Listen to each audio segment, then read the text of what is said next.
Morning, everyone. With great honor, I welcome you to GenderActionplus final conference, both to the ones of you attending live here in Brussels and for our participants online. My name is Moa Persdotter, and on a daily basis, I work at Vinnova, the Swedish innovation agency, with gender mainstreaming in the research and innovation landscape, and with accelerating deep tech startups. In GenderActionplus project, I've been together with my colleague, Sofia Ivarsson, managing the research funding organization Community of Practice. And I'll be your conference host of today. Over the past 3 years, the Horizon Europe-funded project GenderActionplus has worked to advance inclusive gender equality in the European research era. Our work is now coming to a close. And it's doing so during a time of intense policy negotiations that are shaping the future priorities for research and innovation, including Framework Program number 10. This is also happening against the backdrop of strengthened right-wing anti-gender backlash, social upheaval, and emerging policy framework focused on competitiveness. Therefore, the aim of this conference is to review the progress made in advancing inclusive gender equality in research and innovation in the EU, assess advances in policy coordination accomplished through GenderActionplus Community of Practices, and, of course, engage in a whole system dialogue together with you, with policymakers, research funders, ERA stakeholders organizations, ERA gender equality officers, and scholars, to discuss both the challenges and the opportunities we are facing ahead. So, before starting with welcoming our first speaker of the day, I have some housekeeping rules. In case of an emergency here in this venue, we have fire exits to the left here and in the back. So keep calm and help each other out. We have the restrooms where you did your registration, also to the left, my side to the left. And we have a permanent coffee and tea station just behind you in the back, where you can find water, teas, and refreshments. We also have a Wi-Fi if you want to connect, and you have the login details here. So take a screenshot or write it down now. We will also, throughout the day, use Mentimeter for audience interactions. So we will not use it for Q&A, but rather to collect your inputs and feedback on how to go forward, how to go ahead. So you can already now log into the Mentimeter by using the code on your phone, or if you're at home online, use your computer and keep it open throughout the day, because we will use this after each and one of the sessions. I give you some time to either use the QR code or enter the code.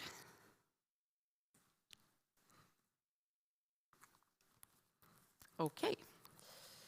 We also prepared a goodie bag for you, where we have our policy papers, the pictures, presentations that you will see today, and also other important papers and publications that you can use in the work going ahead.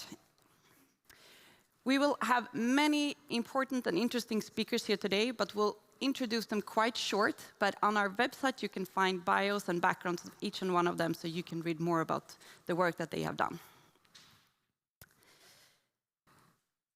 Yes, and with that being said, it's time for me to present our first welcome speaker. We have the pleasure to welcome up Zuzanna Halszubska, the Minister's Plenipotentiary for the Cohesion of the State Scientific Policy, Poland. Welcome. And you have the clicker here.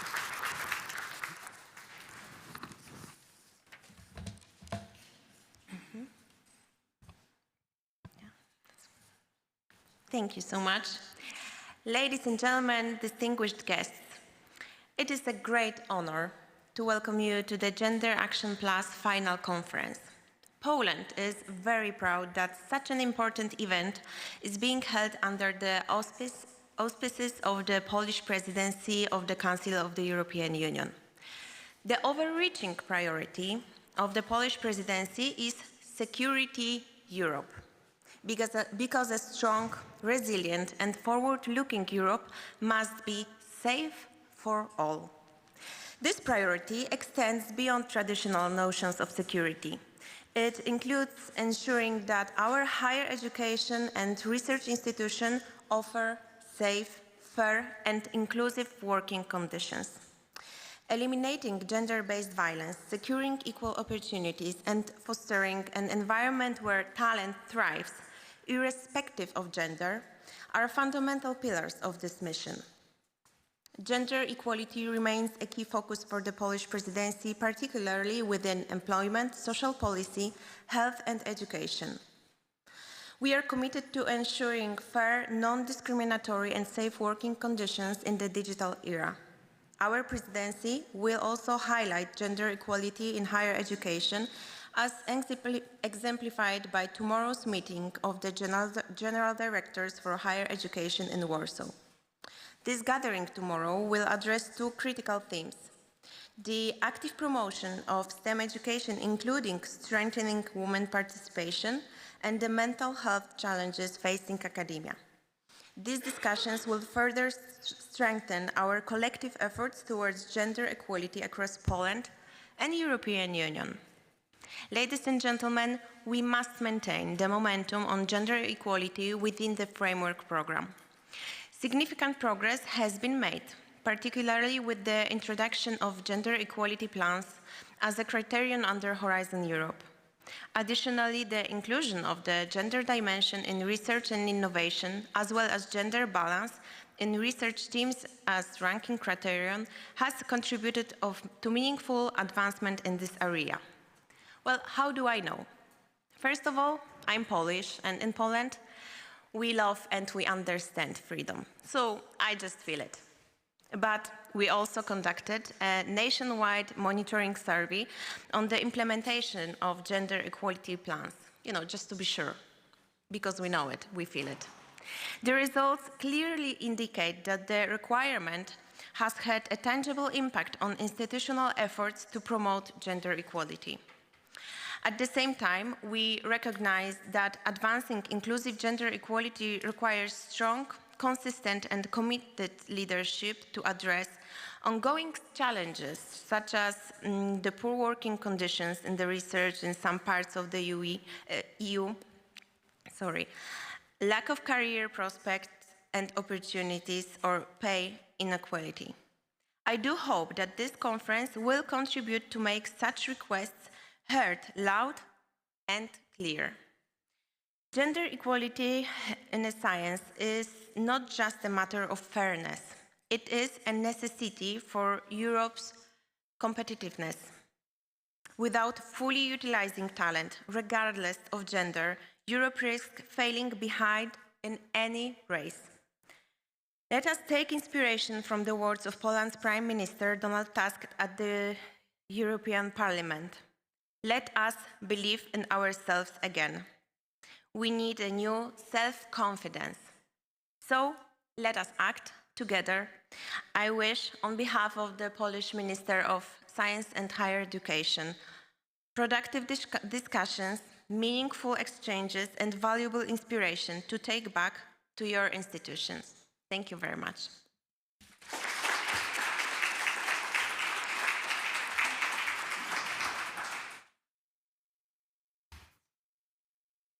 Thank you so much, Susanna.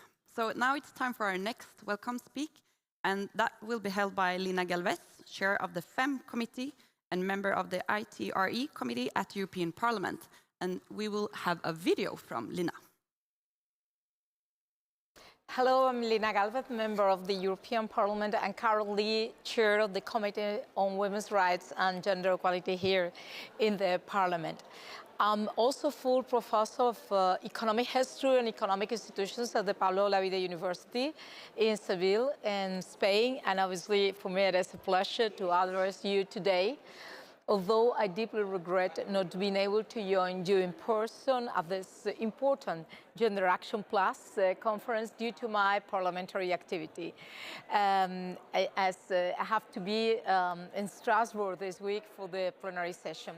However, I would like to take this opportunity to highlight the key role of Gender Action Plus for the future of research and innovation in Europe, and it acts as a driver of change to ensure that gender equality is not an aspiration, but a tangible reality in the European research area.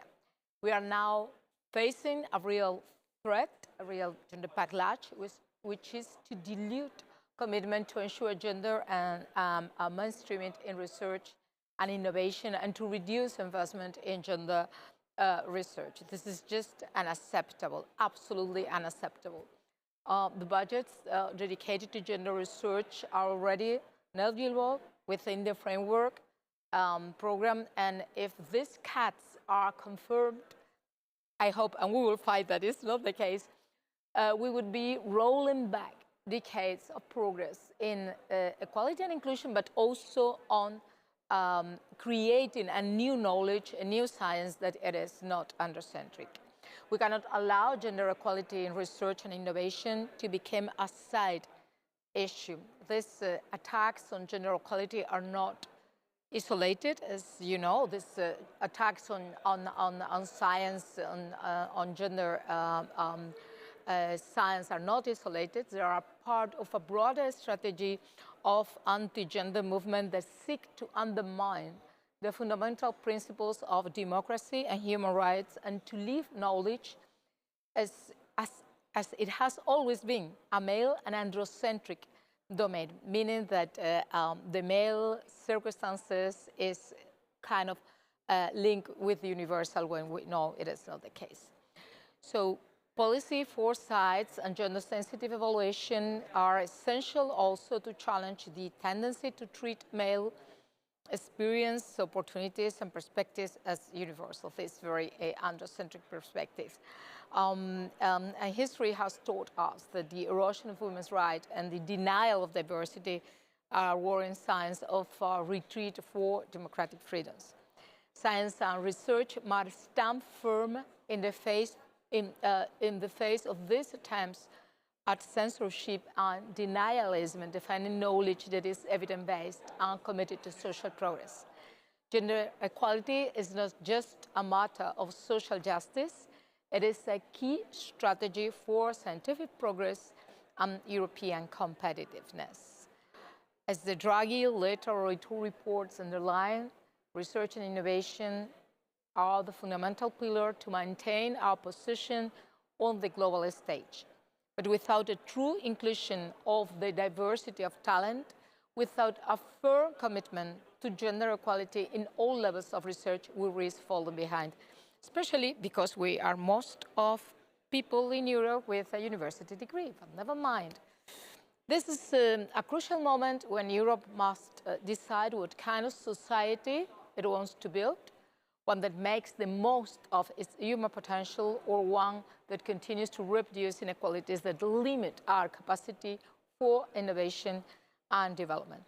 So far, we have made significant progress, as we all know, with Horizon Europe, but also with regard to taking into consideration the equal participation of women and men, the incorporation of gender equality plans as an eligibility criterion in the Horizon Europe has been for sure a turning point, catalyzing a structural change in our institutions. This cannot be a temporary effort. We must ensure that in the future Framework Programme 10, these criteria are made permanent and reinforced with robust monitoring and evaluation mechanisms. We really need to really make sure that this simplification strategy that is now everywhere in Europe will not cut this gender conditionality. This implies not only consolidating current policy, but also deepening implementation strategies so that they have a real impact in all areas of science and innovation.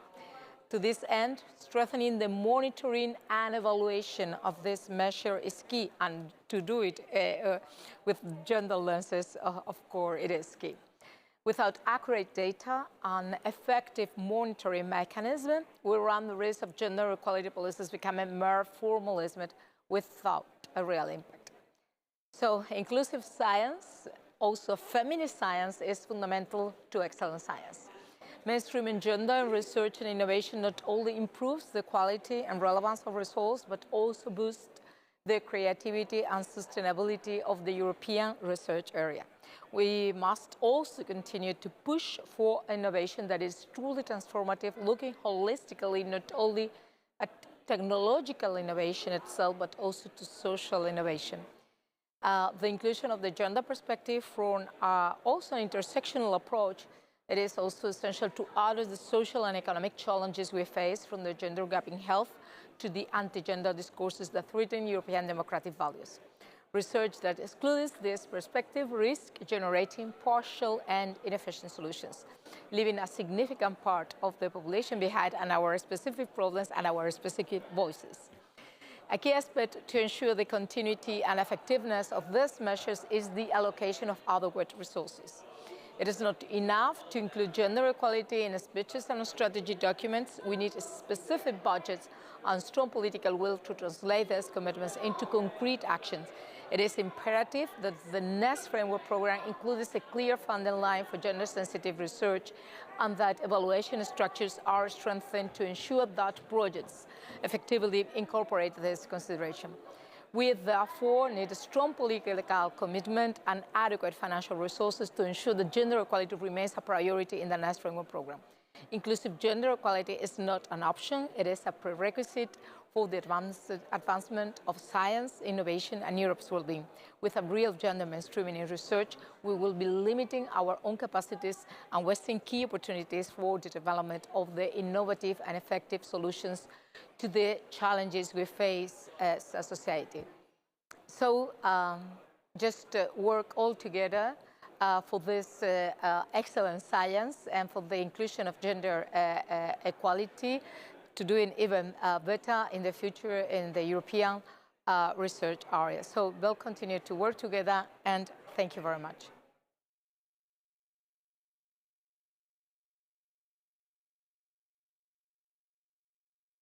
Yes, thank you, Lina. So with that, it's time to me to welcome GenderActionsplus coordinator, Marcela Linkova, the head of the Center for Gender and Science at the Institute Sociology of the Czech Academic and Science. Welcome.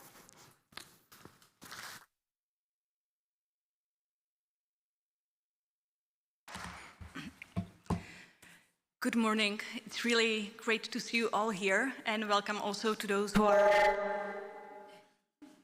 watching us at home online.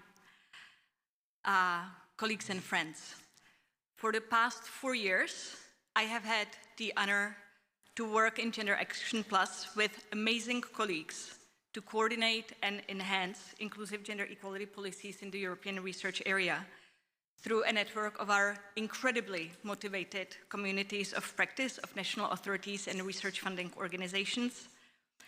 And today, we are meeting to celebrate what we have achieved together, what our consortium members have achieved at their national and organizational contexts. And this entire time, we have worked in an unprecedented period of positive policy development. This was the time that the issue of gender-based violence started to be addressed at the policy level for the first time, with the Czech presidency conference starting the new era in 2022, followed by the Spanish presidency conference the year after, and the Zero Tolerance Code of Conduct adopted by the ERA Forum subgroup on inclusive gender equality last year. And the member state level too, we have seen the adoption of robust policies as well as more ad hoc actions at the national level. And it was the first time that the European research funders in our community started exploring the responsibility that they have in tackling gender-based violence. This was also the time that the European Commission introduced gender equality plans as an eligibility criterion in Horizon Europe, and more than half of the member states today have GEPs as eligibility criterion on their own. Some countries moved to monitoring GEPs as we have heard in Poland. And in Gender Action Plus, we have developed tools to guide and coordinate monitoring and evaluation of gender equality plans by national authorities. This was also the time that the concept of intersectionality as an analytical tool entered policy documents, and a policy consensus has been built on the need to move forward gender plus approaches and inclusiveness, with our policy coordination efforts focused on increasing the conceptual clarity and building a policy discourse around the concept. What made these past 4 years unprecedented was the political alignment between the Commission, member states, research funders, as well as higher education and research organizations and their umbrella organizations. Things can move forward when these actors act in alignment, when we have a broad understanding of our joint endeavor, when we have a policy platform to work together, support each other and learn from each other, when we have the leadership that takes the baton and forges on. The 2021 Ljubljana Declaration and the Horizon Europe JEP eligibility criterion are a testament to this. The wins are tangible, and they have required a lot of sustained effort that goes back to 2012, when gender equality became a priority in the European research area and managed to transition as a priority to the new period of ERA implementation from 2020 onward. We are in the 13th year of gender equality in research and innovation being a political priority, and this also puts into perspective the speed of change. Our Gender Action Plus benchmarks make clear what a long way we still have to go. The policy area of inclusion and intersectionality is at an initial phase of development. There is a lack of research and disaggregated data at national and European levels, and our approach to overlapping grounds of inequality continues to be additive rather than intersectional. Conceptual confusion, inconsistencies, and contradictions persist in policies and among the relevant actors, and this is visible in relation to the notions of intersectionality and the gender dimension in research and innovation, which continues to be confused with gender balance in research teams. In relation to gender equality plans, there is a lack of consistent monitoring and evaluation at the national and EU levels, and we currently lack the basis on which to assess the long-term impact of gender equality actions and thus to ensure the sustainability of JEPs. Critically, the policy progress that I have outlined is undercut by the elimination of monitoring of ERA action implementation at the national level, apart from what we have been doing in Gender Action Plus, but it does not happen at the policy level. And forms of resistance to inclusive gender equality continue to manifest and new ones emerge. For example, the discourse of academic freedoms is deployed to counter the demands for integrating the gender dimension. And university autonomy is used to refuse the adoption of new measures, for example, to counteract gender-based violence and gender equality more broadly. So you could say that we have just gotten started. The past 1 month has revealed how, with painful clarity, how volatile the situation is and how fragile gender equality, inclusiveness, and diversity wins are. The speed of dismantling hard-won policies that we see in the US is staggering. In Europe, we are now coming to a period of intense negotiation. The current policy cycle is coming to an end, and negotiations of the next framework program are underway in a dramatically changed political landscape in Europe too, with a Commission that does not center gender equality to the same extent the previous one did, and with a European Parliament with political forces that are keen to undo past progress. Elections are coming up in several member states where major gains are expected for political forces that actively oppose equality and inclusiveness. The architecture of the framework program as such is under threat. Competitiveness, once again, has claimed the policy narrative together with cutting red tape and simplification. When this happened in the past, on the transition from Framework Program 6 to 7. This resulted in the elimination of the gender dimension and gender action plans.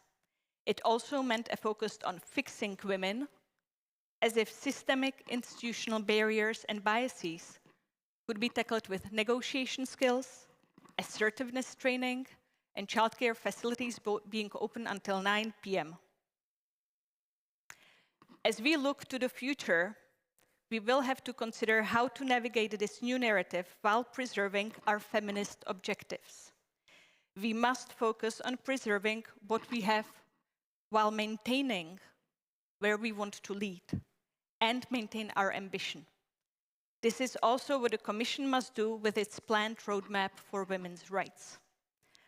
So while we celebrate this year the 30th anniversary of the Beijing Declaration and Platform for Action, our work is not done. So this is my vision for today, to consider the looming risks, to think boldly forward and forge our allyship. Before we start our program today, I want to extend my thanks. I want to thank the Polish presidency of the Council of the EU for the patronage, and our amazing colleague, Magdalena Chrobak-Tatara, for her incessant support and dedication. And it gives me so much hope to have Polish patronage over an event dedicated to inclusive gender equality. Huge thanks go to GenderActionplus work package leaders, Heidi Holt-Zachariasen on intersectionality and inclusiveness, Frederick Bondestam on gender-based violence, Lydia Gonzalez on inclusive gender analysis, Jenny Rothwell on institutional change through JEPS, and Angela Wroblewski on monitoring gender equality policy in the era. Together with their teams and task leaders, they have generated important insight, exciting tools, and policy advice which we will be discussing today and which you can find in your electronic goodie bag. Huge thanks to the co-leads of our communities of practice, Sofia Ivarsson and Moa Persdottir, together with Helen F. Schiffbanker for their research FunderCop, and Eva Sofia Myers, Liv Basner-Peterson, and Molly Ochino for the Policy Cop. Thanks also to Elena Simeon and her team for supporting our capacity-building actions. Thanks to Maria Haggard and Helen Garrison for managing our stakeholder engagement events and for taking care of the audience engagement today.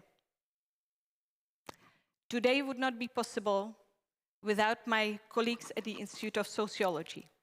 Barbara Schneiderova, who is responsible for our communication and dissemination, Emmeline Hansen, who engages our stakeholders and with whom many of you have communicated, and our project manager, Martina Futsimanova, who has not only taken care of all the technical details of today, but has also taken incredible care of our consortium during this whole time. And I really want to stress the word care, together with kindness and openness. Okay, let's celebrate achievements, let's share insight, let's get motivated, let's build the ties and webs of support that will carry forward our velvet triangle of these wonderful actors. Thank you very much for joining us today, and let us get started.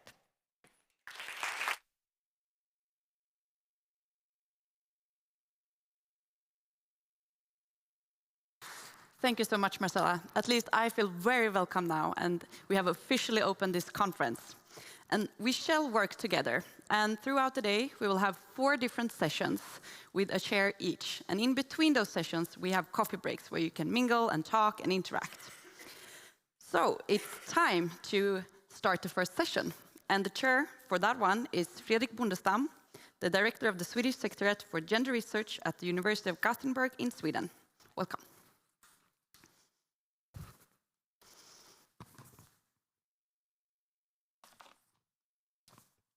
So thank you, Moa, and thank you, Marcella, for urging us all to keep on being bold in these times of anti-feminist developments throughout Europe, but also globally. I think this is really inspiring. Thank you for that.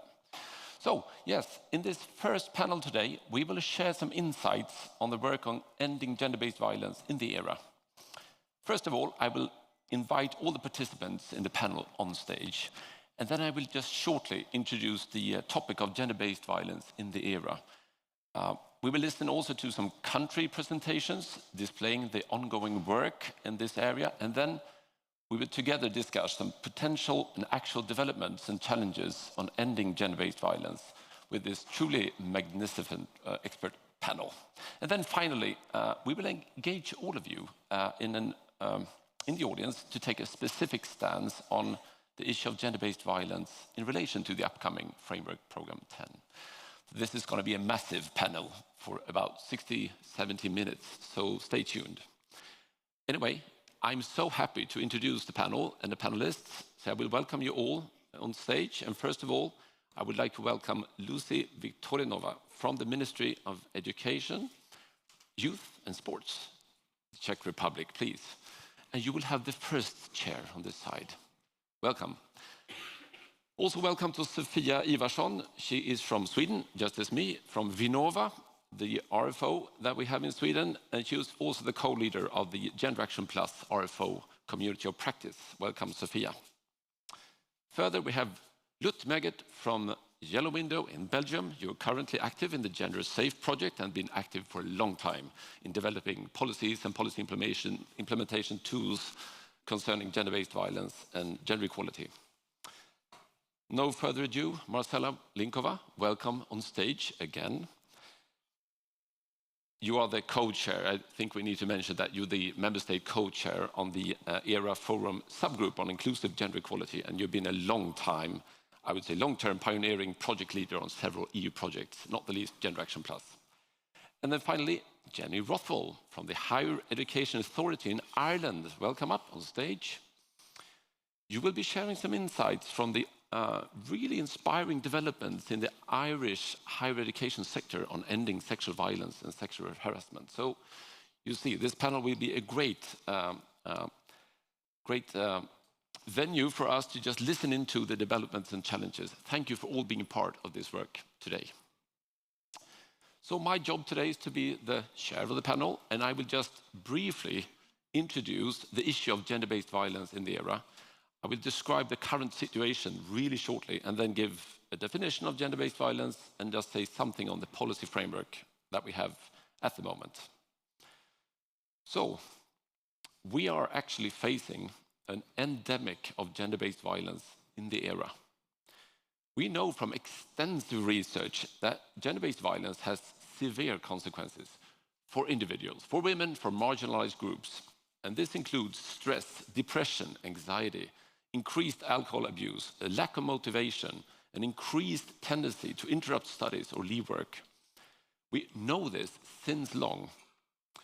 I would say this endemic is devastating to all the victims and survivors in the ERA at the moment.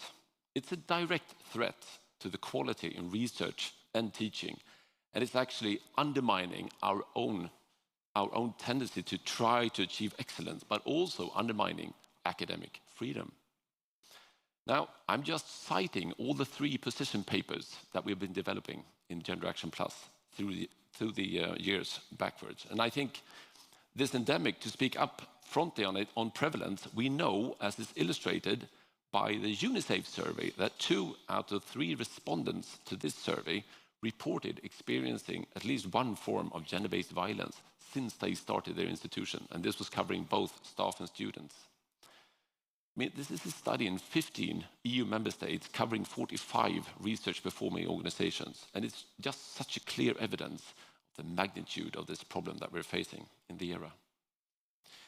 Now, what to say about the definition of gender-based violence? This is a long history of research, policymaking, and women's movements progressing on the definition of violence, and men's violence against women, but also gender-based violence. I will quote the definition of gender-based violence from the UNICEF project, because it's so far-reaching and it's really inclusive. It goes as follows. It concerns all forms of gender-based violence, violations and abuse, including, but not limited to, physical violence, psychological violence, economic and financial violence, sexual harassment, gender harassment, stalking, organizational violence and harassment in both online and offline contexts. So this is really a a broad definition that includes a lot of different forms of violence, which I think is really fruitful as we are trying to make progress in this area. Now, we also have defined within the UNICEF project that we need to include emerging forms of violence not yet recognized as violence. This means we have an established definition of gender-based violence for the future, pinpointing the fact that we are still developing our understanding of potential new, as yet not named and framed forms of violence residing within ERA institutions. Now, within the GenderActionplus project, we developed a series of important policy reports and position papers. Please visit the website. And together with the UNICEF project and the ongoing GenderSafe project, these are all really important contributions to the common goal of ending gender-based violence in the era. I think this is a collective, long-term work that's resulted in important responses in terms of policies. And I would consider the recently adopted ERA Zero Tolerance Code of Conduct on gender-based violence as really important in this sense. This code of conduct, developed by the ERA Forum subgroup, together in close collaboration with the Commission, it really stipulates national institutional commitment, action and accountability on a new level. So we have made progress, dear friends. Now the question is, are things actually happening in our countries as well?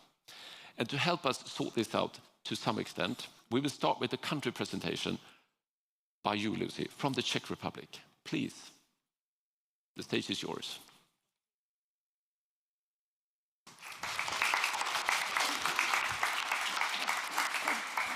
Good morning, everyone. My name is Lucie Viktorinová, and I'm gender focal point at the Ministry of Education, Youth and Sports.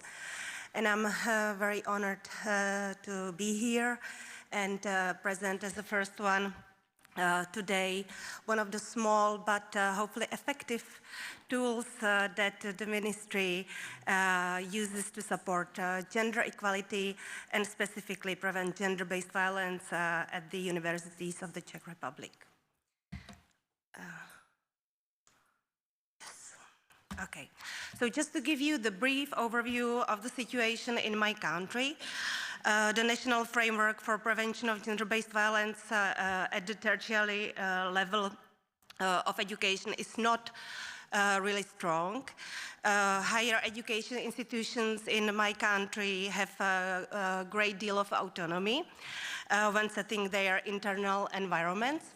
However, the ministry can use recommendations and also some kind of incentives, including the financial ones, to support some areas.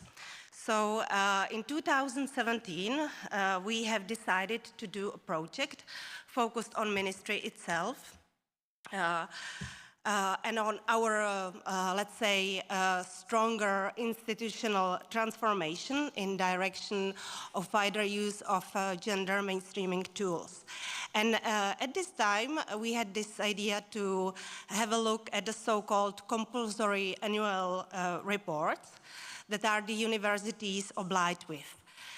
They report about their management, about their activities, and when we had a look at the report, we realized there is nothing about gender, nothing about equality, nothing about safe spaces, and so on.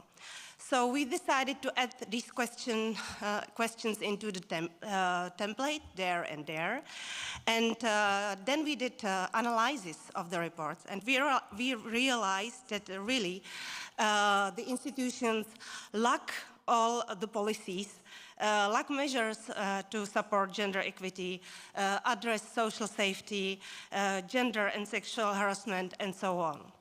So through the years, and with great help of GenderActionplus project and UNICEF project, we gradually were adding more and more questions, and actually now it became the whole section, number 13, that is called Promoting Well-Being in the Academic Environment, Gender Equality and Safe Space. And it's a specific section that is using actually the UNICEF 7P model. So at the moment, we are asking not only if the institutions target gender-based violence, but also how they do it, what tools they use, what are the results, what are the statistics, and so on. And what's more, and beside that, we are also in the templates of the reports covering topic of gender equality plans and inclusion of gender perspective in research and innovation. And hopefully you will see from the table here that the strategy works, because the number of measures and actions continues to increase, especially hiring the ombudspersons and working with gender equality plans. We don't have the numbers for 2024 yet. It's not completed, but we already know that the numbers are higher again. So policy is really moving towards specific actions to address social safety and gender-based violence, and we are very satisfied about that. And what's next? What we want to do? We are aiming for further increase in the number of measures adopted by higher education institutions in gender-based violence, in prevention of that. And it would be also very helpful to do some changes in the legal norms and to have as an obligation ombudsperson at each university, at each environment. That would be great success. So I hoped I used my 3 minutes wisely, and I hope you gonna take something from this presentation, and I'm looking forward for more networking later. Thank you.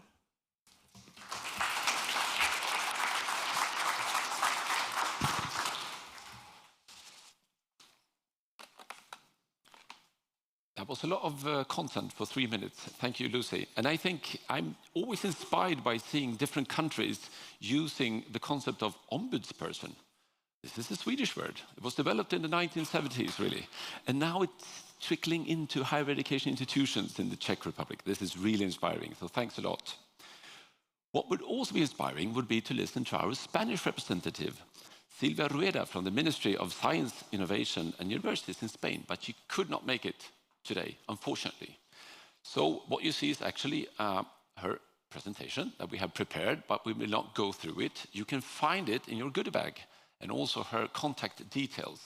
So she was planning to speak on the spreading the message of the ERA Code of Conduct into different networks within Spain, and that would really be interesting work ongoing in Spain. So just briefly, this is her presentation, and you will find it in your goodie bags. So by saying this, we have to turn directly to our next country presentation, and that will be from Sweden, and also my dear friend and colleague, Sofia Ivarsson from Vinnova. Please give us your 3 minutes pitch from Sweden.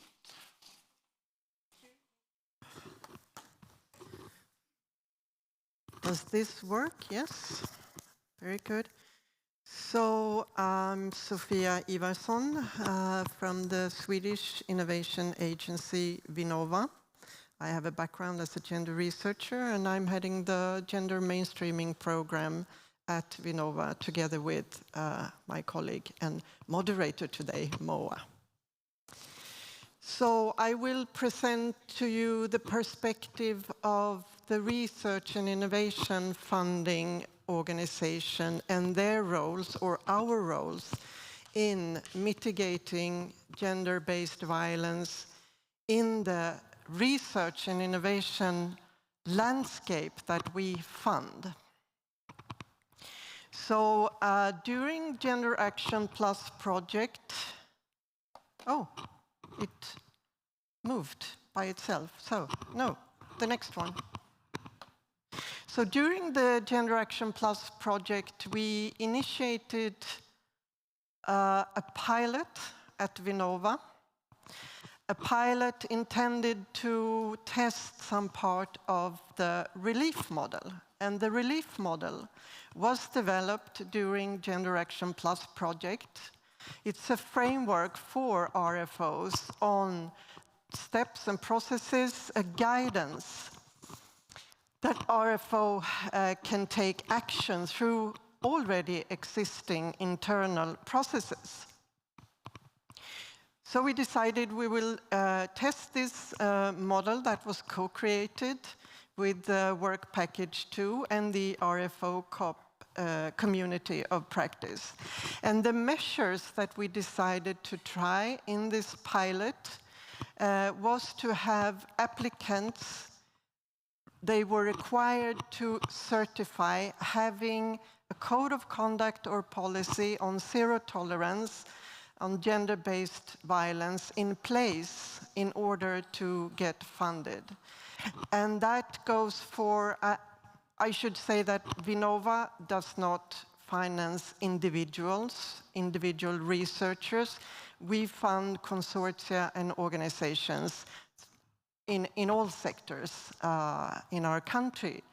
So the requirement having this code of conduct on zero tolerance for gender-based violence was for all the applicants. It includes also the business enterprise sector and even small startups containing maybe only one or two people running the startups. And it was made clear that in the event of any breaches, appropriate actions would be taken, like freezing funding or withdrawal of funding. So what was instrumental or critical for the possibility of launching this pilot?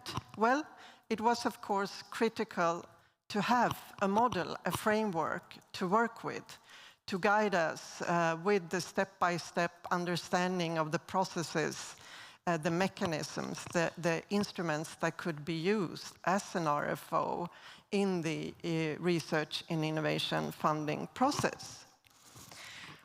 But it was also very critical to have an early and good and trustful conversation with the legal office, our internal legal office, because this is considered such a sensitive issue, something that the legal office is very afraid of. So to start the conversation, to listen to them, to find a way that they find possible in doing this, having these requirements and the strong actions taken. So the legal office was very crucial to have on our side. And of course, the GenderActionplus project contributed to having this pilot. We would not have this pilot without GenderActionplus and without the relief model. But it was also important to co-create the relief model with the RFO COP, with the research and innovation funding community of practice members, in order to be sure that this is a model that is applicable. We could use it. So what are the next steps? Well, the actual calls, that might come as a surprise now that I say, they are yet to be launched, this specific pilot, because the work has been up until this moment with the legal office, with having the MOUs in place, with having the agreements in place. So it's a long process coming to the actual launching of the specific calls.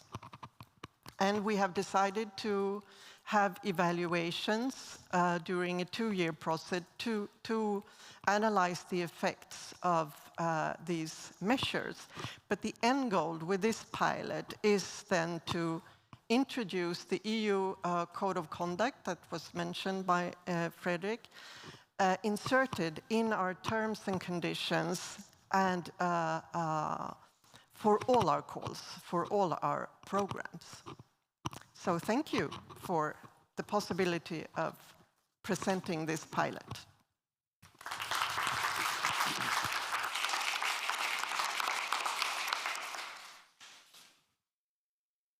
So, thank you, Sophia, for this.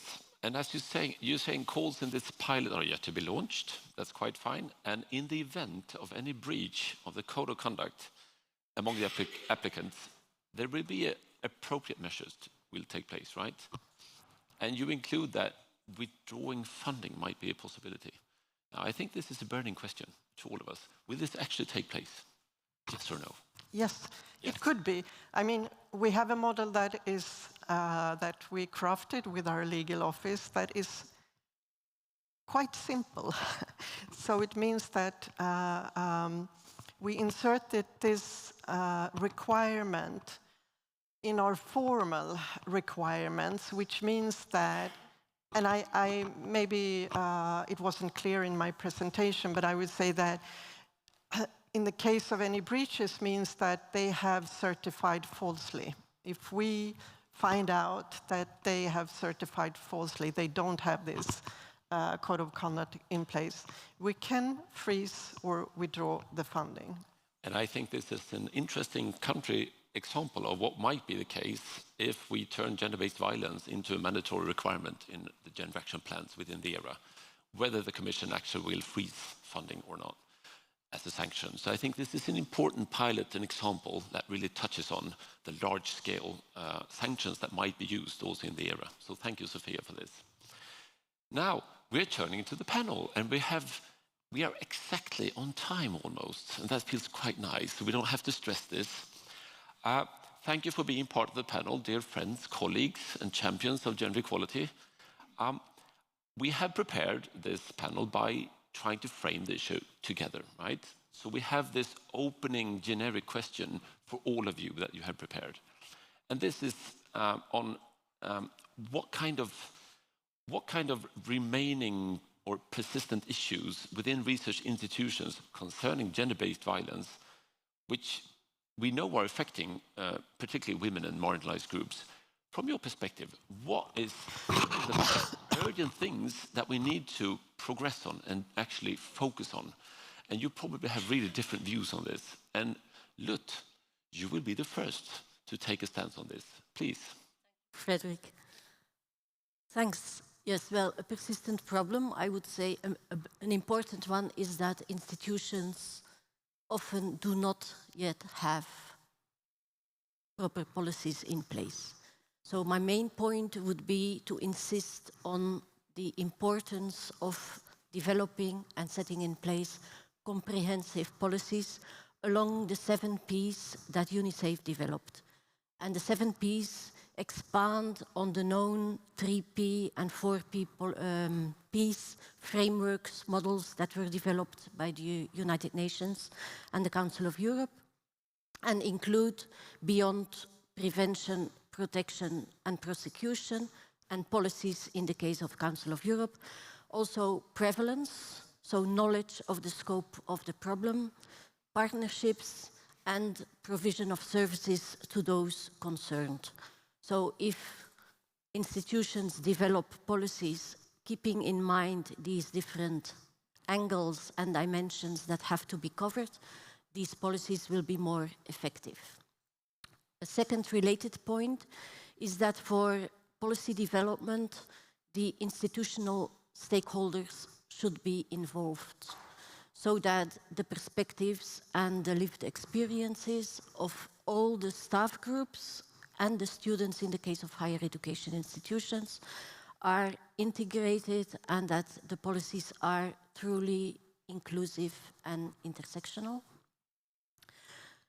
Next, once these policies are in place, it's of course critical that the institutional stakeholders know that these policies exist and what the contents of these policies are, so that they can turn to the right persons and units whenever they experience misbehavior, and they know where to turn to get support and to report. And last point I would like to make that is important, that is that perpetrators should be held accountable for their misbehavior, and that sanctions and disciplinary measures need to be applied as appropriate along this zero tolerance perspective. I'll keep it there because I could go on. Thank you, Lut. And we want you to go on and and help us to understand this difficult topic. I think you're mentioning something important. Yes. Holding perpetrators accountable. Yes. Now, I think this is something that we have been specifying all along the way, that we turn to the perpetrators as well and holding them accountable for their actions, not only speaking up on victims and survivors, right? Absolutely. Do you have any specific ideas that you want to share on how do we actually hold them accountable? What would be eligible within the institutional framework, for example? How to do this? Well, I would say it's not just sanctions, because in this zero tolerance approach and in the definition of UNICEF and now gender safe, we're applying this notion of a continuum of violence, starting from apparently mild misbehaviors up to more grave situations. And already at the earlier stages of misbehavior, before these escalate, there can be also through allyship in the organization, not necessarily via leadership, but through a shared understanding of what is gender-based violence and what is the kind of conduct that we aim to promote in our organization, there can be corrections of behavior at earlier stages so that this doesn't escalate. And of course, when it escalates, then sanctions should be applied in the form of suspension or whatever is appropriate. Thank you so much. Thank you. And if you're wondering why Sofia is leaving, we are not just ending gender-based violence, we're trying to end our viruses in our bodies. She will probably get back on stage again. Jenny from Ireland, from the Higher Education Authority. As we have been watching from other countries, we see Ireland is just making so much progress in quite a short time. You've developed this great survey on sexual violence among students and staff. You have also developed the Ending Sexual Violence and Harassment Framework in Ireland. It's currently being reviewed as well. I think we're all just, impressed and inspired by the Irish case. What are your key messages concerning this issue? What is most pressing issues concerning gender-based violence at the moment? Please. Thanks, Friedrich. I think you can hear me? No? Okay, I'll wait a second. You can hear me now? Yeah, great. Yeah, thanks for the question, and I think Lut has really kind of set the scene for everyone today. So in particular, I think that institutions really need to tackle this issue head on and with a trauma-informed approach. So, you can't just address gender-based violence in the same way that you might approach other issues in your institution. The victim survivor really needs to be centralized in the processes and the policies, and this approach has to be embedded across different institutional units. And that comes with a really big challenge where maybe this is a new departure in an institution or the expertise mightn't be readily available. And I think, we all discussed this, that like in the research and innovation space, institutions really want to be seen as the best and seen as leaders, but we really can't ignore this problem or just try and pretend that it's not happening. So we really need leadership to ensure that addressing gender-based violence is kept on the highest agenda and it's addressed at every single level in the institution as well. So it'd be kind of two things. So, to my mind, you actually made it possible for sexual misconduct officers to be part of every higher education institution in Ireland, financed by the Higher Education Authority even. I think this is really a prominent development. Do you have any further plans of financing these kind of initiatives, as you know of, from the HEA, or are you just leaving things as they are for the institutions to solve?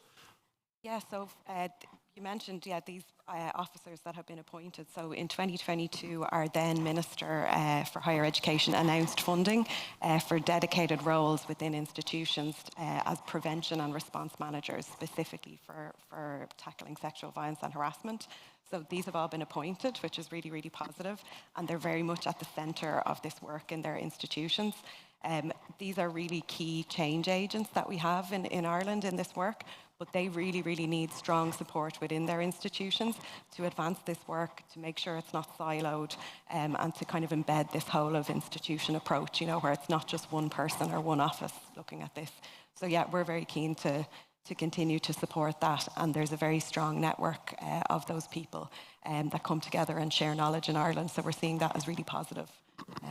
kind of move the work along and advance. But yeah, it's early days. And the framework is currently being reviewed, so we'll see what happens in the future. Yes, thank you, Jenny. So, and then Marcella, you've always been in the forefront, haven't you? Just speaking up on gender-based violence in a really bold and prominent way. I think you're just leading the way for a lot of us in this ERA framework, right? And now you're sitting once again in a panel, in a conference, on these issues. What will be your what are the persistent challenges that you face at the moment that you want to speak up on? I think I will be following up on what Lut and Jenny have been saying. I think that one critical thing that we need to pay attention to is what sort of behaviors get addressed in the policies. We just conducted needs assessment in GenderSafe, and we can see that across board microaggressions are not addressed. And there is a problem for the people. I mean, when we ask in UNICEF and other research projects whether people report, we see that the numbers of people reporting are really negligible, 13%, 12% when we conducted our study in the Academy of Sciences in the Czech Republic. It's not that the people are stupid. It's that the institutions are not communicating what is not permitted. And so people have no way of judging what behaviors will be taken seriously. And I think that this is a really important message that the institutions are sending, that people just have no compass to navigate what is permitted and what is not. And this is tied to another challenge, and that's what Jennifer Freyd calls institutional betrayal. The fact that institutions act in ways that betray victims, survivors. And the ways this gets done are really multiple. Institutions do not act on reports. They fail to recognize behaviors as instances of gender-based violence. They downplay the seriousness of misconduct. They accuse people of making something out of nothing. There's a lot of individualization of reported incidents. So people are advised to put personal things aside, not deal with personal grievances in a workplace. And also, we see instances of reported cases being suppressed. There is retaliation, and institutions protect the mighty perpetrators because they bring in money or prestige. And so I think that there's a really huge gap between the policies on paper and the institutional performativity of diversity and protection on the one hand, and then really happens in terms of response. And of course, for ethnic minorities, mobile researchers, LGBTQI+ community in the academic settings, this is a huge problem. I mean, it's aggravated problem. Following up on that, third challenge that I want to mention is what Lut already said, and Jenny as well, the attention to victim-centered trauma-informed. We do not have people who are responsible for implementing policies and being the point of contact that are equipped to treat people in victim-centered trauma-informed way. And until we build this capacity, people will be going away re-traumatized with secondary victimization happening. So this leads me to leadership, which has already been also mentioned. I mean, the role of leadership is really critical, and we really need to insist that our leaders become leaders and not performers of institutional cowardice, because I think that what we're seeing very often is just plain cowardice on the part of institutional leaders. And this leads me to the last point. I think it's really critical to have the national frameworks. That's why I think it's so great to see what Ireland is doing, but also Spain and France. It's not, and we saw that in UNICEF, it's not that the prevalence rate is necessarily lower in the countries that have national policies. But what we see is that the institutional framework is much stronger when you have national policies in place pushing. And this always gives more power to the people to claim their rights and address. So I think that the role of national authorities in all this is absolutely vital. Thank you, Marcella. And I'm listening really closely to everything you're saying, and I'm just starting to reflect on the Swedish experience, which is somehow displaying something that makes me a bit, in conflict, I think. And it concerns that we started out with gender equality plans in the 1980s. And the first plans on ending sexual harassment in the Swedish higher education sector were developed in the early 1990s. So we spent like 30 years on these policies, and we also had nice reporting structures in place. But in our last survey 2 years ago, we saw that only 12% of victims reported formally their experiences. So in spite of 30 years of policy development, we still lack. The reporting mechanism is not working, right? So yes, it's an institutional betrayal, definitely. And it's a long-term betrayal of both those victims defining themselves as victims, but also all of those not doing that because they fear retaliation, and they fear repatriation and so forth. So I was just wondering, are we on the right track trying to promote reporting systems, or do we need to change the discourse on institutions' responsibilities, or both and? I was just, opening up that kind of reflection. You don't have to answer if you don't want to, but I think it's interesting that we try to promote these reporting systems and they fail our victims and survivors. I think we need to empower the communities in higher education settings, primarily the students. And I think that we should not despair, because I think that we have seen over the past several years mobilizations in so many EU countries of student organizations, and they have really held their institutions by the throat and pushed them to do something, not fearing to shame them in media. And I think that if the institutions are not responsive, well, they're asking for it. They're asking for this treatment. So there are other mechanisms taking place, for example, shaming, but also what I would reckon being positive is that the culture of silence residing around gender-based violence is always already being disrupted. People speaking up and mentioning and being bystanders as well, claiming that this has actually happened. Although formal reporting is not being done, this is still giving great input into institutional life and academic cultures. So yes, it's a both and. Now the question is whether Sofia will participate with us or not. Yes, she's walking back on stage. Hopefully your voice and your mind is with us still yet another way. I do hope so. And thanks for a contribution here. Of course, any illness couldn't keep me away from this important conference. It's too important topic to be leaving out from. Yes. Definitely, yes. So being the co-leader of the Gender Action Plus Policy COP from the RFO perspective, the funders' perspective, I think you have contributed a lot in the project on how to think through the role of funders when ending and addressing gender-based violence. So from your viewpoint as an RFO representative, what are the most pressing issues? You said some things in your presentation already, but please give us some more input on this issue.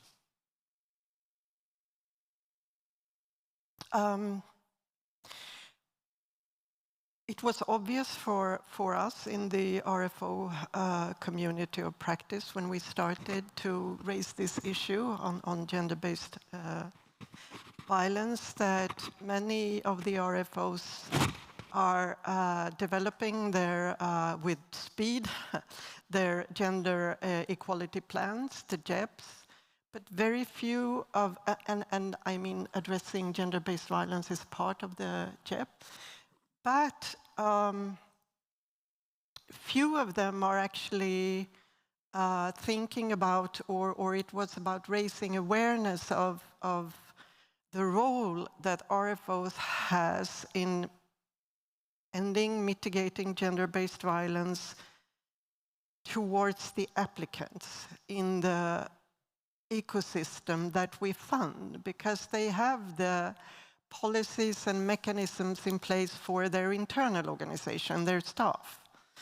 But to start thinking about how to do something and take an active role towards the applicants, that was absolutely new for a new conversation in the RFO COP community of practice. And it's obvious that we need other kinds of mechanisms and instruments when looking at the researchers and innovators and organizations that we fund than the mechanisms for our internal staff. So raising the awareness was the #1 important issue. And then, as you know, we had a co-creative workshop together with RFO COP 2 years ago or something.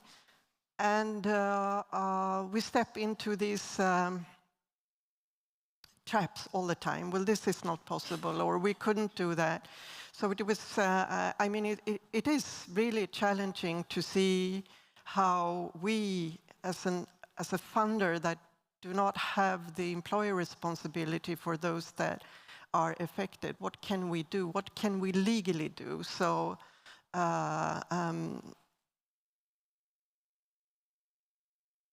in the relief model, the R, responsibility, I think that was the first most important insight, that we do have a responsibility. We can do something towards our awardees or those that we fund. So that insight was the first and most important step. And then having a policy in place doesn't necessarily change anything. There has to be some kind of mechanisms, actions, in case of these instances.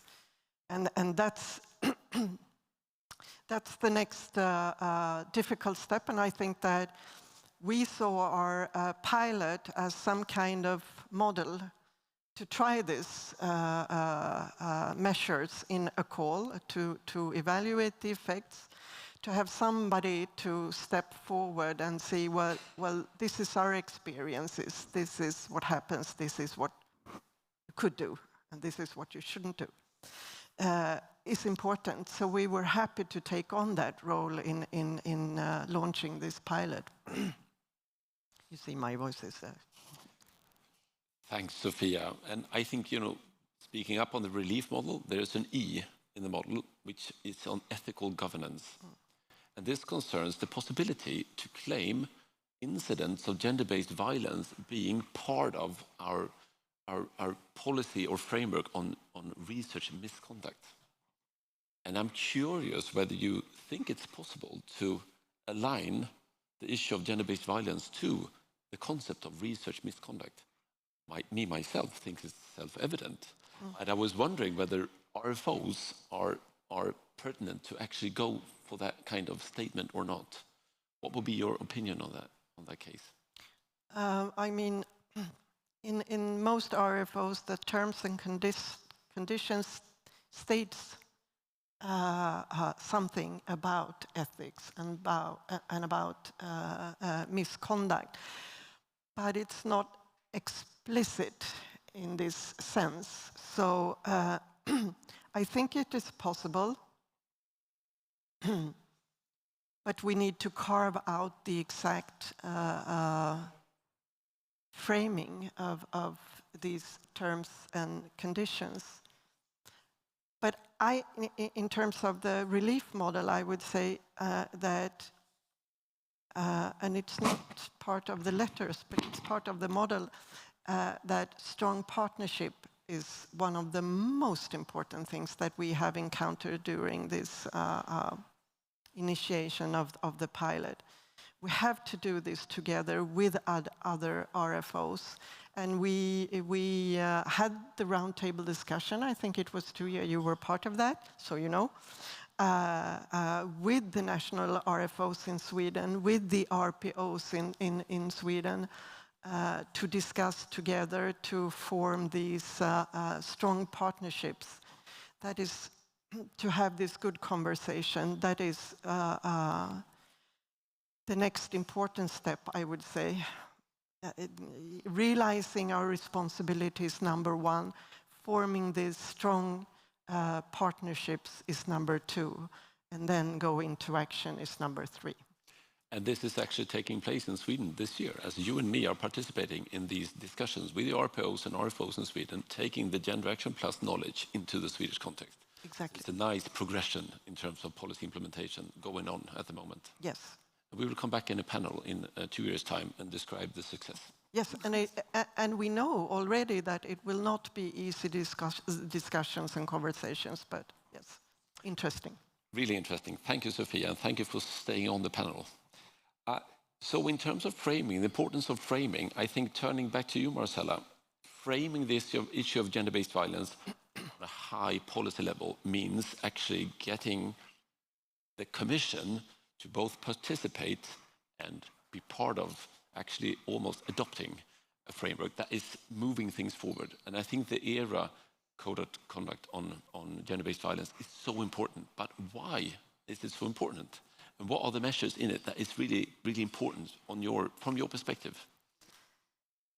So I'm not sure that I will be covering all the measures that we have, but why the Zero Tolerance Code of Conduct is important from my perspective is that it's adopted by the overarching policy body that represents 22 member states, 3 associated countries, and 14 umbrella organizations. So we have a really wide-ranging consensus on the contents of the document. And I think that this is a huge achievement in and of itself because the document is really ambitious. It's also state-of-the-art, scientifically state-of-the-art. So it not only reflects the knowledge produced by UNICEF and the 7P model, which is reflected in the activities. So, I mean, although you will not see P for this and P for that, the actions are there. But it's also state-of-the-art in terms of zero tolerance. So in preparation of the document, we conducted a thorough review of scientific literature on zero tolerance, going back to the criminological literature, dealing with all the debates and criticisms of the concept. And this helped us to distill how we want to use the concept, because zero tolerance has been criticized from many different quarters. And so the way we work with the concept of zero tolerance is that there is no small act that does not merit attention. That however small abuse, instance of gender-based violence you encounter, it deserves institutional attention and the leadership is responsible. So that's another. Another important aspect is what it centers in its commitment. And what it centers in its commitment is the continuum of violence. So I have been already speaking about the microaggressions, and this goes to the whole concept of zero tolerance. It recognizes the systemic nature of violence, gender-based violence, as embedded in relations of power. I think that this is revolution for scientific policy, I tell you. And it centers victim-centered, trauma-informed approaches, which Jenny already said, and which we really need to put at the center of how we treat gender-based violence in our institutions, because this is what allows healing, this allows justice to be performed. And I could say more, but I think that these are the really most important things that I think that we have collectively managed to put together, and I'm really so proud of our ERA Forum subgroup for achieving this, adopting this, and Commission publishing it, and taking us through this. And hopefully we will be able to move forward with this towards Council recommendation at some point. So I would agree. Actually acknowledging the power dynamics entrenched in gender-based violence is so important, because it's been lacking, I think, for many policies on sexual violence, sexual harassment in the past, right? So this is really a progress. And when you say we hope for future progress also in terms of implementation, what do you foresee as the next steps? If you just get to think out loud, what would be the important next steps, making this policy live, going live, so to speak? So we already have in GenderSafe the pledge. So individuals and institutions have been invited to commit to following the principles in the Code of Conduct by signing the pledge. So that's the most immediate thing. And, you know, I would really like to stress the importance importance of reading the Zero Tolerance Code of Conduct and taking seriously the contents of the commitment bit. Because if you sign up, you're really signing up to adopting victim-centered, trauma-informed approaches and treating all forms of violence. So it should not be treated lightly. You know, it should not be another piece of paper that institutions just adopt. And in Gender Safe, we have a community of practice with different circles, and we're discussing in these communities how to operationalize the Zero Tolerance Code of Conduct for institutional policy. And we have, and we're just launching in 10 days' time, a circle of national authorities. And so we will be discussing further how to work as national authorities on implementing the Code of Conduct in national policies. So let's not make it yet another piece of paper. That's your message. And as Sophia was saying, a policy is just a policy if we don't do things with it, right? And this turns to you, Jenny, because you have your ending sexual violence and harassment framework in Ireland in place. But this is not enough, right? You need to have implementation processes. And I'm just curious to listen to any reflections you have on both the policy development, but also the implementation of this policy. What have been the challenges and the experiences from your viewpoint? Yeah, so there's been a lot of challenges, and just because we have a national policy framework, we have a national implementation plan, this doesn't mean that the challenge has been fully addressed.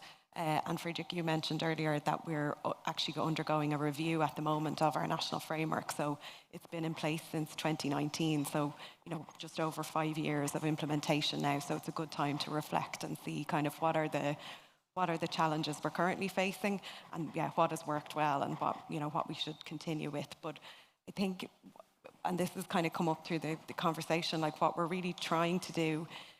There's been a really, really long history of advocacy in Irish higher education to tackle sexual violence and harassment and gender inequality. But in bringing a national policy focus, what we're trying to do is focus on institutional change and building these safe, respectful and supportive cultures that ultimately they don't enable gender-based violence or sexual violence and harassment. So it's been really positive to see institutions progressing against. We have 15 specific different outcomes. So that's looking at kind of structures in each institution to tackle gender-based violence, specific policies, which you've been talking about a lot, Lute, and then targeted initiatives as well. But, really positive to see that there's kind of things are moving in the right direction. But there's a lot that we can think about, especially now with the sexual violence prevention and response managers, that we can, think about, well, what do we need to reflect on now that institutions have taken this approach and are tackling this head on? But, has the challenge changed or have things shifted? We have more data, Marcella, you were talking about this as well, but, it's not data on prevalence, it's data on reporting. So those reporting systems are going, through a lot of change, and more people are coming forward and sharing their stories and their experiences, and institutions are taking those very seriously. But the data, I think, it's really important for us to have a national evidence base for this work, for the policy development, but also that people can see, it might be quite hard currently for institutions to share data, but we can show at national level what's happening that helps us kind of mitigate against that, where people might feel they're identifiable.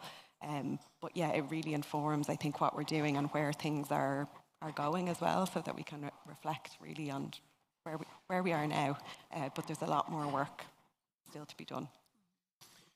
So the issue of institutional change that we always want to promote, and we write it up in policies, what is it really? What is institutional change? From your viewpoint, in this process that you've been observing and being part of in Ireland, is institutional change taking place really? And what is that? Is it possible to even say that? Yeah, I don't know if I have enough time to get into that now. But I think overall it's really that idea. So the framework that we have is actually titled Safe, Respective and Supportive Institutional Culture. So I think it's trying to make that a reality, that this isn't just a piece of paper, that it isn't just a commitment, and that there's action behind it. And that if you do report something to your institution, that will be taken seriously.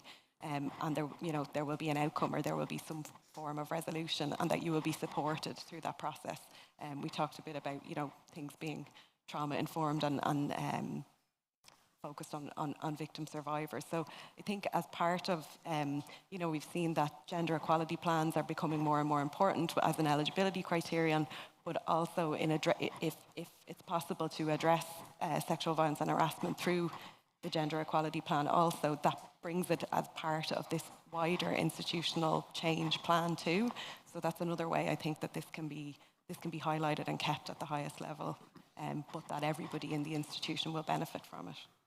So not just only implementing policies because we want to implement policies, we want to create culture change, we want to create safe places within the institutions. We're also interested in giving support to victim survivors with a trauma-informed approach. These are, I think, quite recently developed ideas within this policy framework that we're all working in.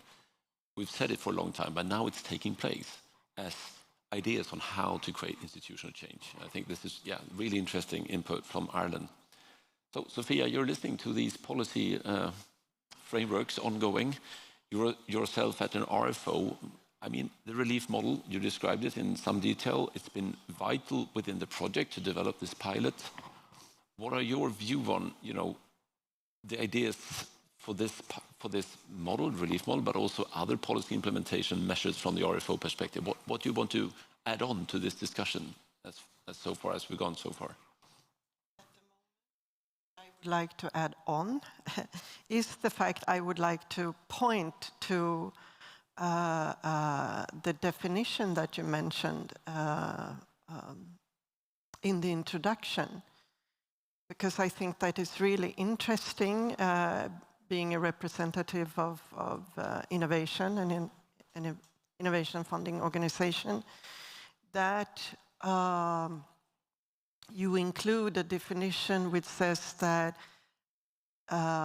anything we don't know that we might know in the future is included in the definition. And I like that. And I just want to raise awareness of the innovation potential in that definition. So that was also new, very innovative. And that creates a potential for funding more research and innovative solutions to these issues. So I think it was a very good stance to have this definition for the future.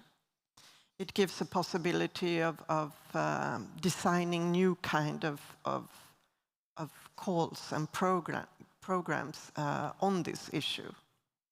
This is really interesting that we develop a definition within the UNICEF project that turns out to be a platform for new innovative ideas that you might fund from an RFO. I think this is really a great example of what collaboration from different stakeholders in the era can actually make happen. So I think this is a great example. Thank you. And Lut, on your part, being responsible for developing the UNICEF toolkit on ending gender-based violence. You are part of the Gender Safe project, of course. Now, how do you view the issue of institutional policies in that sense? What are the advancements on this institutional level that's been taking place in recent years? And what are still the barriers awaiting us? What are your take on this? And listening also to the others speaking up on the framework issues, the policy issues.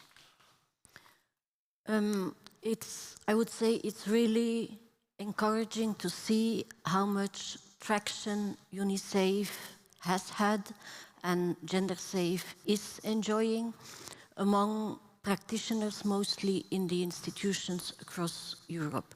So people are eager to engage with the UNICEF toolkit, to attend the trainings that we are organizing, to join the community of practice circles, to engage in exchanges with each other, to learn from each other.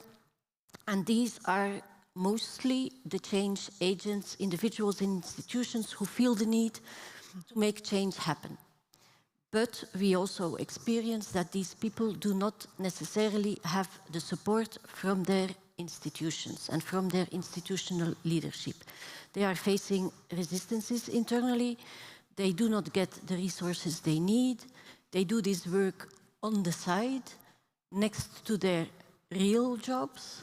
So we feel this is really problematic, and it's difficult to overcome this type of resistance because we don't think it's a lack of awareness. It's more a lack of acknowledgement that this problem exists.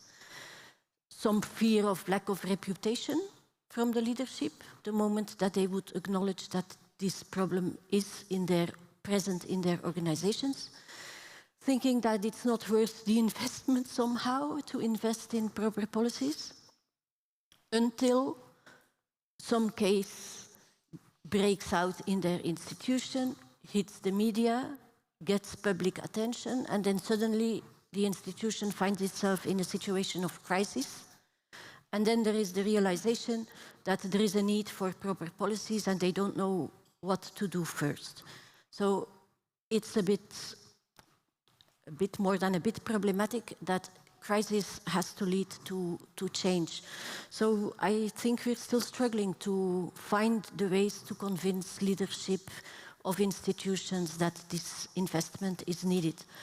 At the same time, and this is contributing also to the point that Jenny made, institutional change, it's more than changing to safe environments and to applying victim-centered and survival-centered approaches.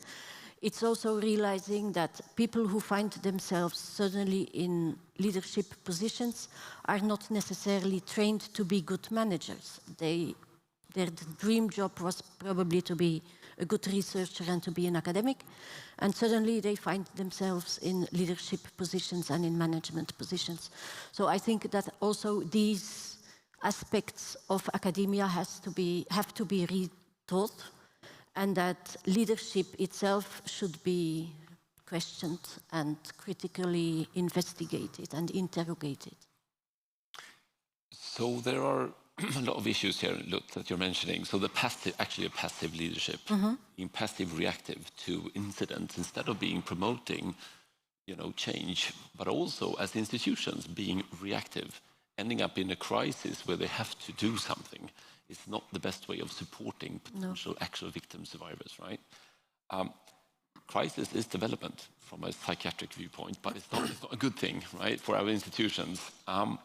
I'm also curious on the issue that you mentioned on the lack of sustained, organized resources and time for developing policy implementation. Why is it that we have awareness and knowledge within institutions and still we're not entering the threshold of giving the right conditions for implementing change? What are the key issues why this is not happening? I think if I had this answer, we wouldn't probably in this situation. And this is also part of the discussions that are ongoing in the circles in the community of practice of gender safe. We think that mobilization and also bottom-up pressure in the organizations can make change happen. And as Marcella has said before, students are powerful and students can demand from their institution that things should happen. But still, the leaders are the gatekeepers and they are the ones who decide on the budgets and the attribution of resources. Mobilization, pressure, yes, and from the top, from the national authorities, from the European Commission. It would be good if gender-based violence were a mandatory thematic area under the JEP eligibility criterion. Of course, we have seen that this helps, because when it's a must and when it's a condition for financing, then suddenly doors can open, of course. So the eligibility criteria for JEPs might be really important, pushing this agenda forward in terms of making institutions accountable for their own victim survivors, right? But you're also pointing at mobilization and a bottom-up approach, including engaging students, especially in times where they are considered being woke and activists. As we turn into the global scene, we can see that this is happening and ongoing. So I think this is important to also support student mobilization as part of our policy implementation ideas and processes, because they are actually at the moment being pointed at as not eligible. This is really difficult and dangerous, that students are facing this resistance themselves when they try to mobilize against the violence they're experiencing. So yes, I would agree as a moderator as well on this. But at the same time, we don't want to load the responsibility on the shoulders of the students. That's not what we want to do. It's the employers and the institution's responsibility. I agree fully. Thank you, Lut. And this actually turns into our last kind of point for this panel, because it's the final conference of Gender Action Plus. We need to have a final take-home message, right? And I formulated a question for you, and it goes as follows. Why is it important to pursue change through being part of Gender Action Plus and other similar EU projects aiming at ending gender-based violence in the era? Why is it important with all these projects in a row and your commitment in these projects? And Jenny, you're supposed to be first. Okay, so I guess like the project is really important as both a source of kind of state-of-the-art information, you know, everything that's happening that currently, and a way of, you know, sharing knowledge across countries.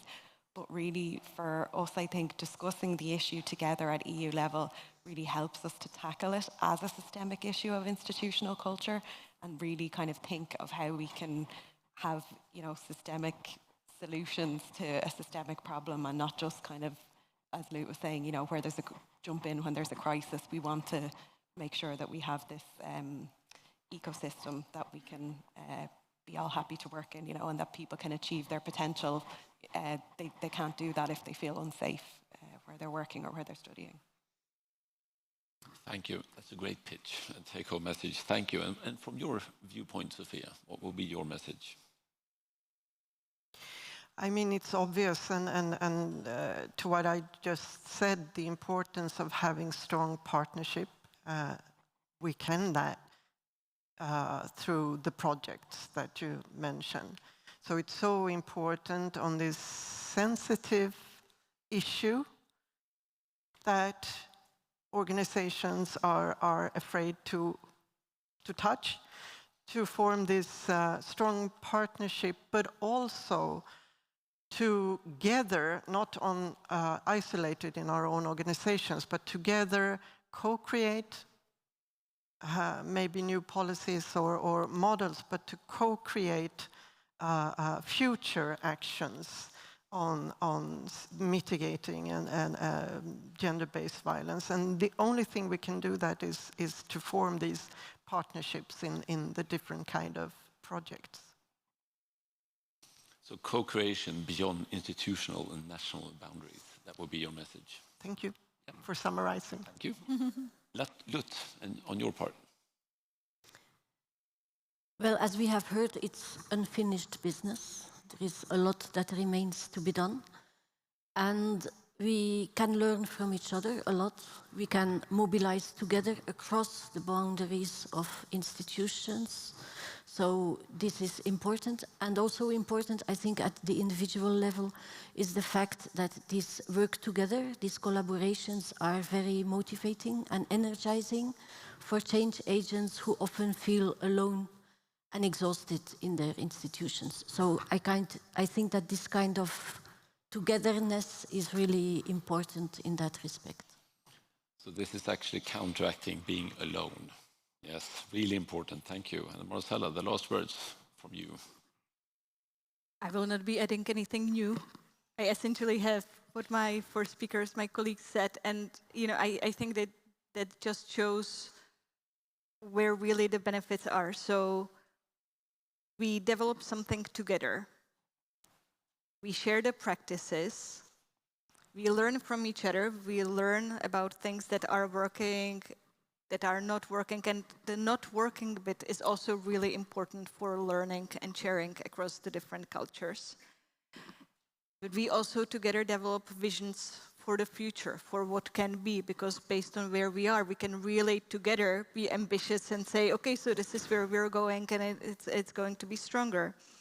And I really want to underscore what Lut was saying, the togetherness, because it's so emotional to work on this. I mean, we all who have been working on inclusive gender equality know how taxing, how draining, how frustrating it can be. And we're not alone. Some people are completely alone in their institutions. And so when we have the projects, it really sustains you, it nourishes you, and you can go home, back, face the obstacles that you're inevitably going to face. And so I think that it's such a vital instrument, and it's so important for us as people working on policies to have the policy platform with the Commission, and then have the EU-funded projects for the wide array of stakeholders to be able to come together, co-create and sustain each other.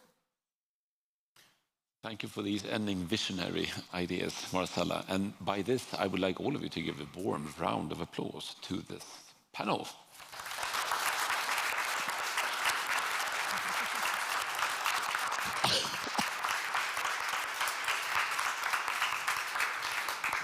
And as the final part of what we're doing today on gender-based violence, we have an audience engagement part, which will take place at this point. And you will please use Mentimeter for this. And we have to change the slide so we can also make this possible for you. Now, the question that some of you have already answered is, do you want FP10 to include gender-based violence as an obligatory part of gender equality plans, the GEPs? Please post your answers.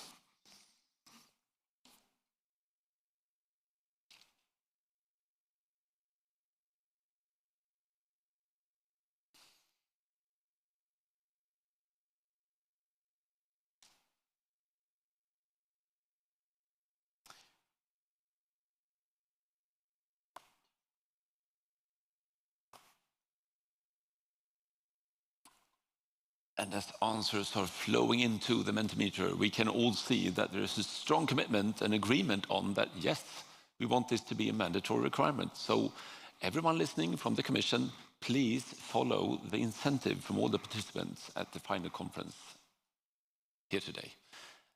Thank you for commitment from all of you. Now the panel is ending.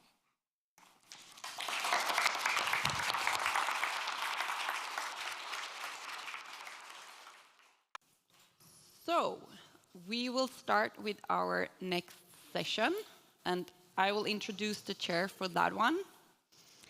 Let me welcome up Jenny Rothwell, the Senior Manager of the Centre of Excellence for Equality, Diversity and Inclusion in the Higher Education Authority in Ireland. And Jenny also leads the work for package number 6 of Gender Action Plus.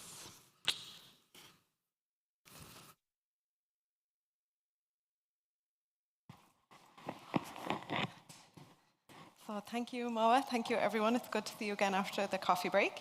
And same to everybody online. Thank you for coming back and joining us again. You're very welcome to our second session of the day on the future of inclusive gender equality plans and intersectionality. These have really been key areas of focus for the Gender Action Plus project over the last 3 years. So we have Work Package 2 that focuses on intersectionality and inclusiveness, and we have our Work Package 6 which focuses on institutional change through gender equality plans. Today we're going to look at how different member states are making advances in these areas and then discuss together some of the progress and challenges for inclusive GEPs. Kind of in this context of, we're all together working in the European research area, and we're looking ahead then to what's coming up in Framework Programme 10. Similar to the first session, we'll have some country pitches. So we have 3 of those. They'll be 3 minutes each, and they'll highlight an area of policy advancement.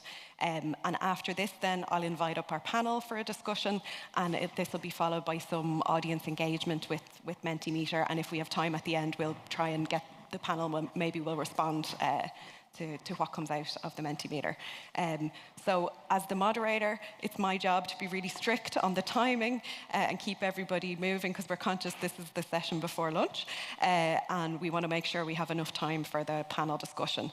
So just to remind you that the pitch presenters will be available at the breaks and at the networking after the event to discuss their pitches in more detail, because we're conscious 3 minutes is not a lot of time. but we can also refer to the country pitches during the discussion as well. So I'll start inviting up our country pitches one by one, and then we'll have the panel. So we're going to have presentations from Poland, then from Slovakia, and then from Portugal.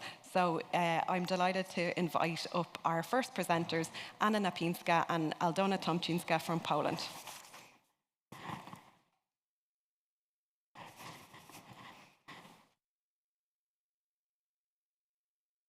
Morning. We're going to go straight to the mapping of the progress of gender equality plans in Poland. And we start in the year 2020, when the first gender equality plan was introduced by a higher education institution in Poland. It was University of Warsaw, the largest Polish university. Fast forward to 2024, and now we have 183 institutions with gender equality plans in place, 1/3 of all research performing organizations. So what triggered this tremendous change? It was, of course, the introduction of eligibility criterion in Horizon Europe by the European Commission. But does quantity equal quality? This is the question that we've discussed during many of our Gender Action Plus meetings. And in Poland, we wanted to find an answer to this question by performing a study commissioned by the Polish Ministry of Science and Higher Education and conducted by us, the National Information Processing Institute, in 2 steps. Firstly, we analyzed the content of each individual gender equality plan using a large language model. And secondly, we surveyed institutions that had gender equality plans in place. And we got this very satisfying response rate, 75%. It meant that we were able to deliver a data-driven report with actionable recommendations coming straight from equality officers in our country. And now Anna will discuss the outcomes of this study. Yeah, one of the biggest challenges for qualitative gender equality plans is an effective integration of the gender dimension. Our content analysis shows that the term itself is often misunderstood. And in the survey, respondents considered the issue unimportant. When it comes to expectations, gender equality officers are waiting for a national strategy on gender equality for science, and that's why we made this our main recommendation to the Polish Ministry of Science. So where do we stand? Our gender equality efforts are moderate. We've increased the number of equality documents, and this progress happened mainly due to a push from the European Commission, proving that smart top-down actions can make a real difference. However, to drive substantive, transformative change, we need to embed gender equality into national science policy and improve the quality of equality plans. What's next? Now it's your turn. We will share our algorithms and a questionnaire so you can assess the quantity and quality of your documents in your country. And by doing this and acting together, we can boost gender equality across Europe. It's our hope. So thank you very much.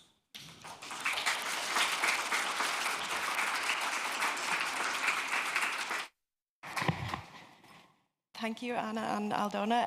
So next up, I'm very happy to introduce Alexandra Bitushkova from Slovakia. Thank you very much. Good afternoon. Not yet. Good morning, everyone. Gender equality in Slovakia does not experience its best times at the moment because we have a right-wing government which is very hostile towards any gender-related topics, gender equality, mainstreaming, even the word gender itself.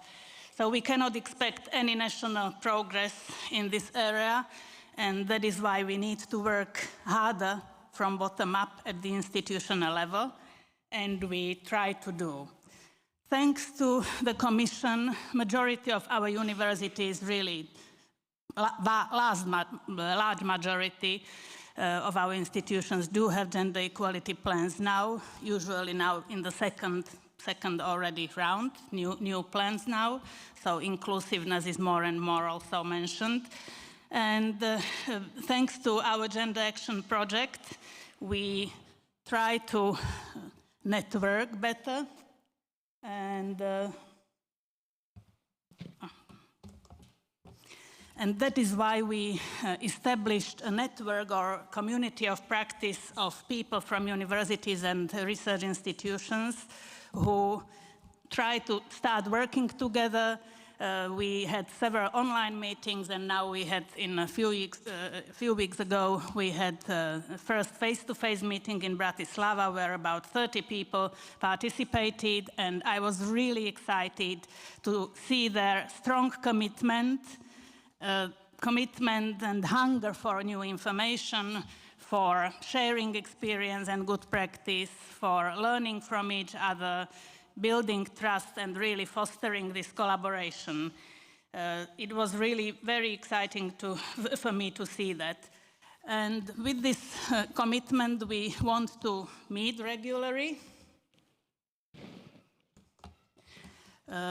face-to-face, at least 4 times a year. We are going to prepare a conference in May, FAIR Academy, together with our Center for Scientific Information.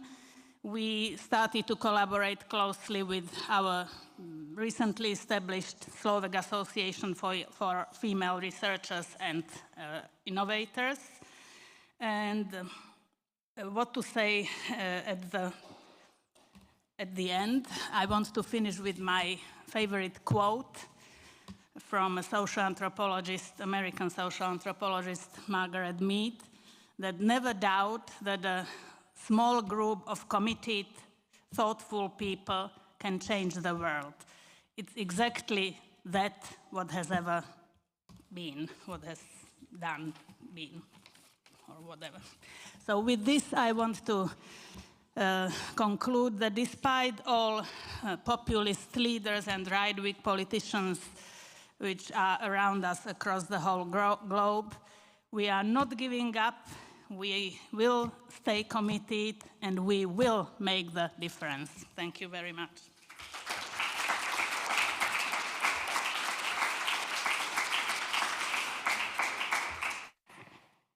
Thank you, Alexandra. So next, I'm very pleased to introduce Maria João Sequeira from Portugal.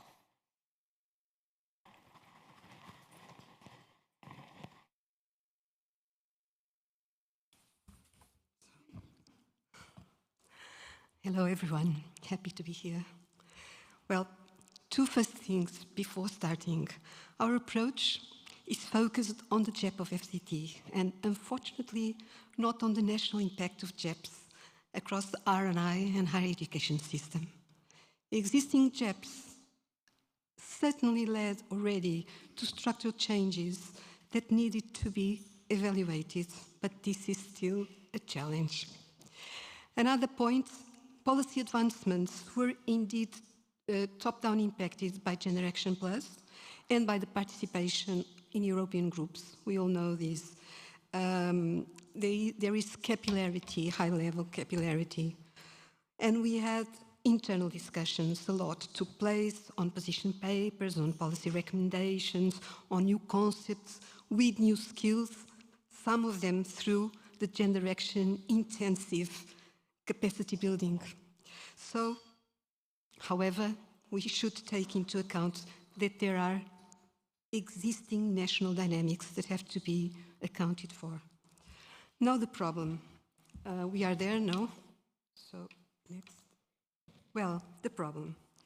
Gender Action did not have enough policy structure in Portugal and visibility, and in FCT in particular, despite already existing gender policies, such as regulations, guidelines, which were based mainly on non-discrimination principle, where gender equality is just a part.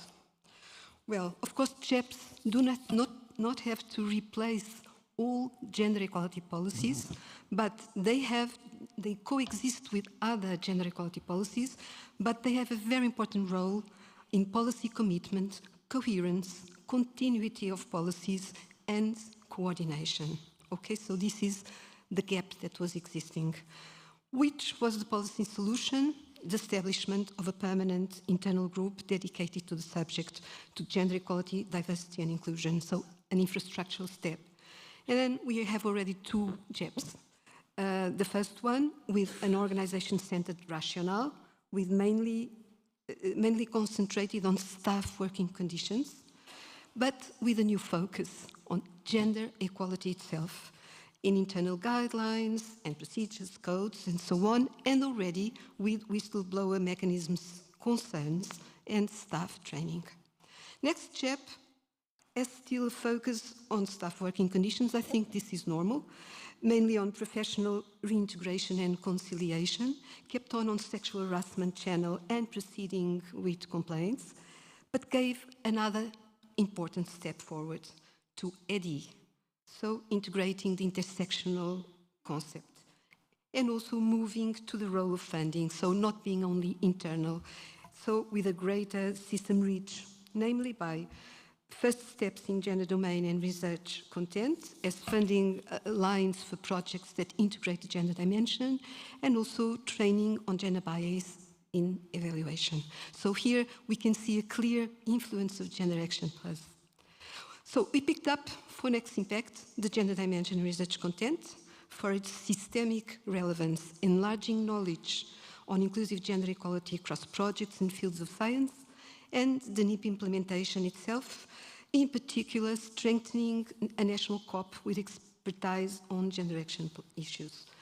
I have the notion that we are still in the process, and our expectations were to have really consolidated policies. So an increased high-level commitment and structured policy for EDI, a stabilized and monitored GEPs, not only monitored but also with indicators on outcomes and better articulation with other policies. EDI policies extended from two beneficiaries, an in-place zero-tolerance policy and systematic monitoring, and finally, effective steps on inclusive gender analysis and R&I content. And I'm sorry if I wrote you a long letter, because I didn't have the time to write a short one. This is Mark Twain's.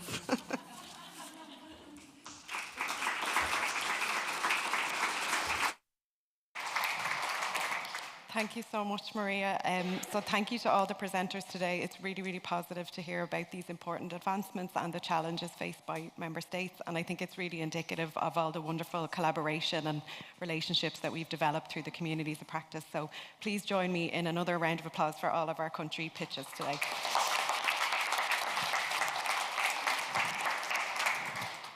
So we'll now move to our panel discussion. And on the panel today, we have 4 participants that are focused on the advancement and also the implementation of inclusive GEPs at institutional level. In the interest of time, I'll very, very briefly introduce them as they join me on stage. The summary I'm going to give will not do their expertise or their careers justice in any way, but the GenderActionplus website has more detailed bios if you'd like to find out a bit more about them. So I'm also going to take the liberty of sitting down for this, and I will also have my phone out so I can keep us on time. So hopefully you can still hear me well when I sit down. So first I will invite up Dr. Gemma Irvine. So Gemma is the Vice President for Equality, Diversity, Inclusion and Interculturalism at Maynooth University in Ireland. In this role, she has oversight of access and widening participation and excellence in exile, including University of Sanctuary and Scholars at Risk. Previously, Gemma was the head of policy and strategic planning in the Higher Education Authority. She was also the Irish National Delegate for FP10 or Horizon 2020 programmes, and she was Assistant Director of the Irish Research Council. So in 2023, Maynooth University were recognised by the European Commission as the inaugural newcomer gender equality champion. So you're very welcome, Gemma. We're very happy to have you. Next, I'll invite Dr. Jan Galkowski. Jan teaches social theory as well as social and research ethics in the Institute of Sociology at the University of Rzeszów in Poland. He's also a court-appointed mediator and was previously the rector's plenipotentiary for equal treatment. From 2022 to 2024, he was the academic ombudsperson at the University of Rzeszów. Jan is a member of the International Ombuds Association, the European Network of Ombudsmen in Higher Education, and the Anti-Discrimination Education Society.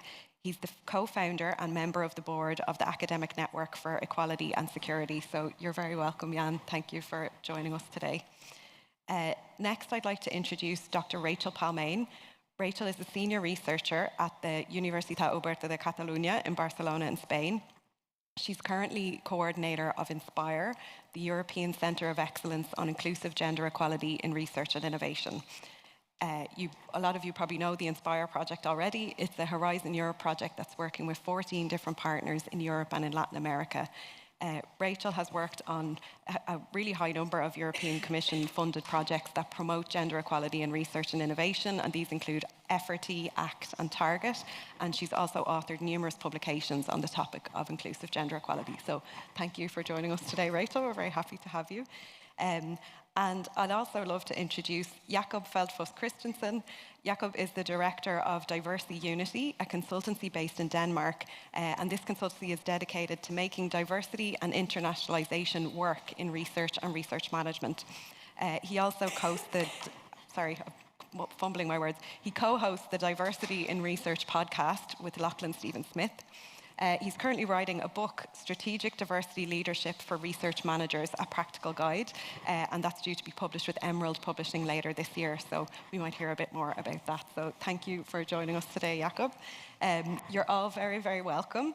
I might just really quickly set the scene, and then we'll go straight into some questions for the panel. So as the moderator, I have a specific question for each panelist, and then I'm also going to pose a general question to everybody. We don't have time for a dedicated question and answer session with the panel today, but we can continue the conversation during lunch and during the breaks and during the networking afterwards. And I mentioned earlier we'll do some audience engagement, so if there's time, the panel might like to respond to what comes in through that. So just to kick us off and set the scene, we had a brilliant panel, I think, already this morning. Really, really interesting conversation, so we might be able to reflect a little bit on that and kind of link things together. But we know from our work in Gender Action Plus that the GEP eligibility criterion in Horizon Europe has had a catalytic effect on gender equality, and more GEPs have been created and been developed and implemented since this was introduced. However, this brings with it many different challenges for institutions, for national authorities, and for the European Commission. Gender Action Plus, most of the project outputs are aimed at national level, but what we've really learned during the project is that it's really, really important to have common ground, whether that's a shared definition of a key concept, or similar and comparable standards for GEPs, or similar approaches to monitoring and evaluation.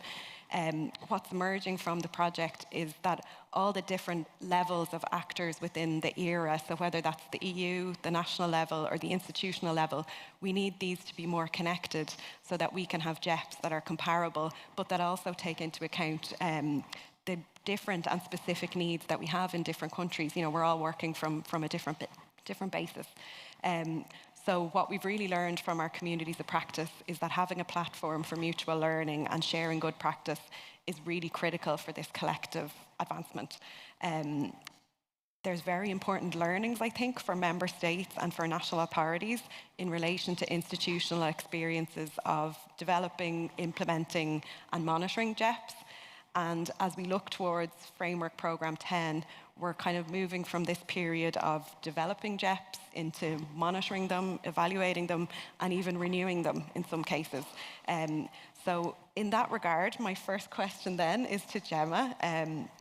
So Gemma, I mentioned earlier, Maynooth University were recognised as a newcomer EU Gender Equality Champion in 2023, specifically for the progress made on the institutional GEP.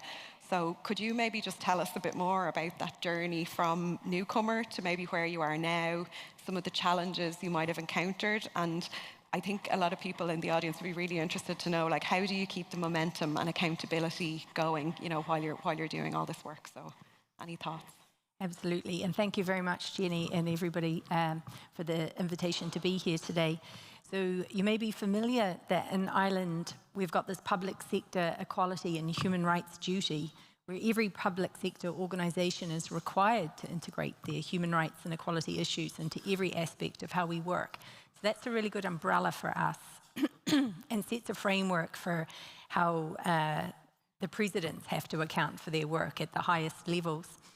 But we've also taken this multi-level approach in Ireland to reducing gender equality, and 10% of our university core grant funding is actually linked to our progress, being able to show that we've done things to actually shift the dial and achieve change.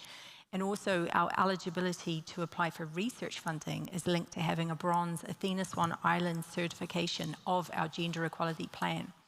So not only do we need the plan, we need someone else to have peer-reviewed it to show that it's robust and that we've actually taken actions that are going to have impact. So this is in Ireland what I think we would call a fix the organisation and structural approach. We haven't gone with a fix the women approach, which historically has been the case. And this is very important because it turns it from this is my New Zealand accent here, a women's problem into a societal problem. It's all of our day job to look at this. So for us, our actions in our gender equality plan include governance and gender balance on all our key decision-making bodies. It includes career progression processes, which is recruitment and promotion, as well as our research, our teaching and learning, and our engagement. So in Ireland, we've had this particularly strong momentum from top down, as well as from the agencies and in the bottom up in the institutions. And this has helped to keep the focus. So in this regard, we've moved our female professors nationally from just 19%, which was our 3-year average 2013 to 2015, to 24% in 2017, and now 32% in December of 2023 female professors. So we're both looking at the actions and the qualitative impact on our staff and our students, and also at the numerical numbers. And I think it's important to do both, because you could fix the numbers and still have a terrible culture, but we're trying to do both. So you mentioned a challenge. One of the challenges that we've had is trying to get more men engaged in this agenda. Often the barriers are invisible if you're not experiencing them yourself. So a lot of my role is helping to make the invisible visible, so that people see this as data and evidence-based and also part of their day job. So the chairs of each of our departmental gender equality self-assessment teams rotate. So if you've had a female chair, you need a different gender. So right now, we've got a lot of these groups being chaired by men. So this is great, but it also gives a good breadth across, because it is a national requirement in job descriptions for senior roles that you have to have evidence of progressing gender equality. So taking on one of these roles, ticks that box, but actually gives us an opportunity to have that discussion. And some of my strongest champions in the university are the men who have come through that process at the ground level and are now taking on dean roles, head of department roles, and they're strongly advocating that other departments do the same. We also take the gender equality plan as just a window into our day job. This isn't new and additional. This is what we do every day. It's our teaching and learning, our research and our engagement made excellent through an EDI lens. It can't be switched off. And so this means that our action plan is the responsibility of the whole university. I don't deliver on those actions. It's finance, HR, teaching and learning, research, international, estates, capital development. They tell me the actions in their day job that could have a barrier and how they're going to mitigate that barrier. And I think that's really important. So having a plan like this for us is just good business sense. It enables us to ensure that our staff are empowered to be as successful as they can, and it helps us to retain talent. So in Maynooth University, we now have 37% of our professors are female, and ensuring equality, valuing and celebrating diversity, and promoting inclusion, which is what we call EDI, it's a key enabler of our university strategic plan, and we wouldn't be without it. Thank you, Gemma. I think that was very inspiring for a lot of people. I think I really like the point you made about, you know, you can be fixing the numbers, but not fixing, not fixing the problem or the culture. So I think we'll probably come back to that as a panel. And I think a lot of people that are in the room today or that are joining us online are policymakers. So there's really important messages there from these reflections on working in institutions and how, you know, these plans are living documents and need to be adapted over time and, you know, to ensure that they're working. So on that kind of idea of thinking about change and how change happens in institutions, I'd like to pose a question to Jan Galkowski next. So following on really from what Gemma has said, we know that work to advance inclusive gender equality can often fall to people who are very marginalised within their institution, or they might not be very well resourced or have good support. And this is in spite of the requirements from Horizon Europe. So thinking about those practitioners and agents of change within institutions, how could they be better supported by their institution or by their national structures? Have you any thoughts on this? Thank you very much for this question. Thank you for inviting me. Speaking about support, I would like to return to the previous session, to something what Marcela was speaking about, what Lut was speaking about, namely leadership. We need perhaps new kind of leadership.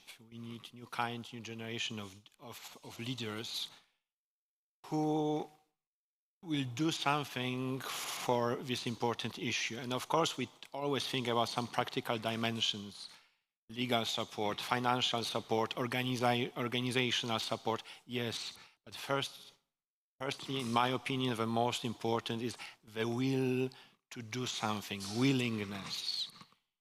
Leaders who see the problem, the issue as an important one, will have the will to do something about, will search themselves for solutions.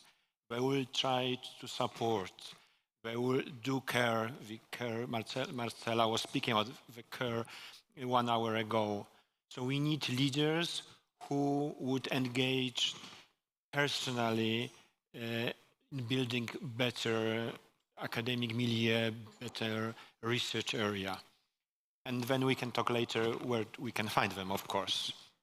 But then I would also add that such a leadership is especially important when we speak about inclusive gender equality plans, when we speak about intersectionality, because when we try to think in an inclusive way, so we like to widen our horizons, there are many issues which are perhaps marginal, new, overlooked, a little bit forgotten, or somewhere on the margins. And then I think, for example, I'm working with and for transgender persons. I'm cisgender myself, but I'm working with and for them. Such a difficult issue in my country. I'm coming from Poland. And then we need leaders who have a voice to speak and tackle the problems of those people. We speak about gender-based violence towards women and quite often stereotypically think about young women. But for my experience of academic network for security and equality, we see the volume of gender-based violence towards the women in academia, women who are very close to the retirement age, something we wouldn't expect perhaps. So we need leaders who will not only claim and declare support for gender mainstreaming, but will have a will and this some kind of ingenuity to speak about and act about towards those little issues. I mean, not little, I mean, maybe not so visible issues. And then finally, in my opinion, leaders, and our colleague spoke about it 1 hour ago, also need to be kept accountable. We need audits. We need some kind of evaluation of what's happening in academia. It's not enough that we put them in the leadership positions. We need to question them daily, what they do, what their plans, how they are going forward. Thank you. Great, thank you, Jan. I think that idea of a very authentic commitment to change is, very important for leadership, because they may not be the ones making the change, but they can enable this culture for, in people in roles like yourself or in other roles to help that to happen. So yeah, I think there's really important reflections here. I'll move to asking a little bit more. We've talked a bit about inclusiveness. And something that's really emerging from Gender Action Plus and Inspire, and we discussed this as well at last year's conference, was the need for a common understanding of what does this mean? What does inclusiveness and intersectionality mean? So I'd like to turn to Rachel now and just ask, we know from Gender Action Plus, but also from Inspire, that adopting these inclusive approaches is still one of the biggest challenges for member states and for gender equality practitioners. So what are you finding in Inspire? What would be the main challenges, and how can we move forward effectively and stop maybe kicking the can down the road? What can we do now to implement this? Yes, thanks very much, Jenny, and thanks very much to Gender Action Plus for inviting me here to speak about this today. So we've got to recognise, I think, first that we're operating in a very different context now to what we were a year ago. So we've got the rise of the right wing, we've got anti-gender policies, discourses as part of an anti-democratic push. And so many of our activities in the Inspire project were really developed to respond to the how. How do you design, develop and implement an inclusive gender equality plan or policy from an intersectional perspective? We sort of thought the why was already dealt with and accepted, and we've seen that we now need to go back to the why and reinforce why it's so important, this kind of work. Having said this, I'll speak a little bit about the challenges that we've found in pushing forward a more inclusive gender equality from an intersectional perspective in the Inspire project. And I'll speak a little bit first about the conceptual clarity that Marcella mentioned in her speech earlier on today. So, we've found it's really, really important that we have to clarify, these key terms and concepts in this field. If we want to speak the same language and effectively share experiences and these promising practices that are happening throughout Europe, it's really important that when we talk about these key terms, that we're on the same page. So, for example, in Inspire, we're defining inclusiveness as a process, as a participatory process in terms of designing, developing, implementing and evaluating gender equality plans and processes. Whereas intersectionality, we're looking at how different interlocking systems of oppression and privilege play out. So focusing on the intersections of gender, race, disability, sexual orientation, etc. So, it's really, really important that we push forward with this. We're currently redesigning the website for Inspire, and we're going to have a glossary section, and we think this will be important and useful, particularly for policymakers in this field. Another challenge that we've come across again and again in Inspire is the idea of data. No? So we need comprehensive data collection strategies to inform evidence-based policies. And often GDPR and data protection issues can be used as a kind of excuse not to really collect quantitative data in this area. But there are very creative ways to collect quantitative data in this field. For example, there's the diversity minimal set developed by Gertrude Stradler and colleagues, and really this is a way forward looking at self-declaration of different protected characteristics, and this can be used. There are various different examples, and it's also really important to take a qualitative approach to really speak to those groups that are marginalised within research organisations and get their stories and experiences to feed into indicators, to feed into targets, and also to, most importantly, feed into the types of interventions that might help for career progression, for example. Thirdly, it's really important as well to think about contextually specific intersectionality. So in Inspire, we have one of our knowledge and support hubs, the Widening Participation Knowledge and Support Hub. We have communities of practice from Latin America. We have communities of practice from Central and Eastern Europe. And obviously intersectionality means very different things in Brazil as it does from Slovenia. So if we need to really look at what kinds of inequalities are taking place in research organisations in certain contexts and develop strategies to combat them from a local perspective.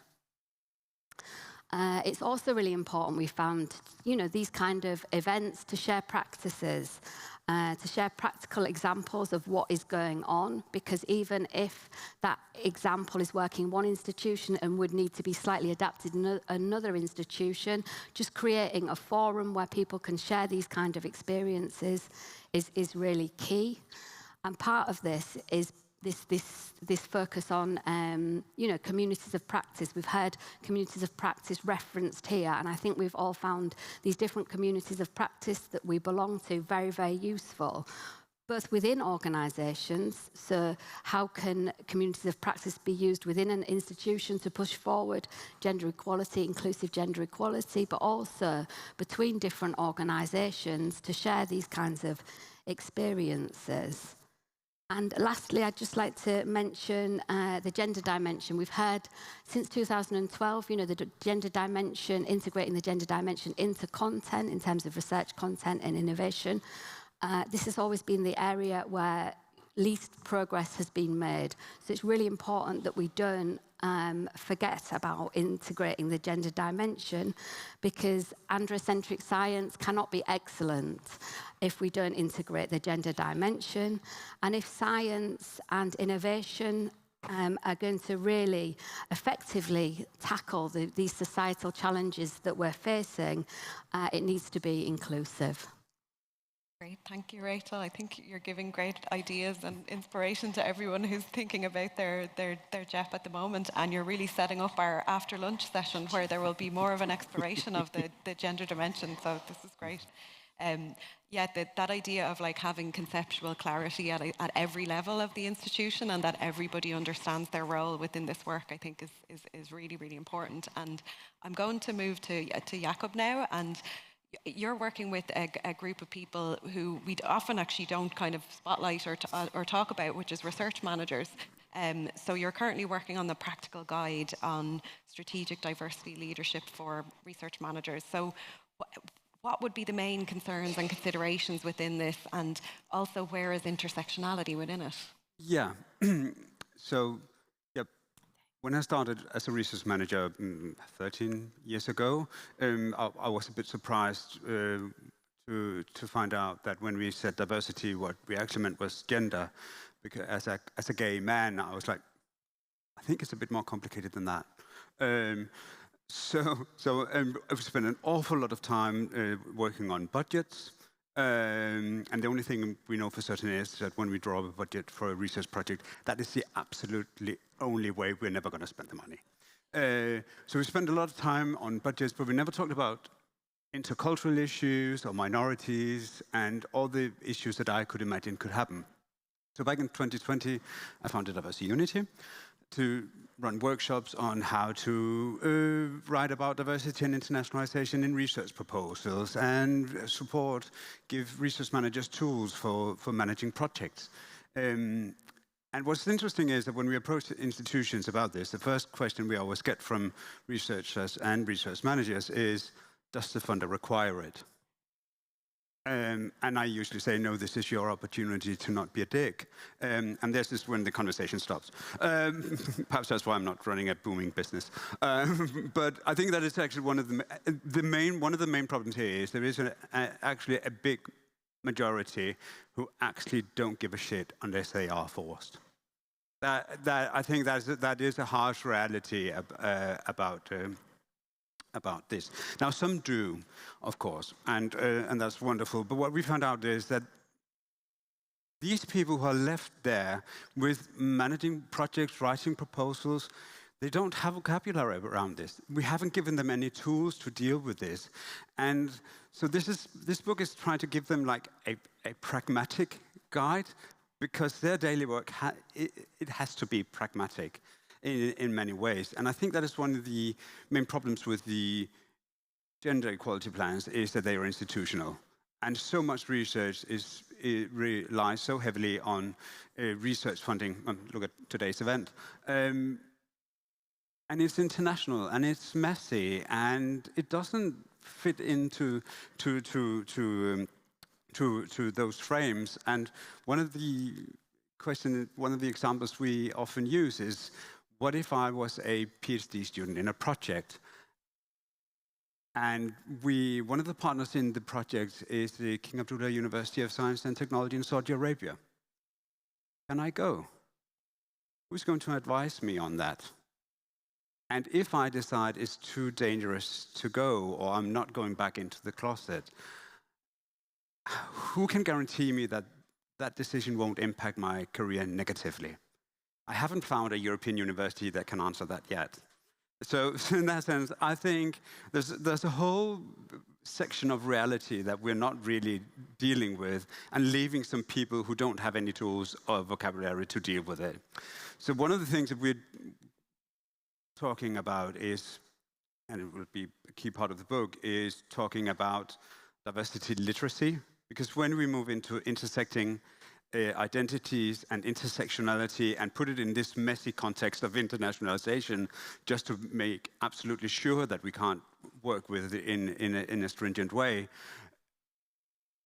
we can't just work with representation. It becomes too difficult to have every group of intersectional identities present. So we need to consider these skills a proper skill that people need to have and need to work with. And I think it's increasingly important, because FP10 will have FP10 as we will see the implementation of the European Health Data Space.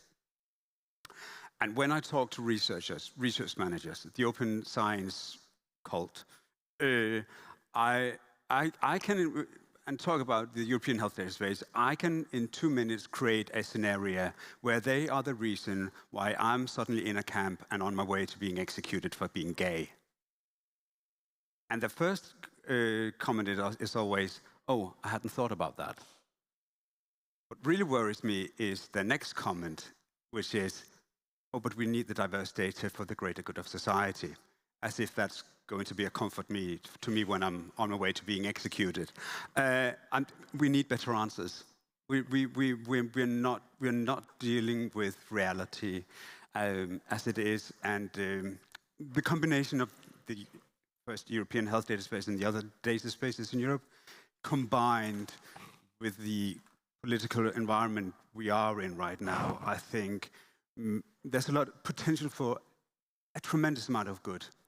But my God, it's dangerous. Thank you, Jakob. Yeah, I think these are really important themes to reflect on. And just while you're talking, I'm just thinking about how important it is for national authorities and policymakers to learn from institutions, because it is those, these examples and actual issues that surface through the policies that are created, that we need to be aware of and be able to respond to as well. So I think this is really at the kind of where everybody is in that space trying to navigate at the moment. I'm just after you've all kind of really set out different approaches to this and your views, I've been kind of thinking about the previous conversation we had this morning, and thinking about, JEPs as this kind of lever or instrument. We've mentioned commitment, and, is it an obligation? Is it something we have to do? But we touched on earlier that a lot of the time what we're seeing is kind of an additive approach to addressing areas beyond gender. But is there anything else that we can do to try and, accelerate this or do this in a more strategic and unified way, so that we can, address those issues as they arise, and we don't have to wait until, we need to wait until we have data, or we need to wait until we have a particular directive or obligation? How do we move it forward? So do any of you have any further thoughts on this? Yeah, I think one promising strategy is to bring together decision makers with underrepresented groups within research institutions, and make sure that the decision makers are accountable for implementing the sort of interventions that they can brainstorm together. There's been also specific examples of reverse mentoring as well, so where groups, underrepresented groups, go and speak and explain their experiences to top decision makers within organisations, and that their role is there to listen and to take on board what has been said, so this can feed into a more effective organisational change process. I think this is the kind of way forward that we can go, where you don't necessarily need the hard quantitative data to push forward. Great. Anyone, any thoughts? Or? Yeah, I think there's no way around requirements and demands from research funders. It's the moment it's there, then people will act. This is not going to happen organically in any way. But the moment we start doing that, we also have to have a discussion about on whose terms are we having those discussions. Because too often when we talk to research funders about how they could pragmatically work with this, or with researchers and research managers, it immediately becomes a discussion about, but then if we need this diverse data, the research becomes too expensive, we can't fund enough projects, and the application process becomes too complex and bureaucratic. And I'm left there thinking, bureaucratic, it's my bloody life you're talking about. We need to have consider on whose terms are we having these discussions. If you want my data, if you want my tax money for research, if you want my trust, you need some better answers. Thank you, Jakob. Yeah, I think that centralizing, the people that are affected by this, in everything that we're doing is kind of, where we're trying to go, but we're not really going fast enough. No. A key issue. And so I think what you've all spoken to there, Gemma, did you want to come in? Sorry, I was... No, I just would add, people are complex. So even if we, said, right, we're not doing this, you've still got complex people in the classrooms doing research, having problems with each other. They still need people, as Jacob was saying, to give them a toolkit to navigate that. So from a practical point of view, this is never going away. And also, all of our biases, even once you're aware of them, they don't go away. So you have to work around them every day. And that speaks to Rachel's point. You said inclusion is a process, and I would always say EDI is a practice. It's not an end goal. And so I think from that point of view, it could be an add-on if we deal with every individual characteristic as a silo.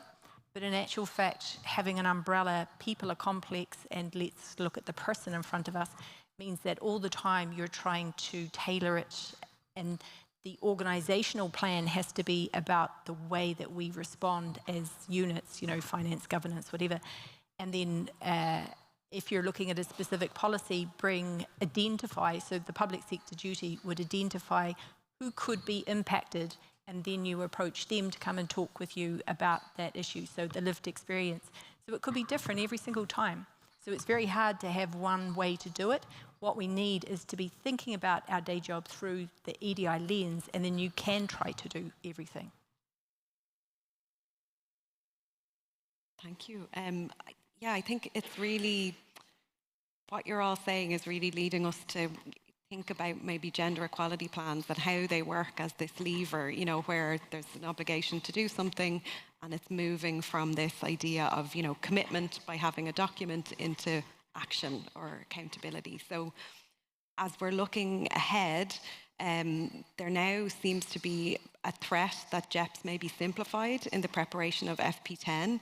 So from your perspectives, what would be the main risks if that was to happen? But also, what do you see as the main benefits of having a JEP in place? We've talked about this, but maybe to get a little bit more technical. So I know some of you have please just feel free to come in. So Jan, if you want to start. Or. From my perspective, I would say that allegorically, metaphorically, you can see JEP as a mirror.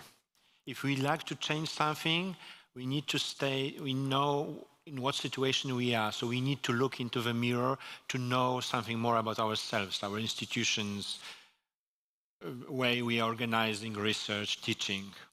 So this is a benefit of having a JEP. This is a mirror. Every JEP should be based on the extensive diagnosis.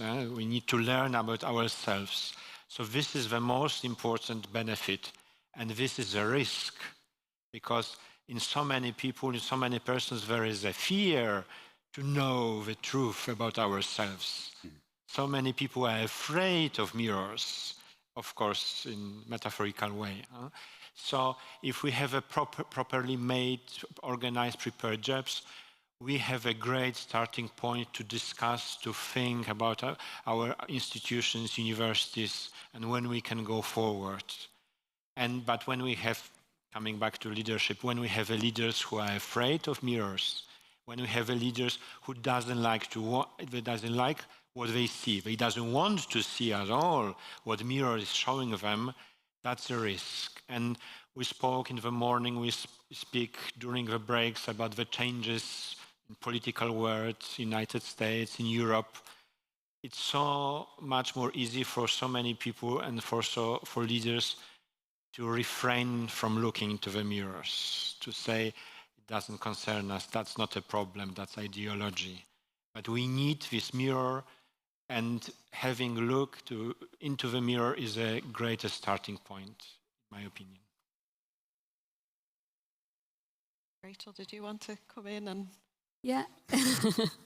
I'd just say that, our Polish colleagues demonstrated, how the GEP criterion has had this real impact. And it means, that gender equality, inclusive gender equality, has to be discussed. And there's a need to move forward with this. So, there needs to be competence development, support and resources, but we need to go forward and not back. So I think the Commission as well needs to fund more of the inclusive GEP implementation projects. I think that's really, really important, because we all know that without resources, organisations find it difficult to implement a comprehensive, effective gender equality change process.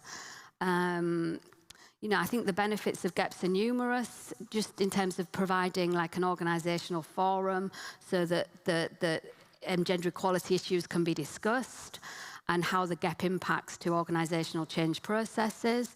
And it provides a tangible document based on data that enables an organisation to articulate a change strategy. Now, often, there's criticism that it's just a document and it doesn't implement real change, but at least it provides a focal point. And I think we need to go forward to the next stage, where we look at monitoring and evaluating what is the real impact of these gaps. Because so far, the link between the plan and the impact it's difficult to demonstrate, but it doesn't mean that we should go back. We should go forward and invest more resources into looking at that complex relationship. Yeah, I see some nodding. Yeah, there's agreement there. Jakob, was there anything that struck you as... Yeah, I think I'll just go back to the whole point of, follow the money. Research institutions are so dependent on external research funding. That is where you can make a change, and it can be simple and it can be pragmatic. And in the current political environment, we probably have to be pragmatic. And I would rather have a pragmatic intervention that actually makes a difference than a lot of self-righteous virtue signaling and yes hands. So I'm all for that. And if I can just be a bit of a geek here and go to the next era strategy, because in the current era strategy, you of course had the gender action, but you also actually had an action on research management, and they have had a few projects funded as well, and it's a lot about professional recognition and developing the profession. If they have an action in the next era strategy as well, I think it's time that you say, okay, so what is the profession? What are the skills? You could actually make a difference there by saying, well, an actual skill is that you deal with these things as well. It's not something that happens in HR. You have a responsibility here as well. Part of the recognition, you could also say to them, Well, now you have it. Now you're recognized. Now you have a seat at the grown-ups table.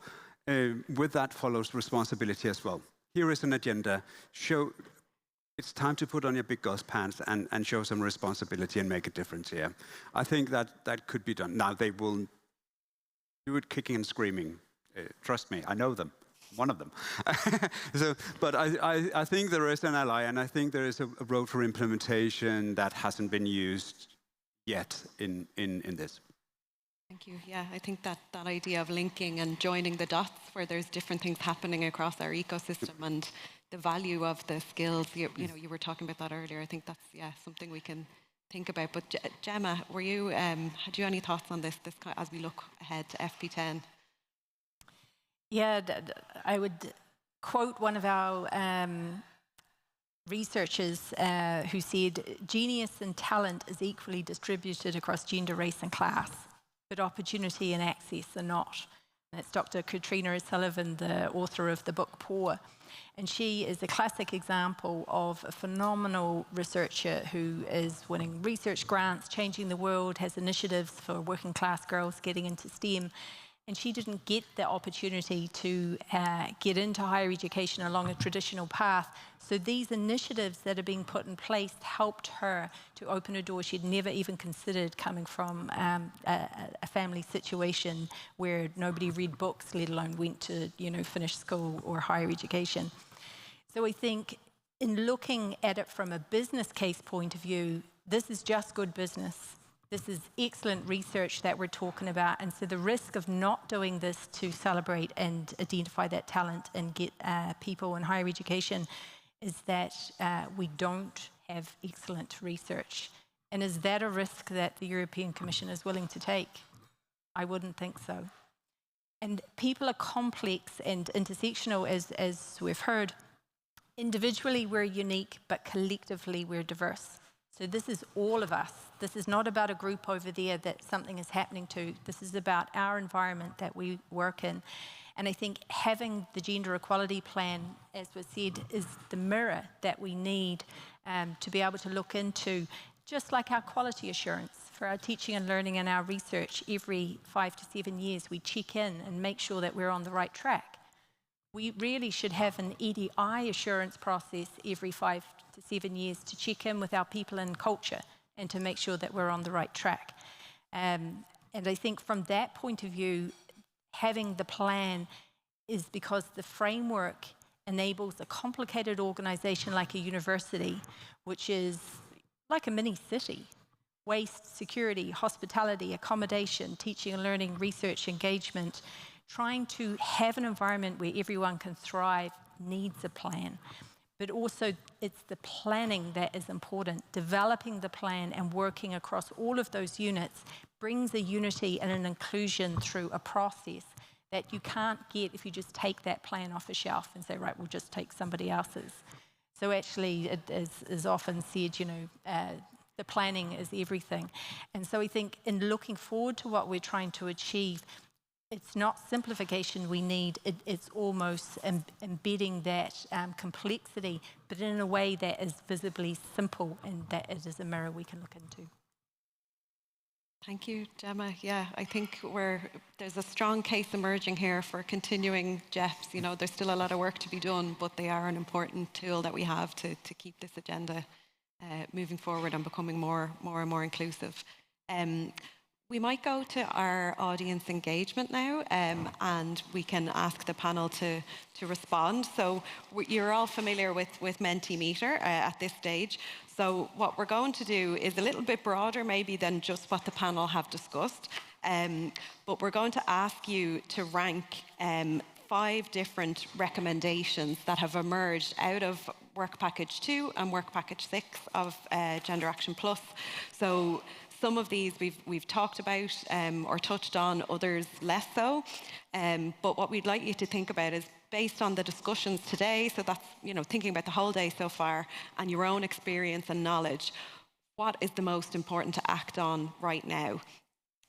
We have different ones in there around the European Commission to provide guidance to national authorities on monitoring and evaluation or compliance with the GEP requirement. national JEP monitoring systems to be put in place, a common definition of intersectionality and inclusiveness.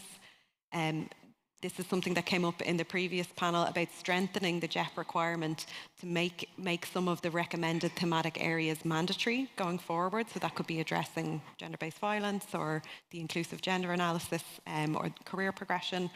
And something we talked about today on the panel, improving support for change agents in institutions. So really keen to hear from you on what you think might be something important to act on. We will be developing more position papers within GenderActionplus. So we're really keen to kind of get your views today that we can feed into this, this work going forward as we're drawing the project to a close. There's a lot to read, so we might give it another minute for everyone to digest and give their ranking.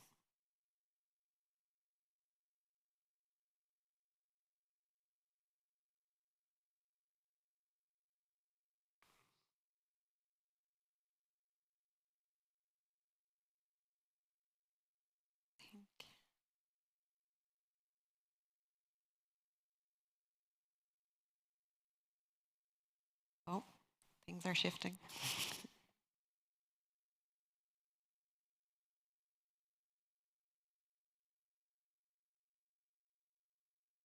Okay, so we might have reached, we might have reached some kind of a conclusion, but I think it's clearly emerging as the top ranked option here is strengthening the JEP requirement to make the recommended thematic areas mandatory. So it'd be interesting maybe to just reflect on that with our panel and think about that. So we know, there's certain required process areas within every JEP, but then there's also recommended thematic areas, and different institutions, I think, have been taking those up depending on, the challenges they face and the work that they're trying to do. But yeah, have our panelists, our expert panelists, have you any views on this in terms of being the people on the ground that are seeing the impact of implementing JEPs? Would this strengthening the JEP requirement, bringing those areas in and making them mandatory? How do you feel? I guess we would all agree that they are all important. That's the problem with answering this question. Yeah. But I would stress something about what's now in fourth position, improved support for change agents in institutions. I put it in the first place because I strongly believe even if rectors, politicians, ministers, whoever on national EU level do nothing, there is a lot of great people, some of them sitting in this room just now or watching us online, who do a lot. And on those people, the system is based. And in my opinion, they are the most important. So even if we don't have a common definition or we don't have a different set of criteria or so on, the most important are those persons who are working somewhere in the grassroots. Yeah, so I think we gave you an impossible task here, really, to rank these. So, it's a bit, it's all a bit loaded. But yeah, any other thoughts or any of how the ranking has emerged? Any thoughts for... I had number 4 as the first one as well. I think the change agents in the institutions in the coming years are going to have an incredible, difficult, and in many ways incredibly dangerous job as well. So they definitely need all the support they can. As for the first one, I think something we didn't touch on a lot today, so far at least, has been on the gender analysis that is mentioned here, which of course is great. When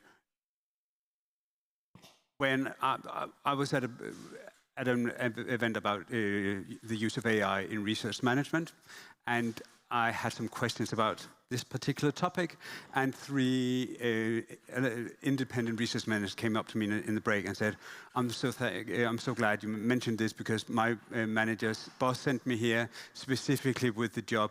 Can you figure out how can we use AI to write those generic paragraphs about gender analysis and ethics? So I think when looking at the first one, I think we we will soon have a point that because of AI, we will be funding the wrong people because they figured out how to use AI to write these sections without having any intentions to do it. And unless it has consequences, we will let people get away with murder. So in this strengthening the JEP requirements, I think it's, yes, the inclusive gender analysis is a good step forward, but the requirements have to be about follow-ups, and if people do it, and then it needs to have consequences. Yeah, needs to be meaningful and not a tick box. Yeah. I think that's great. Yeah, and there will be more discussion on this topic after lunch as well. So this is great. This is really linking everything together, I think. Yeah. Any other reflections on the ranking or what you think? Or I think this reflects the multi-level approach as well. Because in Ireland, what really worked was we had the European Commission with a requirement, then we had the Irish government putting in the national requirement, and then an agency monitoring us, and then our presidents looking at the data for the funding hook. And then we had the on-the-ground change agents as well. I think we need all of those different levels, and we need them to be joined up. So that trying to rank it is very hard, but in actual fact, when you think about it, it is important to start at the top. So the European Commission is so important in this space for setting the scene and the context in which we work. And culture is led from the top. And so from that point of view, I would agree with it coming up there. I think it's culture is in what we say and don't say, what we do and don't do, and what we tolerate and don't tolerate. And I think it's really important for us as change agents and all of these levels to be able to call out this increase in the global context of nastiness, of attacking people for wanting to do better by other people. And that'll be the next wave of what we have to have toolkits to support people who are working in these spaces. So I think having a national JEP monitoring system that is flexible to be able to respond to some of those new things is important. And just to call out a new thing, excellence in exile. So in my portfolio, I now have responsibilities for asylum seekers, migrants and refugees, both students and staff, scholars at risk. And that's something that's coming in from an equality, diversity, inclusion point of view, but also speaking to that breadth. And we've got a race equality plan that's currently in development. So there's so many elements to this because people are complex. Thanks, Gemma. Rachel, did you want to? Yeah, I'd agree with what Gemma's just said, and I think this sort of whole systems approach is fundamental. So talking about how the European Commission with the JEP eligibility criteria, looking at about the place of the research funders in this, the importance of the change agents, national authorities, it's got to be the way forward. But we've got to speak the same language. Great. Well, I think those are very good words to end on. So I just please join me in thanking our panelists and our pitch presenters today.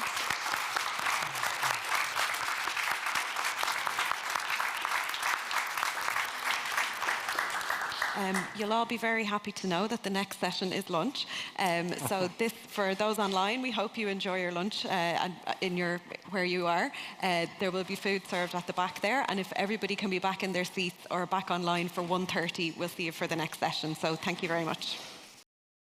Okay, everyone, it's time to get seated again. So please find your seat. And I hope that everyone online is back at their computers. So before introducing the next session and the chair for the session, I just want to remind you that we have our policy briefs right by where you did your registration. They are on the table there, so grab one. Okay, so for our third session, I would like to introduce Lidia González Urta. She's the Spanish national contact point of Horizon Europe for cross-cutting gender issues at the Spanish Foundation for Science and Technology, FECYT. And she leads the work package number 4 in Gender Action Plus.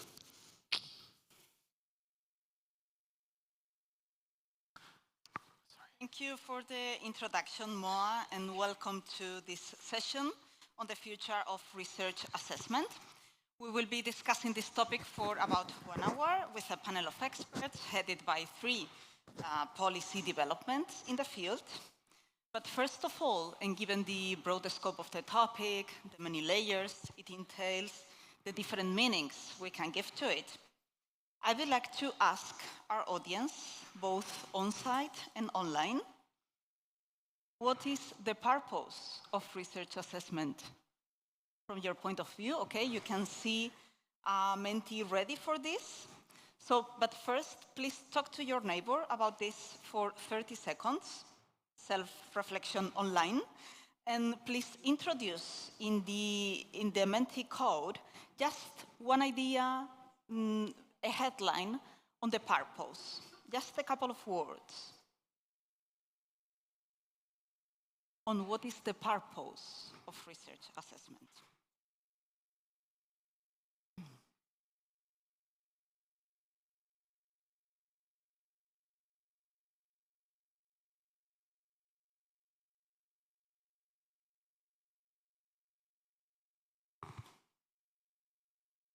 Okay, so we can see already some of them appearing on the screen. Fostering quality, excellence,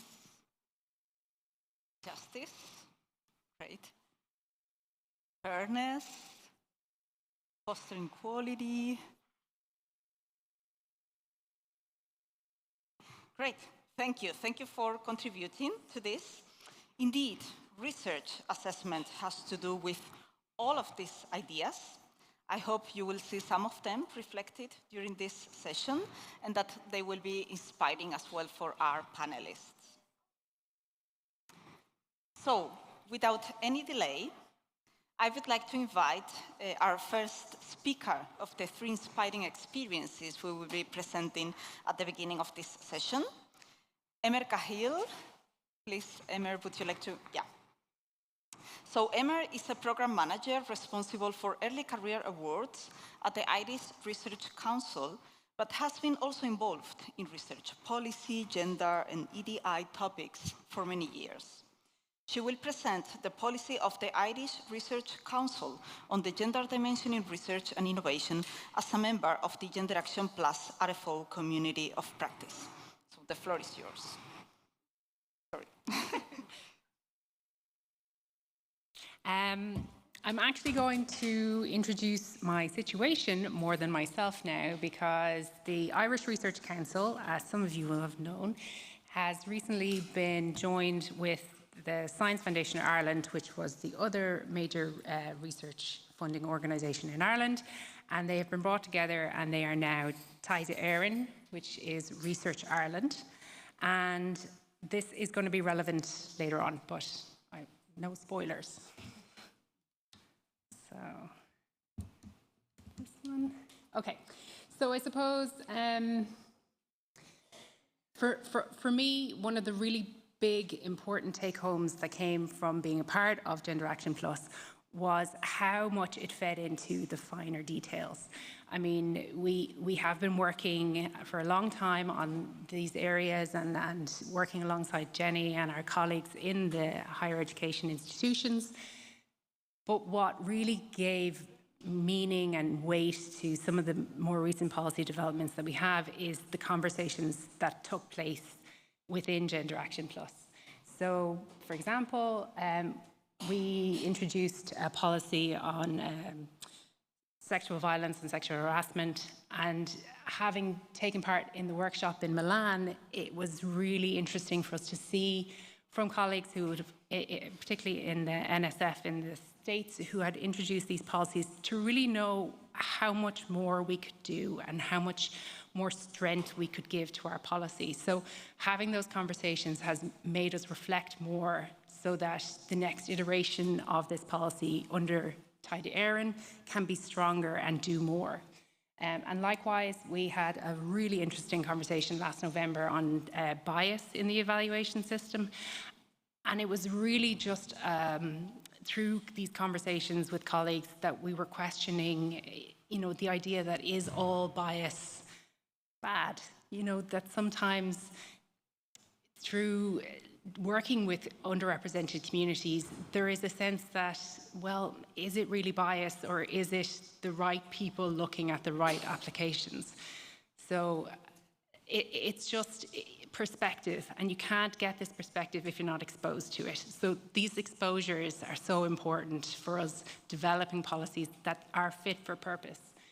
And then again, we had another conversation about AI, which at the moment is just kind of a closed door for us because of the, I suppose, the worry around the use of AI. And having conversations with colleagues, you know, in Vinova who are exploring the use of AI as a tool has made us stop and think about how we can use these technologies for our advantage or to assist us more. And I think these conversations happen because of communities of practice like this. So it's really been a wonderful experience for me personally. And then I suppose in terms of what's next and the impact,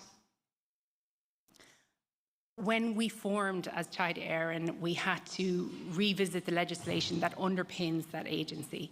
So the government had to do a large body of work to try and reform the legislation that governs us now. And because of the work of the former Irish Research Council, because of the work of policy colleagues in Science Foundation Ireland, because of GenderActionplus, because of Jenny in the HEA, because of all of you raising your voices about this issue, it's now in our legislation that underpins our agency that we have to advance the principles of equality, diversity and inclusion with regard to opportunities to undertake research and innovation and in the undertaking of research and innovation. That's enshrined now in law. That is the law that governs our agency. And that's there because everybody in this room has made it a priority and made it important and put it in the dialogue. And it means that now we can go on and look at additional measures to support awardees with disabilities. We can look at paying for sick leave. We can look at expanding the sex and gender dimension to include other areas of diversity, and we can maintain these dialogues. So giving us that legal basis to work from is so vital, and it's happened because people like you are keeping this conversation alive. So thank you.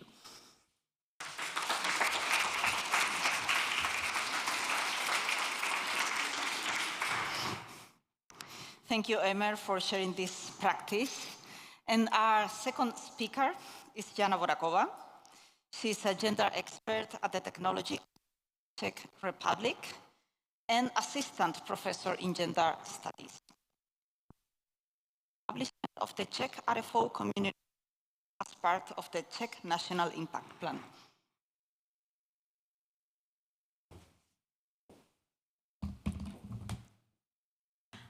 Good afternoon, everybody. I will present very briefly a joint activity of the Institute of Sociology of the Czech Academy of Sciences and the Technology Agency of the Czech Republic, which is a national RFO community of practice launched as part of the Gender Action Project. The decision to use an established model of a community of practice was motivated by the observation that the activities on the part of Czech RFOs to promote gender equality and inclusiveness in research and inclusive gender analysis have so far been limited or not as developed as they could be. Although there are several national policies that assign tasks to research funders in this area, the lack of capacities in RFOs forms an obstacle to achieving the objectives of these policies. In addition, where there are some policies or where some measures have been developed, there are inconsistencies in the approaches of different RFOs, for example, in the design of these measures, which leads to a lack of understanding both on the part of researchers and evaluators, an increased burden on them, resistances on both parts, as well as inconsistencies in the evaluation of proposals. Therefore, as part of the project, we established this RFO community of practice to discuss existing policies and measures of RFOs that are described in various Gender Action Plus outputs,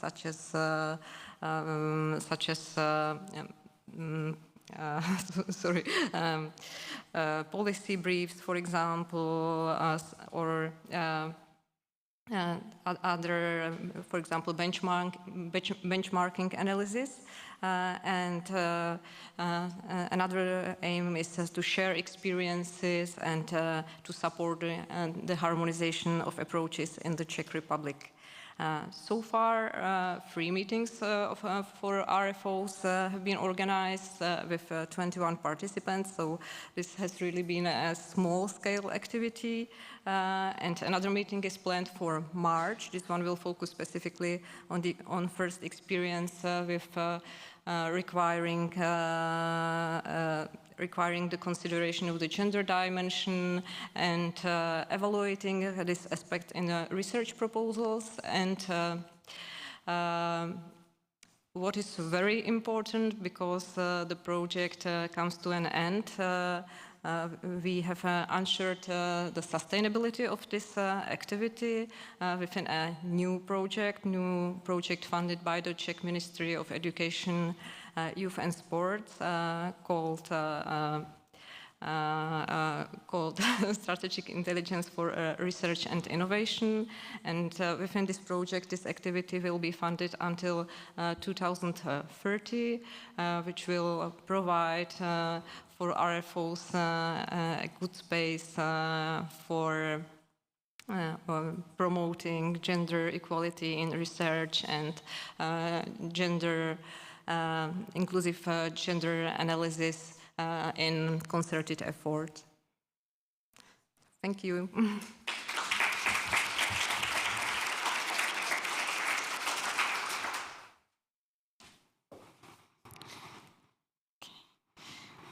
Thank you, Jana, for letting us know this work in the Czech Republic.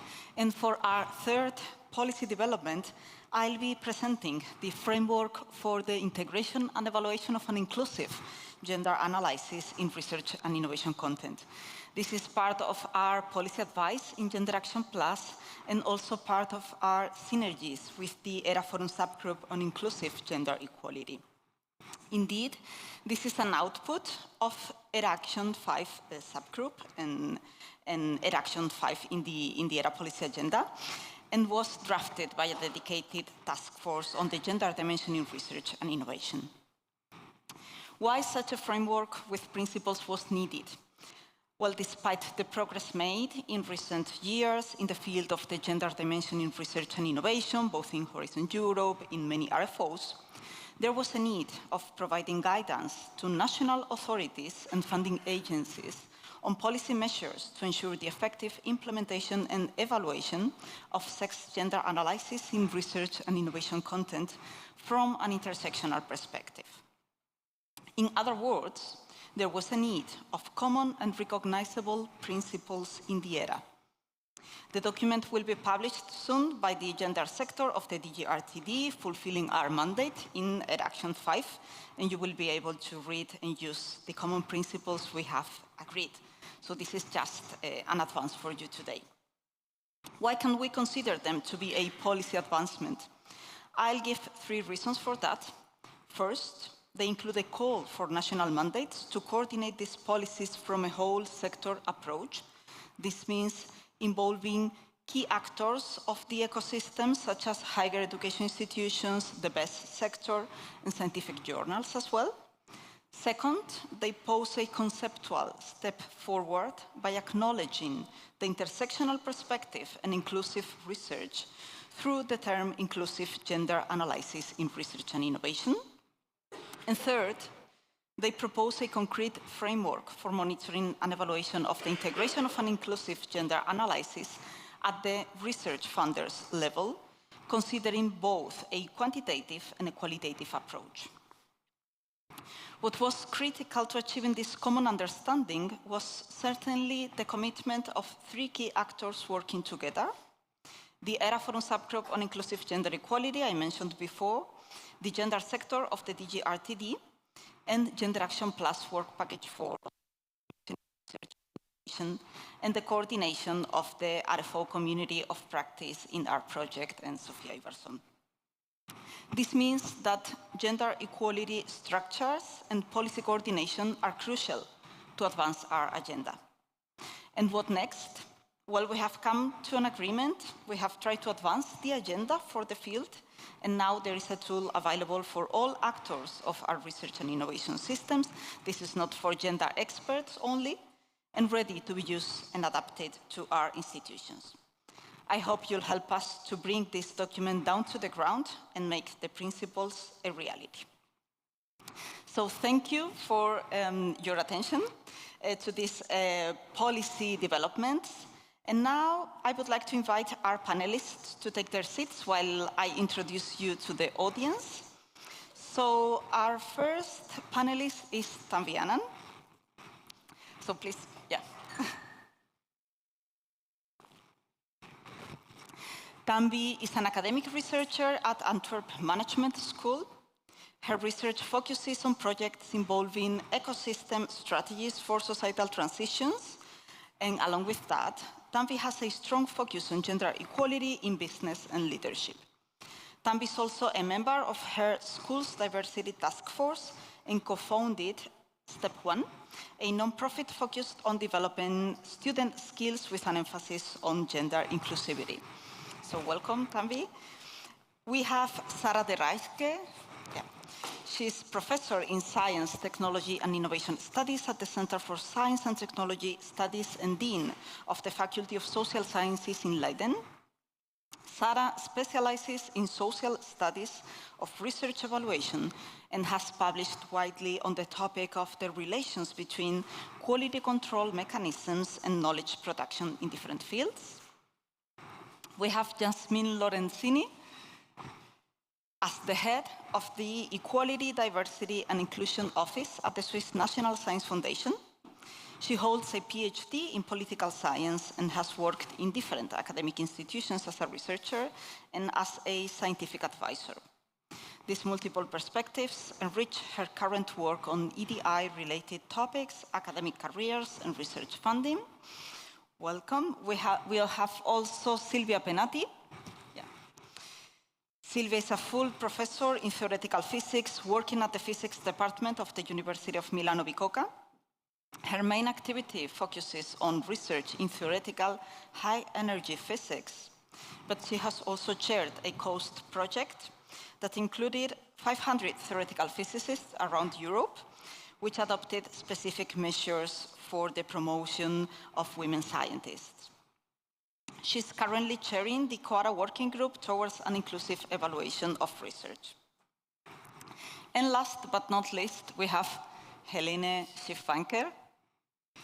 Helene is a senior researcher at Johannium Research in Austria. Her research focuses on gender bias in research assessment and on the implementation of gender equality measures in research organizations.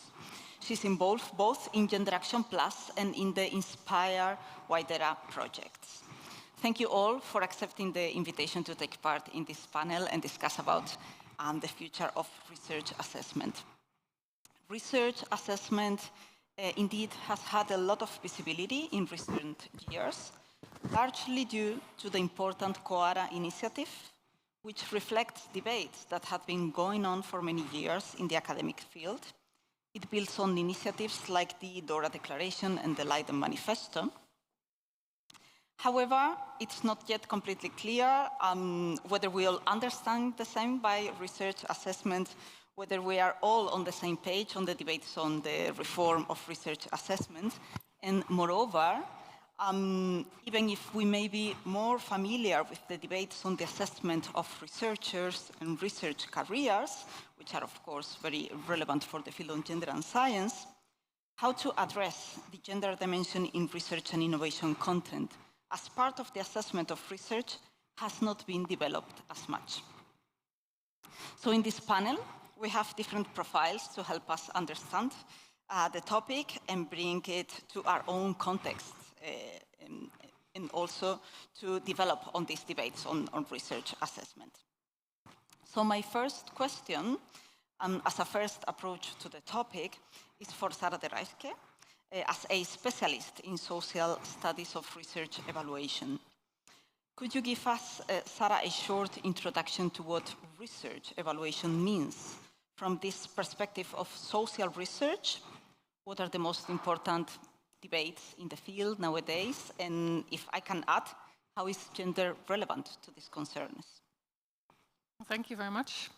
Thanks for having me. Thank Marcella for the invitation. Yes, so I'm trained as a psychologist. I'm now in science and technology studies. I come at the topic of research assessment through that lens, so as a thoroughly social process. I think to this audience that doesn't come as a surprise at all. But when I started doing this research, there was a specific way into studying research assessment as a social process, and that was mainly through quantitative means. So what we started to do, and I'm definitely not the only person in the room that does this from a research and practice perspective, is to really analyze research assessment as a thoroughly social process with its implications and practices through the lens of power, structures, norms and values in academia, also taking seriously how academic actors themselves partly shape those dynamics, and sometimes to the detriment of science itself, unfortunately. So to also give scientists agency and responsibility in affecting change as well. So obviously we have a huge group of actors that make this field and make research assessment a thoroughly social process. They've all been mentioned before. Some of them are sitting here. So funders, societies, journals, etc., but also researchers. And we, I think, need to thoroughly analyze these scientifically. How does this group of actors think about and practice and define research evaluation, and then also, and that is something that I've also been doing half of the time, is also to affect policy change, and that is a really slow process. You've been hinting at that in your introduction. So when we published the Leiden Manifesto, for instance, that was in 2015, it's 10 years ago. The introduction to today already mentioned this is slow and incremental in many, many ways, but we do see some change, I think. We'll talk about that. And I think one of the elements that I've been paying attention to as part of that sociality of research assessment is a focus on quality criteria and metrics, and how do you define quality, who defines it, who's in and excluded in helping to define, who's at the table, who isn't at the table, what kinds of disciplines are being taken into account when we define quality control. So that's broader than gender and other underrepresented groups, but also thinking about how epistemically certain things are in and excluded. Yeah, so and there's a practical dimension too, obviously, to research evaluation as a social process. So thinking really clearly about and thoroughly about how we can be more reflexive and more contextualized in the way we assess research. It's a glaringly obvious point as well if you consider research assessment as a thoroughly social process. It's part of the answer. Gender is, for me, obviously a great element in this, as I've been treating it myself as one of the elements in which forms of epistemic injustice are happening when it comes to quality control. And that is a really hot issue at the moment as well, obviously, and it will become even more dominant in the next few years. So that's unfortunately. Thank you. Thank you for this introduction, Sara. And related to one of the concrete topics related to this broad topic of research assessment is the evaluation of competencies. And we have Tambi Anand, who's leading a project on entrepreneurial competencies assessment. So Tambi, can I ask you, what can we learn from competencies assessment in the business enterprise sector that can be applied or maybe transferred to this scientific field? Thank you for your question. So I was working on ICA, another European project where we aimed to build a competence assessment tool for entrepreneurs. And as entrepreneurs are jack of all trades, there was a holistic framework of different competences. Definitely, there's one difference within research assessment that we don't expect researchers to be, they don't have to be specialized in a lot of areas, rather be excellent in a selected few. But one key difference that, in research is that output is often mistaken for competence. So we still use, or to see how competent a researcher is, we still use metrics like H index, or we use their citations, their publications, and that is something that could change. And also to draw a parallel from the European Open Science Career Assessment Matrix, it is being picked up. For example, that matrix has different dimensions like leadership or services, impact, as competence assessment of researchers, but it's still an incremental process, as Sarah said. And to move to a more competence assessment way of measuring or assessing research, there are different ways to do that. We could look at the diversity of authorship, we could look at the collaborative network of authorship, but one that has really come up is narrative assessment. It's being tried, it has positive review, but overall, the biggest, also something that we can draw from competence assessment from entrepreneurship is that we need the whole ecosystem to work together. So to move from an output-based assessment to a competence-based assessment within research, we need all actors. We need the funding agencies, we need the publishers, the researchers, all of them to work together towards it. So.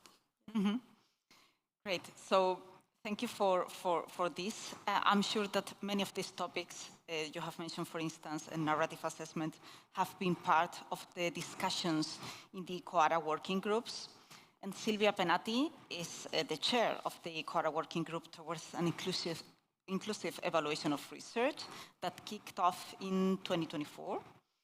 One of the objectives of this working group is to identify mitigation actions and propose concrete measures for research assessment criteria and practices that ensure equal opportunities, inclusiveness, and valorization of diversity.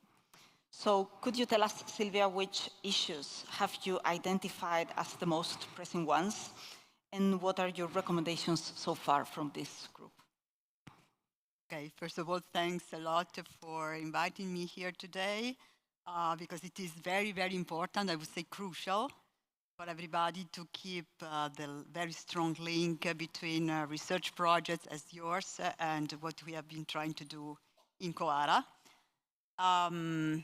Thank you for the introduction to COARA and our working group. So assuming that at this point you know everything about what we have been doing, let me tell you that strategically speaking, I would say that the most pressing issue right now is to include gender dimension and the problem of bias mitigation in evaluation within the general discussion and the general revision that COARA has been carrying out in these 2 years.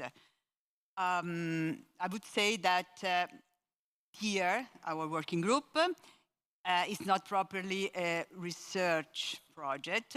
Rather, it is sort of a tool which aims at systematizing and coordinating all the beautiful outputs and beautiful suggestions and recommendations which came out even from other projects, GENDERACTIONplus premise, with the aim of including this best list of recommendations inside a final report that COARA will provide all COARA members.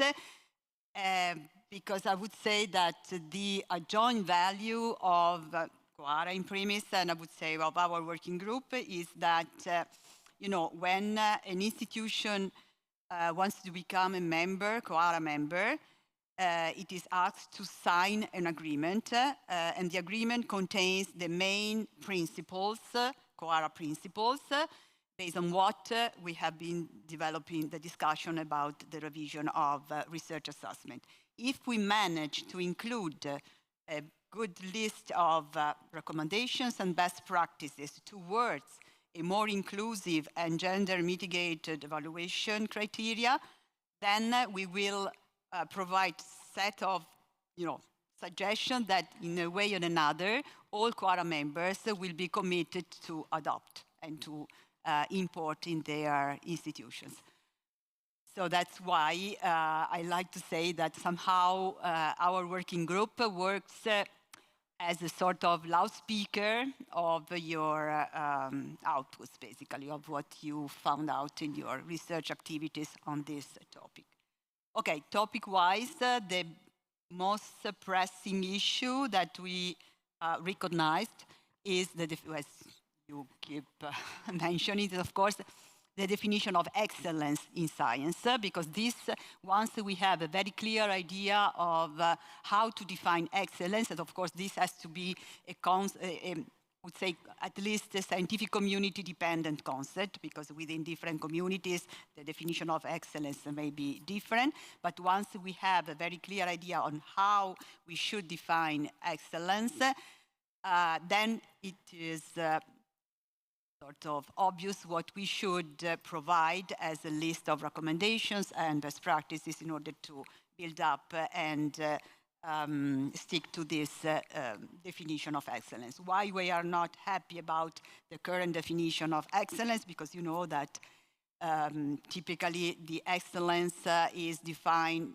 using quantitative numbers, typically the biometric indicators, and we perfectly know, because we also have statistics about that these are biased numbers. And, it's very easy to imagine why. Okay, so that's why we point towards, the very, I would say, challenging goal to redefine the concept of excellence. And in particular, our final deliverable will be, hopefully, a very explanatory and full set of guidelines that we will provide to all research performing and research funding organizations, initially inside QARA and then hopefully also outside QARA. Thanks. Thank you for sharing this information from this working group. You have raised the issue of how to define excellence. Excellence was included in our word cloud at the beginning, so I guess we can elaborate a bit more on this. And I would like to go to Jasmine, because Jasmine Lorenzini is promoting the diversity of personnel and the diversity of knowledge from her position at the Swiss National Science Foundation. Could you explain the SNSF approach to excellence as embracing scientific findings from various points of view? Yes, thank you very much. Thank you for inviting me to talk today. And what I will say resonates very much with what has been said this morning.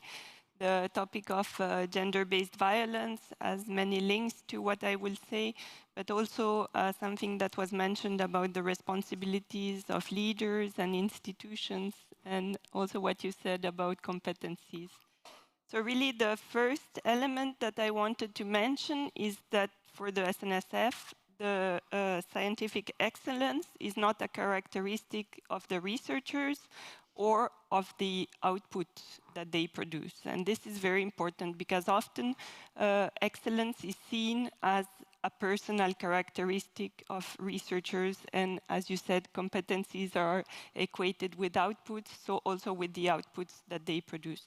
And we really have this idea of excellence as something systemic. So it is really the research culture that is part of this question of excellence, and also the kind of knowledge that are produced and the potential impact of this knowledge. So really excellence is something more like an ecosystem, and this is also something that we mentioned earlier today. So this is still fairly abstract, so maybe we can look at some of the components of this that are very important. And I think something that we have not mentioned directly, but relates very much to the topic of gender-based violence, is the question of working conditions. What are the working conditions offered to researchers to conduct the research and to bring about this scientific excellence? And this is really a precondition to have scientific excellence. Without a good working condition, the work cannot be to its best level. And this is something that was already mentioned in relation to gender-based violence. And so who is responsible to provide these good working conditions? And here comes the question of institutional responsibilities, but also the responsibilities of team leaders. So the institutions need to provide clarity with regard to the types of contracts that employees will have, how long the contracts last. For instance, we fund projects for 4 years. So why employees get contracts that are shorter than that? This is a typical question for the institution. And then you have questions for the team leaders. Are they prepared to welcome and provide safe working conditions to people from diverse backgrounds in their team? And of course, then people say, well, but this is extra task. This is not our core job. Well, as soon as you start recognizing that this is part of the job that they have to do, this is part of creating this scientific excellence, then it becomes also part of research assessment. It has to be recognized as an important task, valued and assessed when you want to obtain funding or when you want to obtain a position. And this brings me to my last point, is also really this idea that the tasks that researchers have to do are multiple. They are very wide. They address different aspects, and they also vary along the career track. Of course, these responsibilities to lead a team, also to shape institutional conditions, become stronger for more advanced, more established researchers than they are for more early career researchers. So this means that if you want to assess researchers, you also need to do it differently at different career stages, and also depending on what is their role in the scientific ecosystem. So we also should move from a focus on the individual researcher to a focus on the pool of researchers that we need in an ecosystem, because not everyone can be good at all the different tasks, but overall there needs to be a balance so that universities and research environment can perform the different tasks that are expected from them. Thank you, Jasmine, also for raising the institutional aspect and the working environment in connection to the idea of excellence. And so I take the opportunity to go back to Tanvi and ask you, how can competences assessment contribute to creating a more inclusive, fair and sustainable environment? In your work, you are committed to creating a positive change towards more inclusive, fair and sustainable communities. Is there any good example you can share with us? Sure. I'm going to start with the example. So as a researcher myself in a higher education institute, where I work at Antwerp Management School, and this is not an advertisement, but how I was always assessed, I mean, definitely publications were a piece of the puzzle, but there was also different aspects. There we have societal impact, the contribution I make to the team, the media engagement I have. There are a lot of different aspects on which I'm assessed. But at a conference, and now I'm giving anecdotal evidence, at a conference, I met another researcher from another institute, another country, and they shared that they're assessed solely on the basis of publications. So with every publication, there's also a monetary award based on the ranking. And this process is rather isolating also, because if you co-author a paper that is published, the reward is split. And this isolating process does lead to, firstly, not a very sustainable career if you have to work in silos. But it also presses on inequalities, or it makes inequalities stronger, because with Matthew's effect, so the more advantaged become more advantaged, or they succeed more. In research itself, if I have to work in silos or researchers work in silos, people who are well established, senior researchers, researchers from majority will succeed more, whereas underrepresented groups will navigate to struggle, or struggle to navigate also tacit knowledge, which is present within research a lot. So perhaps that's a big point, that if we don't have a lot of assessment, if we only, again, going back to my point of assessment, competence being equal to output, then we are reiterating the fact that the ones who are already strong go ahead and become stronger. So perhaps my, again, advice would be that instead of a competitive culture, we go more towards a collaborative culture. Thanks for saying this and for sharing the example. And now I would like to go into more detail on the topic of the assessment of research content.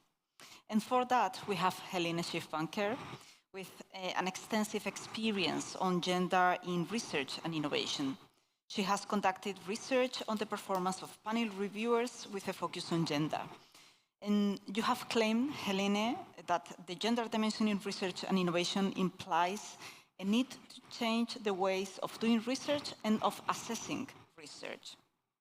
So could you give us a short introduction to what the gender dimension in research and innovation means in this context of the assessment, and tell us how has the role of reviewers been enhanced regarding this by the different funding agencies you have studied? Yeah, thanks, Lydia, and thanks for the possibility to contribute to this discussion on the assessment by bringing in some findings that we have generated in our research when we studied gender bias in the assessment processes in various RFOs. And in particular, I think it is very relevant to bring in all this knowledge that we have from this gender research perspective to this discussion on reforming research assessment. And what is a bit lacking here in this discourse, I think, is this, what you just mentioned, Lydia, this gender dimension and the link to the generation of knowledge. So we know, of course, that the way how we do research and how we produce innovations, that this is not gender neutral, and that we should take this into account when we assess the quality of research and innovation and when we talk about excellence. And it is, of course, relevant that we pose specific questions when we design a research project. It is relevant how we frame these questions, which data we collect, which data we analyze, but also to whom and in which way we disseminate the findings that we have. So this is what refers directly to the quality of the research we do. And it is in this way that gender is relevant, but it is not only gender. This was mentioned before in the morning already, that there's also other inequality dimensions that may intersect with gender, like age, like cultural background, like ethnicity, and so on. So this means for researchers that they need to have a kind of a different approach to design a research proposal when they hand it in for funding. But it means at the same time that we need also reviewers who are able to assess this approach appropriately, and researchers who really have the gender competence, or at least some kind of gender competence, to be able to assess if this is a relevant topic in this proposal, in this field, and to really give a sound assessment. And I think RFOs have a responsibility here to address this topic for reviewers and to also support them on a general level. And I think for the assessment, I have found in the RFOs that have worked with it for a while, basically two approaches how this expertise can be generated. It's on the one hand to train the reviewers, provide support material, but go beyond guidelines and also provide some space to reflect or to get in contact, to have some discussions, reflections, exchange experiences with peers, because other reviewers might already be more advanced in this and have an idea what the gender dimension means in this specific field. And we have seen that this peer learning is quite efficient. But it could also be organized in the way that more gender experts or more experts with inclusion competence are involved in panels or to the assessment. So I think both approaches are kind of pioneers in this respect to assess the gender dimension. Mm-hmm. Okay, so thank you for this interesting reflection on the assessment processes. That may be interesting, especially for those working around COARA. So this is to go back to Silvia, because COARA stated that the criteria to assess projects and researchers should recognize all contributions to quality research by principal investigators and projects, as well as contributions to cultural and societal impact. For us, for GenderActionplus, the gender dimension in research and innovation content and the inclusiveness perspective are critical to cultural and societal impact. You already introduced a bit the topic of the gender dimension, but could you elaborate a bit on it? What has been the influence of the gender dimension in research and innovation in the COARA debates so far? Okay, difficult question, because I have to be honest and claim that so far the influence has been quite limited, and I can motivate my statement a little bit more. So what happened, I was surprised, because how COARA began basically working. They launched a call for the creation of working groups, which means that basically ask people to apply, presenting a project, proposing a topic for a working group, and the way the topic would have been discussed within the working group. There were, I don't remember, something like 15 proposals at the beginning, the first call. We presented our proposal for tiers, so for revising the evaluation criteria in the lens of gender bias, in particular gender bias mitigation, but we were not approved. And the reason was that they were arguing that since we declared that we were pointing towards a bias-free evaluation process, they said that bias-free evaluation is impossible because we are a human being, so we will be always biased in doing evaluation. So at most, what we can talk about is bias mitigation. Okay, fine. But the impression at that point was that we were talking with people who didn't even know what we were talking about.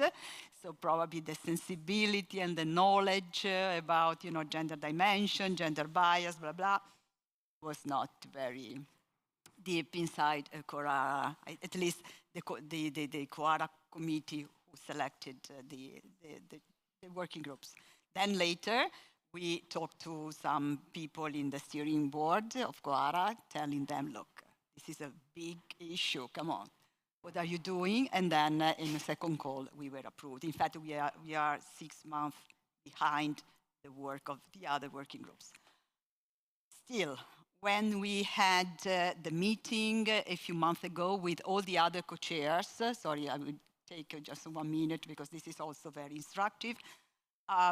We pointed out that the problem of bias mitigation should be a transversal topic to all working groups, because no matter what is the specific topic you are working on, but as soon as you start talking about revising the evaluation criteria, you have to consider the problem of bias mitigation.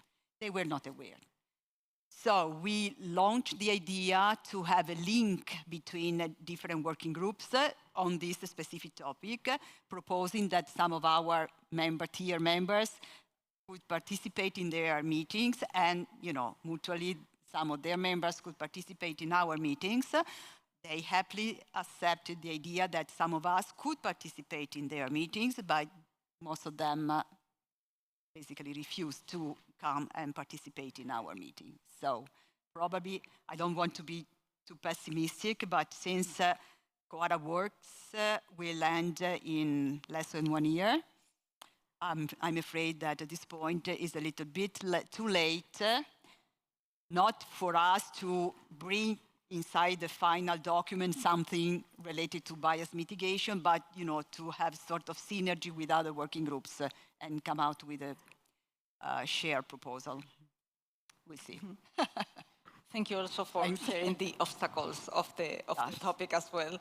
And I said before that for Gender Action Plus, an inclusive gender analysis in research and innovation content is critical to cultural and societal impact. And we have also claimed that this topic should be an important element of research integrity broadly understood. In Switzerland, a national center of competence in research integrity will be established soon. And this question goes to Jasmine Lorenzini. So from your point of view, what could be the role of the gender dimension and intersectionality aspects in the work of such a center? And how could it become a reference on research integrity from a gender perspective? Okay. It's a very complex question. So first, maybe I can say a few words about what this center will do, and then I'll try to answer the question more specifically.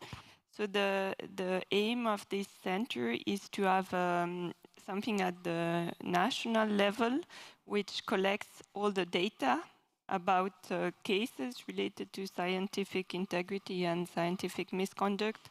What are the type of misconduct that happen in different research performing organizations in Switzerland? Also, what are the sanctions for the cases, and what are the measures taken in the different institutions? So it creates the possibility to show best practices, to show also where different institutions stand, and also create awareness that now this is centralized and it goes beyond the institution and it's visible to a broader audience, so creates a little bit of pressure to act on the topic. What we also have in Switzerland is a code of conduct for scientific integrity, and this was agreed by different parties, funding organization, research performing organization, and it is very useful because it gives common ground to deal with cases of misconduct. But it is also very limited because the core focus at the moment is on topics of plagiarism. Also because it is the easiest part to address. But I'm not saying it's not good, because we need to start somewhere and to acknowledge that this works well, and also created a procedure for institutions to work together. And I think what we need in the future is that this center also collects best practices from communities of practices such as Gender Action Plus, but also from research on the topic of gender-based violence, to really be able to create this link between gender as it is analyzed in research project to the practice. What does it mean for institutions? How can institutions build on the scientific findings to advance on reducing the cases of scientific misconduct? And one aspect that is very difficult, I think, to operationalize on the ground is the question of respect, because the question of respect is already in the code of conduct that we have for scientific misconduct. But whenever I discuss with the legal office at my institution, they say yes, but this question of respect is very broad, it's very difficult to act upon, and it touches upon questions related to working conditions. And working conditions, at least in the Swiss framework, is really in the hands of universities. And we can not do much on that aspect. So the question is really Are there best practices analyzed by gender experts in other countries, how to move forward, and what could we do to build on this expertise to advance on that through this center? Okay, thank you. All the ideas you have shared so far on ethics, integrity, the assessment excellence are part of a framing of a narrative towards gender equality and inclusiveness we try to promote. And you have claimed, Helene, and also in line with Gender Action Plus recommendations, that there is still a need to develop a clear narrative on the gender dimension in research and innovation. And also you have claimed that uniform standards make it easier for reviewers to adapt to new policies. So how can these debates on the research assessment be included in this narrative and common standards? And if I can introduce here the best sector, how to appeal to the best sector with this narrative, how to involve them? Mm-hmm. Yeah, I think this statement builds on the research that we have done in Granted, where we studied the assessment processes in 5 different RFOs very extensively, and where we also analyzed how the gender dimension was implemented and how it was assessed. And we found that from the RFOs who had already implemented it, they all had their specific way of doing it, of course based and related to the national context, to the institutional history and context as well. But what we found is that that each RFO communicated this policy and this policy aim differently and used different terminology, sometimes also different indicators to assess it and to indicate what was done. This makes it challenging for applicants who apply at different funding organizations, but it's also a challenge for reviewers who are not aware of this policy and who need to get used to it and learn how to do it.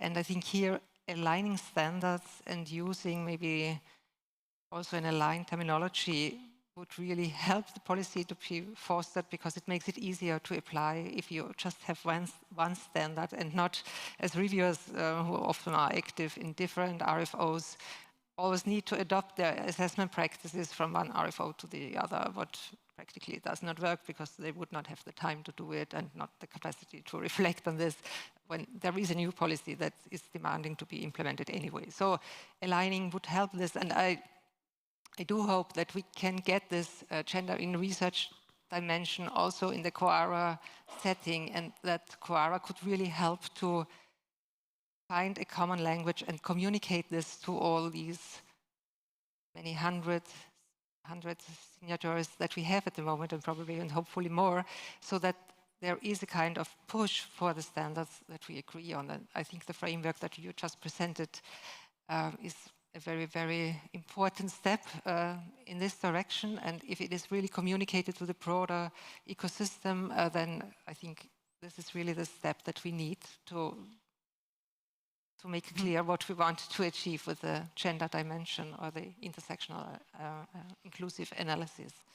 I think this is important, and it is even more demanding, I think, when we think of the business enterprise sector, because the business enterprise sector has, again, a completely different terminology, and we do not know very much about how the private R&I companies, how they deal with this policy, how they apply the gender dimension, and how they use gender and inclusiveness in the innovation processes. But we are currently conducting some research on this in the INSPIRE project. We have selected 4 policies that aim to foster inclusive innovation in 4 different national contexts. So in Sweden, in Austria, on the European level, and also one from the Global South, from Burkina Faso. We want to understand what inclusive innovation means there, what we can learn for the policy design here. And we do it by focusing on the companies, on the beneficiaries who have implemented this policy. And we study currently what is working what can be adopted by companies and what is different. And I think terminology is one important aspect. And what we have seen so far is that there are companies who use this inclusive analysis in their processes already without the policy, because they want to optimize the user groups and the needs of their user groups. So they distinguish, of course, between male and female users, but also within the female users between more advanced and less IT advanced users, for example, or younger and older female users. And in this way, they have a kind of inclusive analysis without naming it this way. And I think what we need there is really to align the terminology so that we understand each other what we mean by these approaches. Thank you, Helene. We will follow the developments in Yeah. SPIRE. So I opened the discussion with Sara de Rijske, and I would like to close this round with you. To give us this broad perspective, you have reflected in your research on the social contract for science. What do you mean by this social contract, and in what sense it addresses research content assessment from a gender perspective? Yes, thank you. I guess that focus on the social contract, well, traditionally that has, of course, reflected a trade-off. So in return for funding, academics have freedom to produce reliable knowledge. And now, over the past years, decades, but let's focus on the kind of era of reform in research assessment. I think that started in 2012, 2011 with this wave of research on research waste, and then initiatives to start to think about responsible forms of assessment. I see in those initiatives you also see this reflection and this changing focus on research culture and the broader landscape of what are knowledge-producing agents for, what are universities for. So you see that in the policy initiatives that first focused on metrics and responsible assessment in that kind of performance indicators way to move to include more elements, multilingualism and also ED&I, etc., and open science in the UNESCO recommendation term, which is really about who is all this for and who sits at the table when we start to think about research and educational questions. And I guess there's a very kind of short-term, or short-term literally for this, like an evaluation gap that we saw, focusing on a very particular form of social contracts, and now we want something else. We need something else. We really need interdisciplinary work. We need to take into account what the knowledge that we all produce is for, who's it for, and how can we save the planet in some respects even. So we really, and that has an extremely gendered element to it in the way that it used to be built up through the research assessment and quality criteria that you also mentioned with citations and HG digits and Matthew effects. So I guess we need all these levels. I think even more so now we need change agents that also have that high-level discussions about what are universities for and who should be in those universities, populating them, and what kind of leadership that has also been addressed, but also very practically at the level of how do we think about quality and excellence in a broader sense. And a lot of examples have already been mentioned, so I just maybe share a personal reflection. So I've been doing a lot of that more international level policy work and research, and as of last year I decided also to maybe do something in my institution on the ground as Dean of the Faculty of Social Sciences. And then I really also noticed, of course, how complex this is when you start to, from that knowledge, you start to try to implement this. But I think for me the key element is to really connect that question of what, in my case now, social science is for. What does that contribute to the world, very close by, but also in the larger sense? What is our social contract with societies, especially now when it's when we're just targeted? everyone is targeted in social sciences and also the people. So the climate isn't conducive to this. But it's even more important than to ask of ourselves when we put together a panel for a new professorship, who's in the panel, what is the chair about, how does it contribute to social science and to the university strategy, not as an empty term, but really to think about what do we add to the world and why do we need this person right now. And partly representation matters still, but I also think it's really thinking through with leadership that dares to take the time to do that, what these connections between the content and the research assessment on the ground mean in practice. Thank you, Sarah. We are coming to the end. We are a bit running out of time, but I want to ask one final question for all of you and ask you for a very brief final statement as a takeaway for all of us, so be prepared for it. Gender Action Plus is a policy coordination action, one of whose missions is to help develop the ERA policy agenda, ERA Action 5 in particular, but also mainstream a gender perspective in all ERA actions, read the reform of research assessment. So how do you envision the future of research assessment in the upcoming period? And what's the role of gender in it? Maybe we can start with Tanvi and then by order. Sure. For me, the future of research assessment looks like we have, it's a shift from ways of assessing research that benefits those who are already in positions of power, who are well represented, to a way of research assessment that does take everyone, so inclusive research. Ooh, that was extremely short. Setting the bar high here. I'll be a little bit, I'll try to keep short. So I think keep hope. That was nice in this morning sessions as well, so it takes a long time. We see progress. I've made this depressing statements a lot about how complex this is because of all the partners involved in pushing this change, this systems change. But if we take that modular approach, we see all kinds of agencies already doing stuff. And I think the modularity of systems change is important to keep in mind.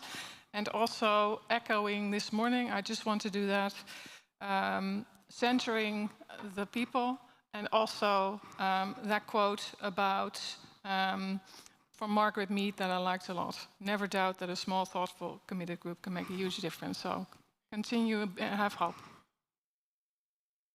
Yes, from my side, I think the future of research assessment really needs to build on this idea that science is a collective endeavor, that we need to find ways to promote teamwork, collaborative work, and this means recognizing the variety of tasks, all the tasks that are more often carried by women, by female leaders, to create these pools of talented researchers who can successfully work together. Okay, so my perception, which is definitely positive, is that we at least reached two main milestones. One is that we managed to raise awareness in the scientific community, and this is for sure. And the second is that I realized that, even thanks to your work, we managed to split a very complex problem into what in physics we would call the elementary components, which means in very small, well-defined problems. And since now they are small and well-defined, we know how to attack each of them in a very clear way. So I think we managed to clarify a lot our idea about future strategies. What we should do, my advice, because I heard many questions this morning talking with people, what we should do next is to begin with, consolidate what we have reached. Because you know, we have experiences of bad influencing winds from, you know, blowing from western part of the world. So we should watch out and consolidate what we have reached first. Yeah, I think reviewers are key. because they are the ones who are doing the research assessment, and we should strive for broadening the pool of reviewers, have included other groups beyond academia, and having reviewers from other career stages, from other underserved groups, or also other research sectors, and also beyond, from representatives from civil society, or depends, of course, on the research program and context. But yeah, having a broader pool of reviewers, train them better to be able to do the assessment in a reformed manner. So this addresses various aspects. The gender dimension is one of it. And hand in hand with this, also to redefine excellence, go beyond this focus on the scientific impact on a broader level, have indicators for the societal impact, and also for on the individual level, for example, on taking into account mentorship and other activities that reviewers do. Thank you for all these encouraging statements. And to close the panel, I would like to put the question back to the audience. How do you envision the future of research assessment?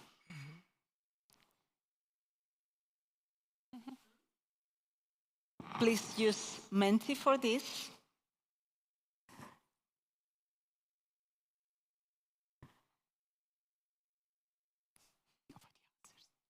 I'm afraid we won't have time to comment on them, but we want to collect all your ideas for the future of research assessment and continue discussing during our next coffee break.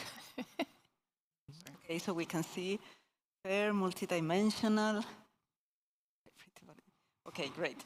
So thank you all for participating in this session. Special thanks to our pitch presenters, to our panelists for sharing all these interesting insights into a topic that will be crucial for the upcoming period. It was my pleasure, and over to you, Moa.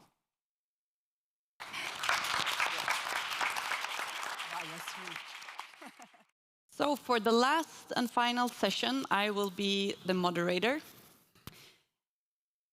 And in the final chapter of our conference, Towards New Horizons, Inclusive Gender Equality in Framework Program number 10 and beyond, we turn to one of the most pressing issues of current times: illiberal governance, the anti-gender backlash, and academic freedoms. Unfortunately, across America and across Europe, gender equality in research and innovation is facing increasing challenges, from political resistance to growing restrictions on academic freedom. How can we counter these forces and safeguard inclusive policies in Framework Program number 10 and beyond?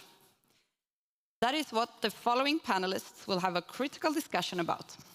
So let me introduce to you Susanna Hasubska, the Minister's Plenipotentiary of the Cohesion of the State Scientific Policy from Poland.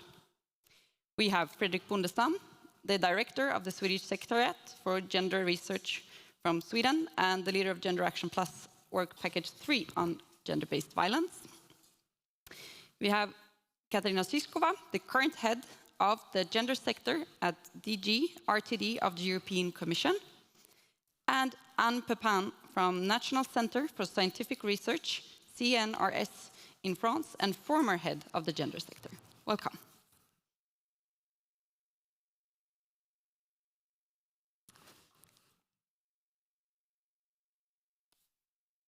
So I will start with a question to all of you to answer.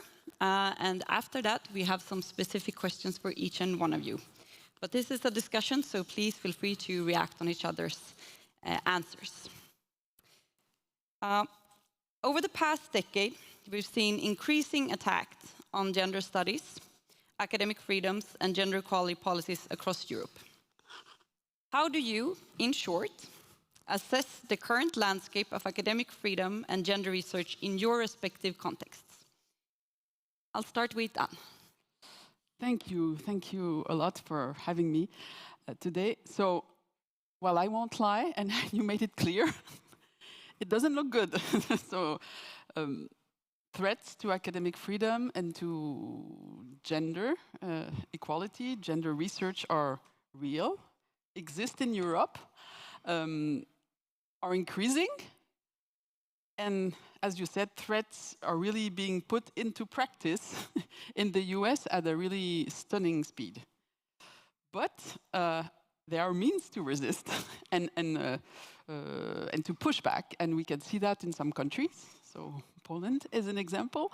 And there's also research that can help. So one of the things that during my time at DG RTD in the gender sector, we wanted to do is, of course, react, because these global changes and trends have been going on for a while now. So under Horizon Europe Cluster 2, which is dedicated to inclusive societies, culture, creativity, and so we planned topic calls that would address these specific issues. So projects such as Fierce, Kindle, Resist, Push Back Clash, and Untwist. So these are 5 projects that were funded under a topic called Feminisms for a New Age of Democracy. So we put that from the beginning of Horizon Europe 2021 work program. And these projects are finishing now. So, and one of their main tasks was to come up with responses to the anti-gender, anti-feminist pushback that is going on, and they have developed some strategies. So there's something that we can already build upon. And of course, Gender Action's output and all the sister projects that are funded under Horizon Europe. I mean, we can build on that. They're documented. There will be more projects, as far as I understand. So we have grounds on which we can really build to concretely address it. Yeah. Thank you.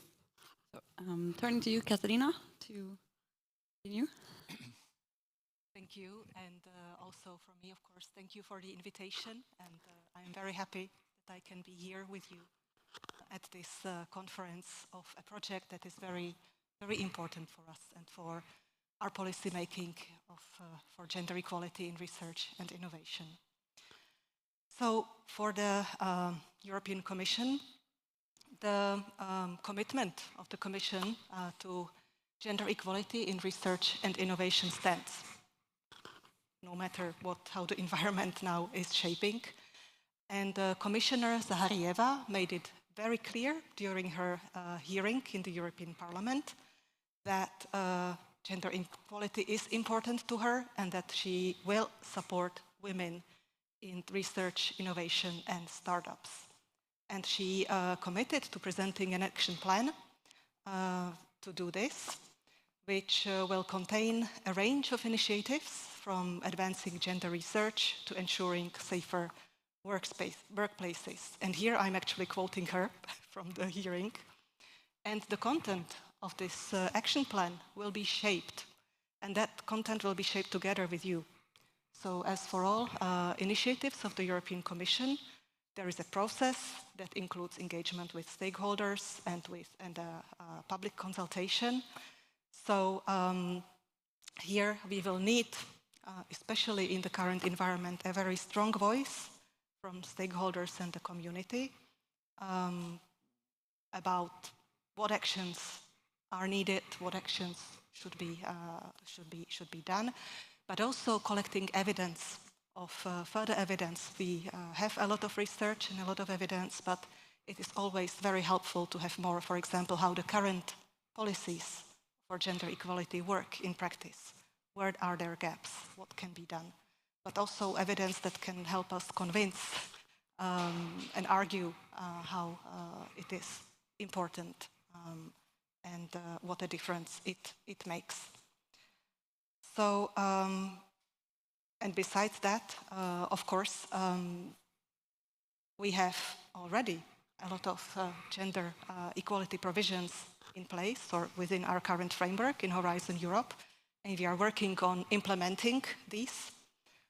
That is not changing at all. And here again, we need the whole community to be engaged and also to pull their weight behind this. Thank you. Let us get back to that. Susanna, please. Thank you. So I think that we can all agree that academic freedom is fundamental value. But sometimes, unfortunately, this concept might be distorted and used to promote, to spread unscientific populist theories. And this is, as you all said, a trend that we can observe in some Europeans and not only countries. And this is highly dangerous. And it needs to be actively opposed, and I'm here from Poland to say that it is possible, but also to tell you that we've been there. We do not recommend this. Don't go this way. So if some damage is already done, then there's the good news from me that you can bounce back. Poland is a strong example that you can efficiently and you can combat such attempts, but unfortunately, it is not easy. But how to maintain this academic integrity? I personally believe that it requires, above all, consistency. Consistency and action. We need to stay strong, and our example shows that with determination and social engagement, and I think this is crucial, it is possible to counteract this threat. So I'm here to say, don't lose hope. Thank you. Fredrik, please. Yes, it's interesting to listen to this start of the panel. I think, we have tricky issues in front of us concerning the backlash against academic freedom, which often goes hand in hand with the backlash on gender equality. At the same time, academic freedom is used as an argument against gender equality in some senses.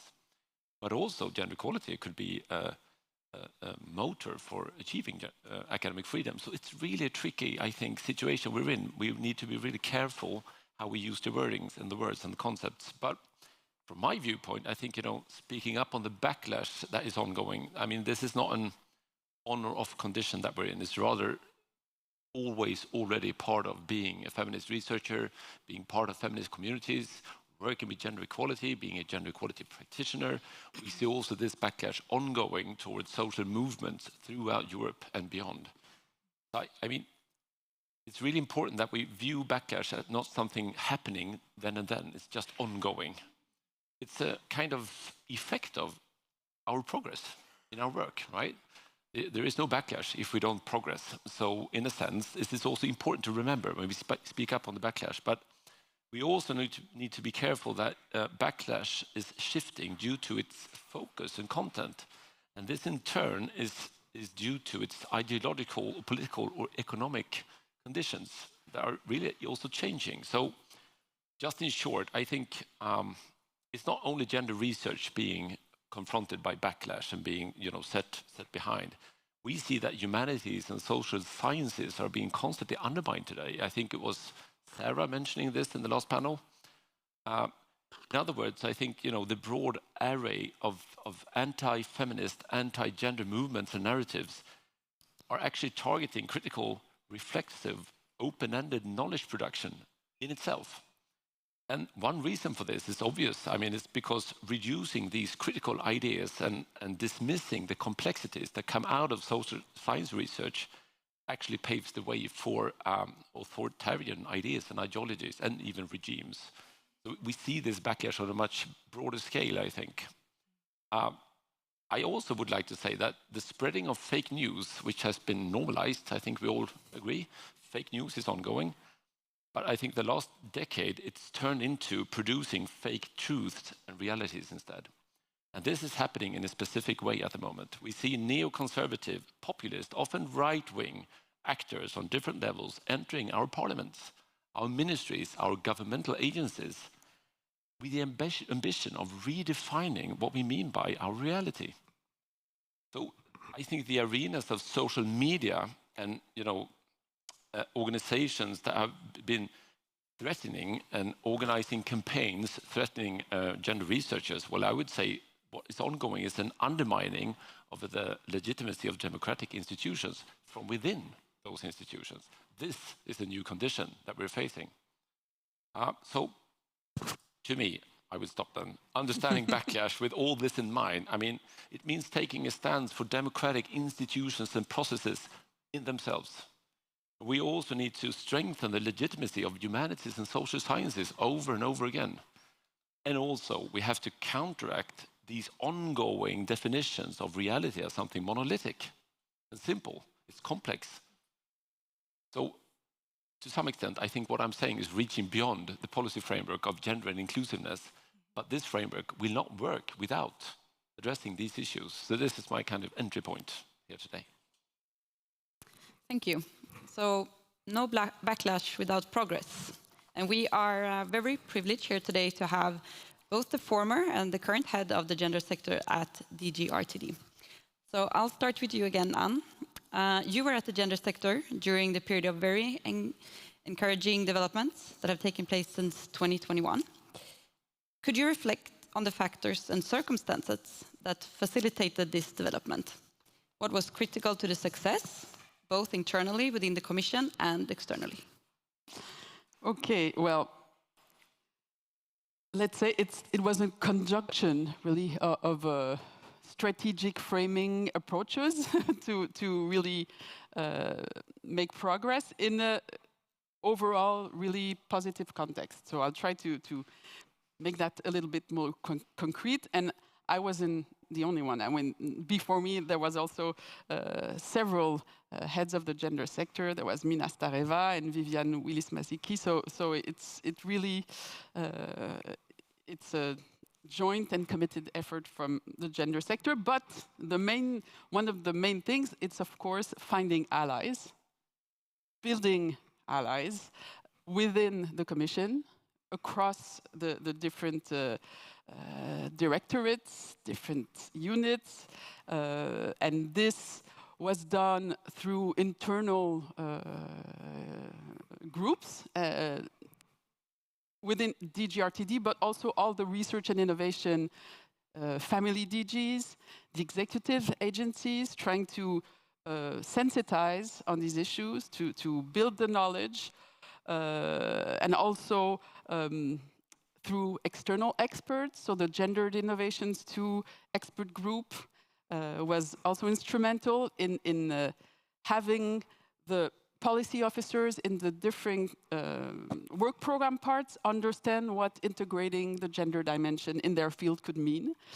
So that's both inside and beyond the Commission, and outside working with member states and making sure there's still a platform to discuss at policy level with member states. So when we moved especially into the new European Research Area framework, liaising with council presidencies as well. That was instrumental with some of the successive presidencies of the Council of the EU, and consulting the community.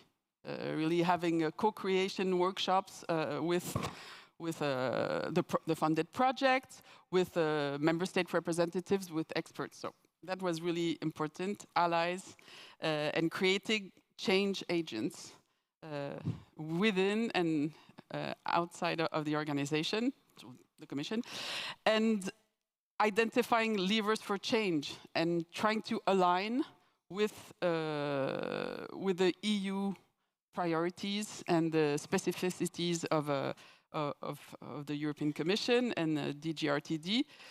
And so trying to enshrine the commitments in legally binding documents, for example. And here, really the Ursula von der Leyen's heightened commitment to gender equality, to achieving a union of equality, that was really helpful. It came from the very top, and so that really helped pushing at DG RTD level, and having the gender sector really heard by the colleagues. and also having a commissioner that was really personally committed to the issue. So that was all very helpful to introduce some ambitious and we could say groundbreaking measures in Horizon Europe. So the gender equality plan eligibility criterion, integration of the gender dimension and R&I content as a mandatory by default, and all the objective on the gender balance as a ranking criterion for executive proposals. So that was also very helpful, this context, into having that embedded in the refurbished, revisited European Research Area Policy Agenda. So, of course, that helps. And then seizing windows of opportunities. And taking advantage of serendipity when it happens, and really also using informal settings. Like networking like this, or parties or drinks, or really having direct access to director generals or deputy director generals or commissioner, that helped being able to pitch very quickly a message. That happened as well.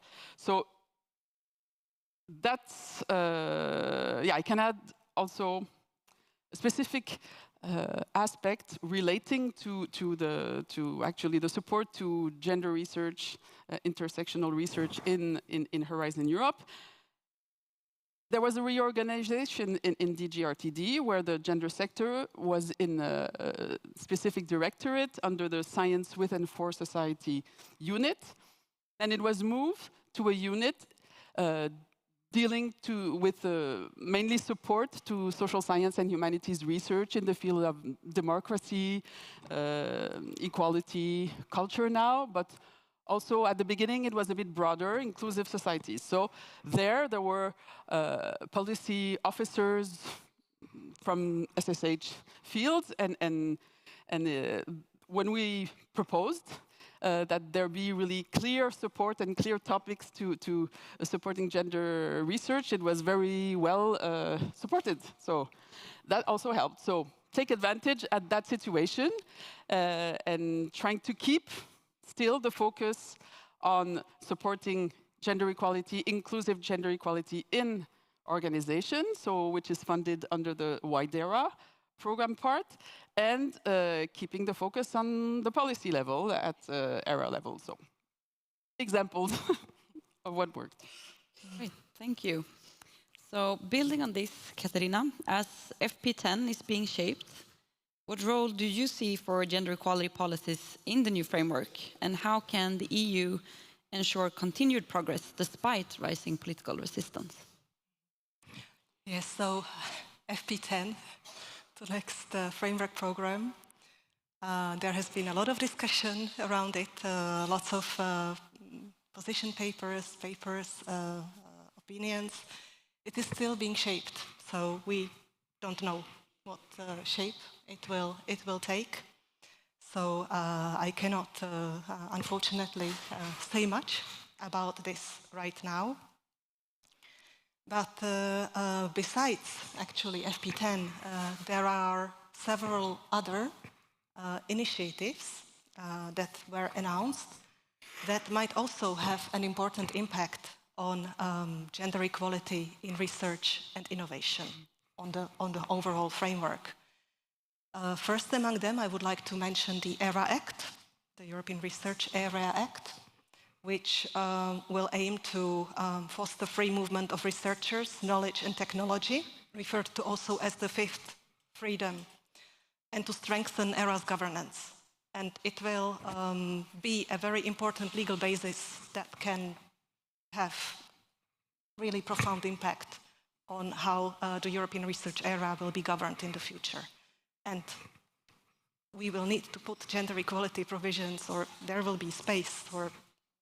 The question will be how to, in this new setting, actually anchor gender equality provisions. Besides the ERA Act, there is the EU Startup and Scale-up Strategy, with the current emphasis also on innovation and so on. And here, Commissioner Zaharieva committed to integrating the gender dimension or gender perspective and put in place measures to support women innovators. So here, there will be another opening.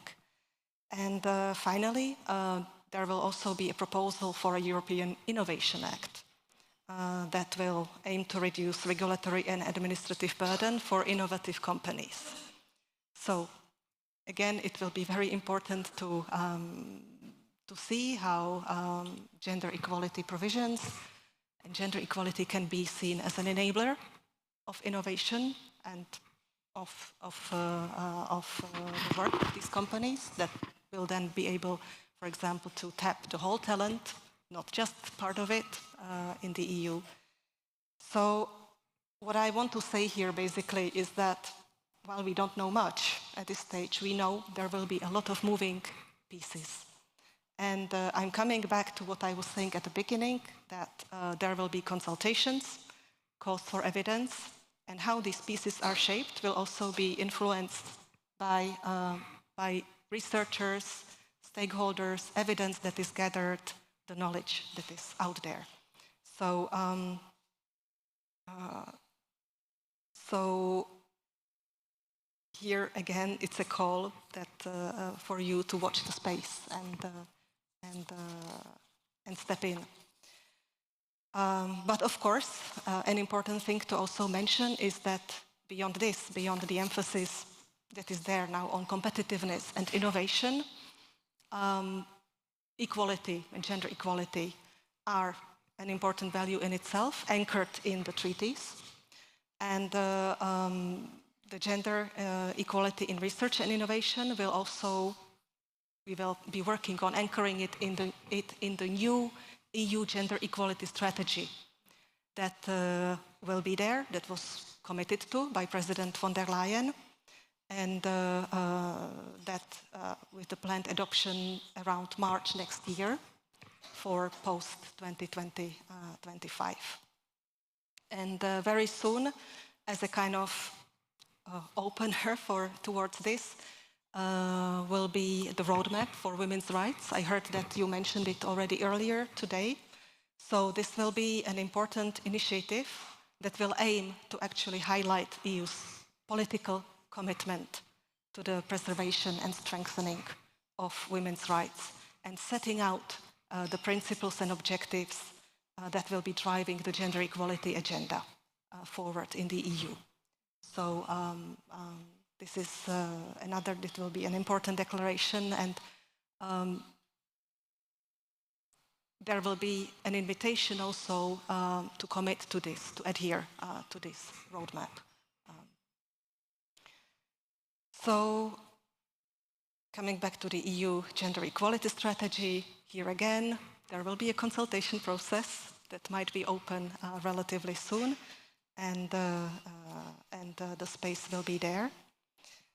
Why we need it? Just yesterday we released the latest She Figures edition, our flagship report with data on gender equality in R&I, and it shows clearly that there is still a lot of work to do.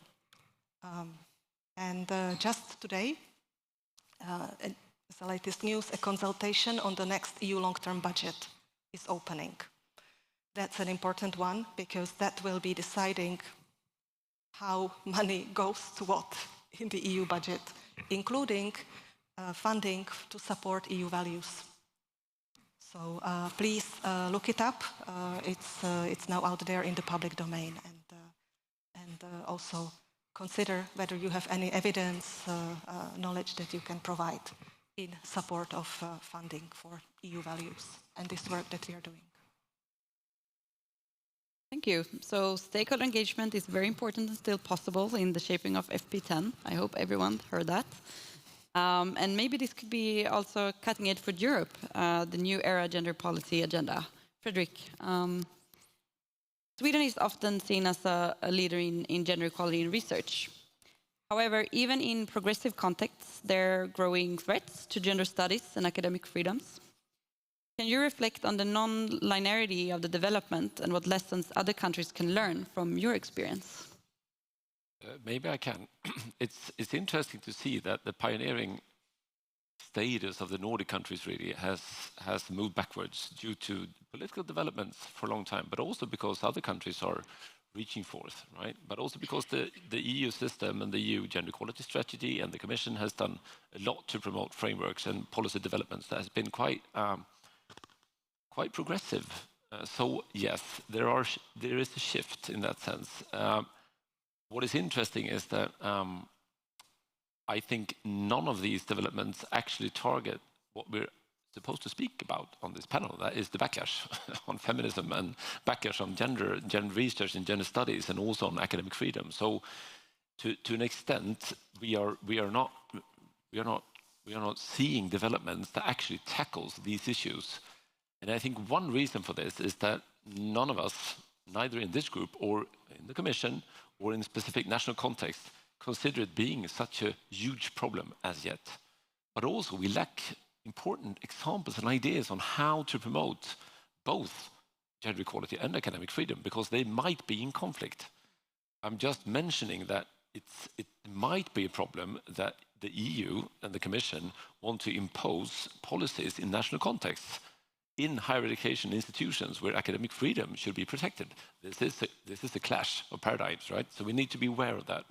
But just to give an example, I think I will turn to Jasmine and the SNSF example of how gender-based violence affects working conditions in institutions, which in turn has consequences for scientific excellence. I would pursue the argument that academic freedom is threatened by the persistent existence of gender-based violence in our institutions. Just make a short argument for this. It's obvious that the problem of backlash is not just coming from the outside of academia, it's coming from the inside of academia. We saw that in the UNICEF survey, the main perpetrators were from within academia. We've seen it in other studies and other research that the main perpetrators to students, staff and teachers are students, staff and teachers. Now, this is important to realize that if we agree upon that the threats and the forms of violence that are foremost an internal problem within higher education institutions, then we have an organizational problem. This can be addressed through institutional change. This is turning back to the gender equality agenda that I think we need to promote in the upcoming EU gender equality strategy, but also in FP10. I would put it this way: by counteracting violence and abuse among peers, we will protect the academic freedom of those peers. Or put another way, ending gender-based violence within institutions requires institutional change, which can be motivated by strengthening academic freedom. If you want even more examples, you can read a brilliant policy brief from GenderActionplus. Academic freedom and gender-based violence. It was published a couple of days ago. It's on the webpage. I think finding these solutions to how to protect both gender equality and academic freedom without impeding on the academic freedom, that would be the way forward. And hopefully the Commission will listen to this brilliant policy brief that we've done in GenderActionplus.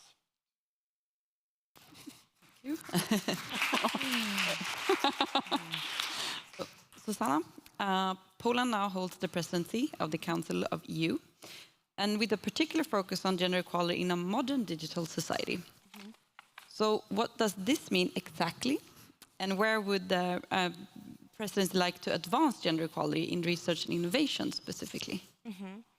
So in my personal opinion, Poland and Poland's presidency of the Council of the European Union places gender equality in the very heart of modern digital society.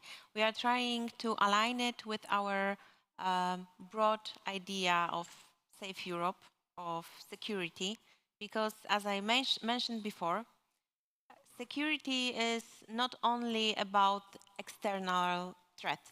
It's also about building safe, inclusive, therefore resilient society. And Obviously, in research and innovation, as always, this means ensuring that all individuals, regardless of gender, have fair access to opportunities. But now we have emerging fields such as artificial intelligence that needs to be focused on.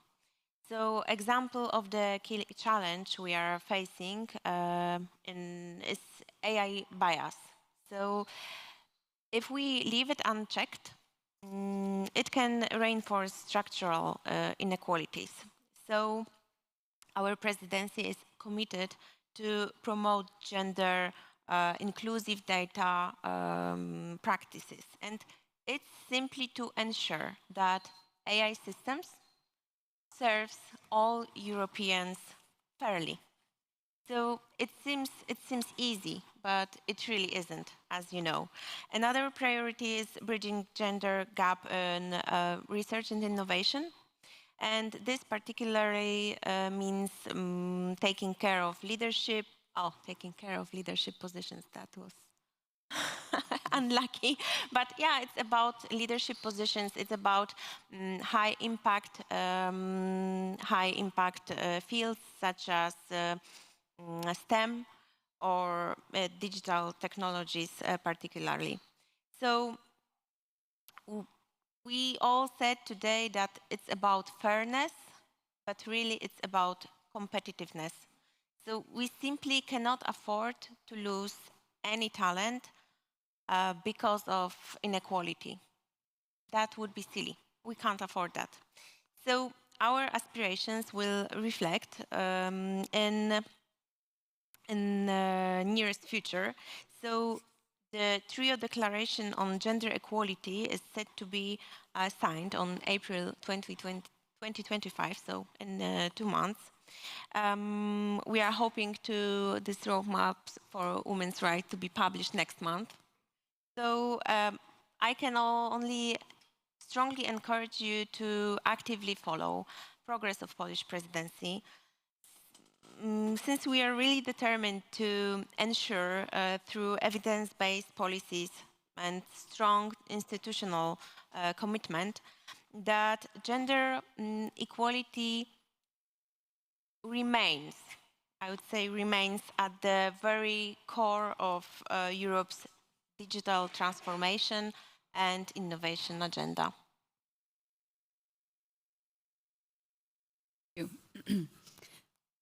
So we've had 3 panels or sessions before us today, and I think we heard a lot of good proposals and wishes and stressed needs in those sessions. So looking ahead, what do you see as the most urgent action needed at the European level to protect academic freedoms and gender research?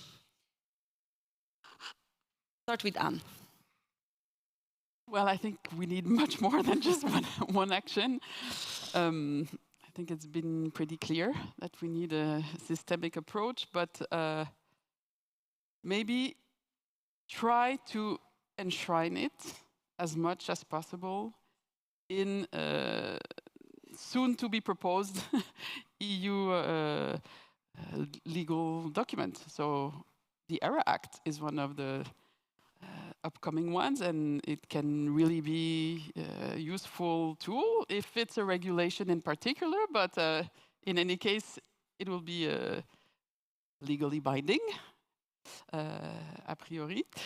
And also in the announced strategies that Katerina already mentioned, I think that's coming up pretty soon. This action plan for women in research and innovation, flesh it up and really try to have it as an effective tool.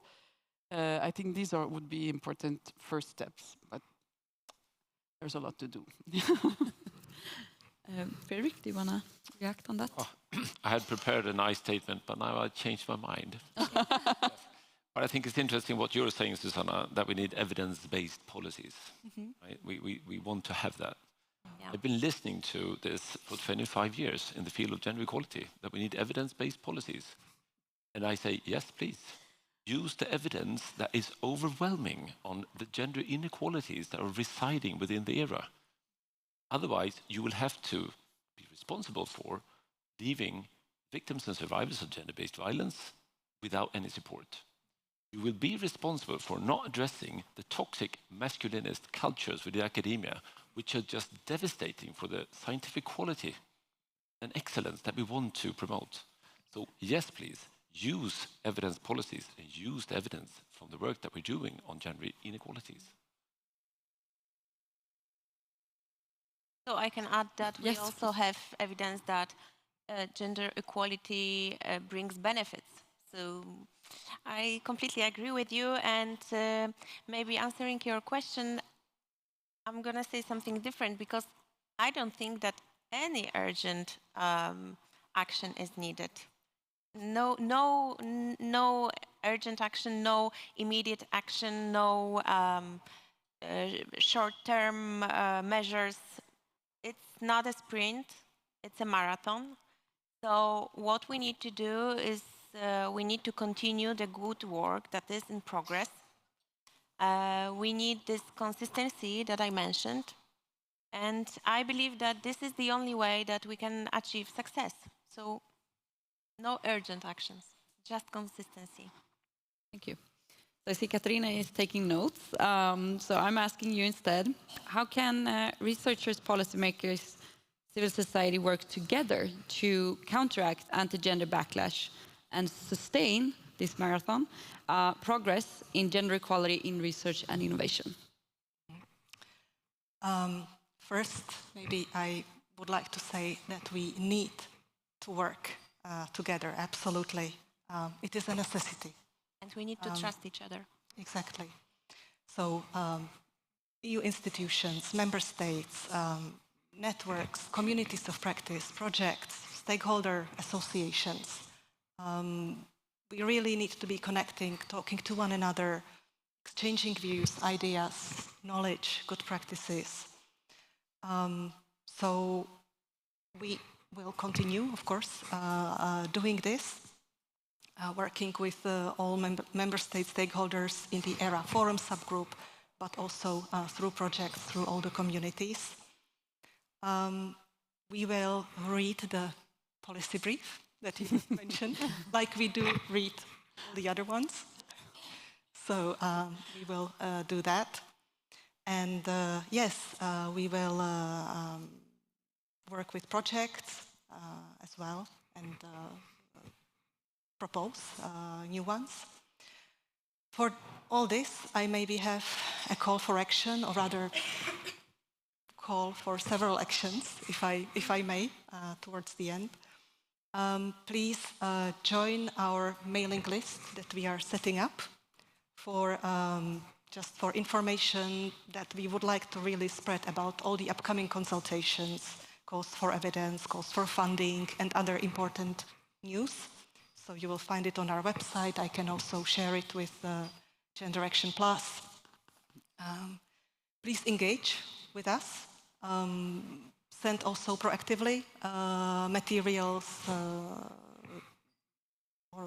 or any kinds of inputs. It is very important. And if we then can always also refer to what is there in the public domain and so on, it really helps, as Anne was also saying earlier, in arguing inside the European Commission when we are debating the policies and shaping of policies, and convincing our colleagues that gender equality is important, and it is aligned with many other objectives that they would not maybe even think that actually go together. And yeah, please continue expanding our knowledge and bringing in your voice. Thank you. So we're all signing up to that mailing list, definitely. Freddy, could you maybe say something about this? Like, how can we work together? And is there any pitfalls, anything to avoid? What have you learned throughout all the projects you've been part of? How we can work together in contract at gender backlash? Well, I think that there needs to be both the trust, as we're saying, a trust among stakeholders, that we have an open dialogue and really listen into the arguments and experiences and make them visible and relevant. But then again, I think it's important to also appreciate that we have different positions and different arguments and perspectives. This is what I mean by acknowledging the complexities instead of creating narrow understandings of how reality looks like. This is in itself a way of counteracting different forms of backlashes ongoing. So more voices, more noise. That would be my solution. What do you think? I agree with all of you. I would say, yes, the Commission still has a very strong role to play in fostering this joint action. And I think Katerina and the brilliant and committed gender sector has a tougher work ahead than we had, I think. It's really, the context is a little bit different. Then, member state governments need to play their part as well. They must foster this joint action, and the scientific community itself. And there's an example in France that I really found very encouraging and highly significant, is that the Collège de France, which is widely considered as the most prestigious research institution in France, and that has a long and very high commitment to academic freedom and to intellectual innovation, let's say, decided this fall that to dedicate its opening colloquium to gender and science. That was the first time. And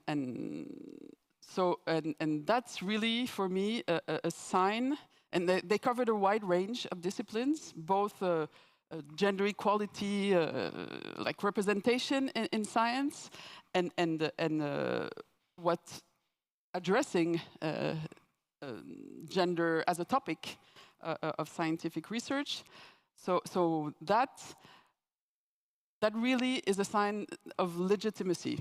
So in France, that's really important, and it's also important because all these classes and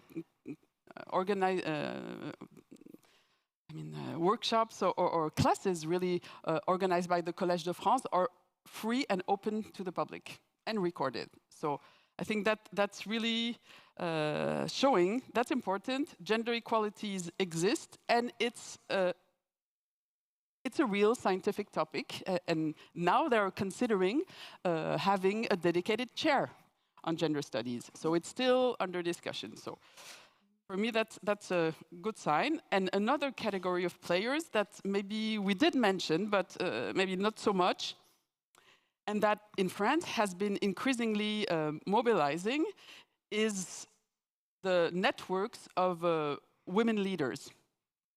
So, and women in decision-making position. And for 10 years now, there has been an association of women leaders in higher education, research, and innovation. And from the start, I remember when they came to my office when I was at CNRS and saying, we want to launch that. And I said, you also need to build on gender scholarship. So from the beginning, they've been also inviting gender scholars, and they had their annual seminar last week or the week before, opened by the new minister of higher education, in charge of higher education and research, and among the participants was the former women minister. So I think that's an angle that we can build upon a bit more. And that association wants, as one of their actions for next year, to build bridges with similar association in other member state countries. So I think there's some leverage that we can also use a bit more to advance jointly. Susanna, do you want to reflect on this question as well? Well, I completely agree. So it's hard to add something, but regarding this trust, I just thought that we need to trust not only each other, but in ourselves also. no matter who are we speaking about, policymakers, but professors, students, scientists, academic teachers. Well, we need to believe that we have the power to change the world if something is wrong, if we don't like something, we need to trust our gut and try to fix it. So a lot of work needs to be done on every level. So to be honest, almost everybody can do something. So, so yes, I would like to encourage people to work on this field, not to wait, because sometimes I look at the academic society and I can hear that they are waiting for the knight on a white horse to fix their problems. I see that, I understand that, but sometimes you need to make this noise you were talking about. You need to make this move and show what you really need, because at the end of the day, Poland showed that the pressure really makes sense and can make a difference. Thank you. So it's time to get our audience involved. So we have an audience engagement. So if you open up your Menti, we are wondering about your thoughts and ideas about, if we look ahead, what do you see as the most urgent action needed in the European level to protect academic freedoms and gender research? So please fill in your answers. And I will ask the panel to react on these answers as they pop up.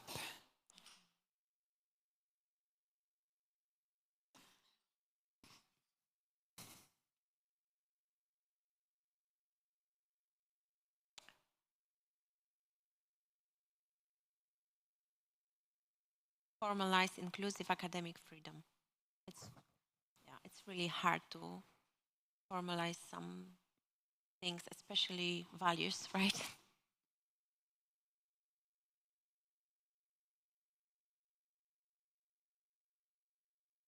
We have the leaders' engagement for gender research. Leaders is definitely important. Brave leaders was also a topic in another session, right?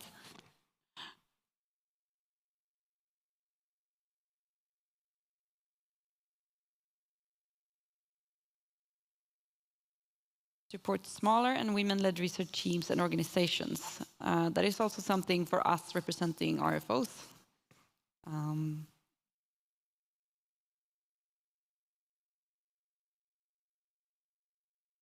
Well, as I said this about this women-led teams, previously I worked in startups and I was helping to apply for funding, and I must say that some of support offered to women was offered only because this is what the Commission expected. So, yeah.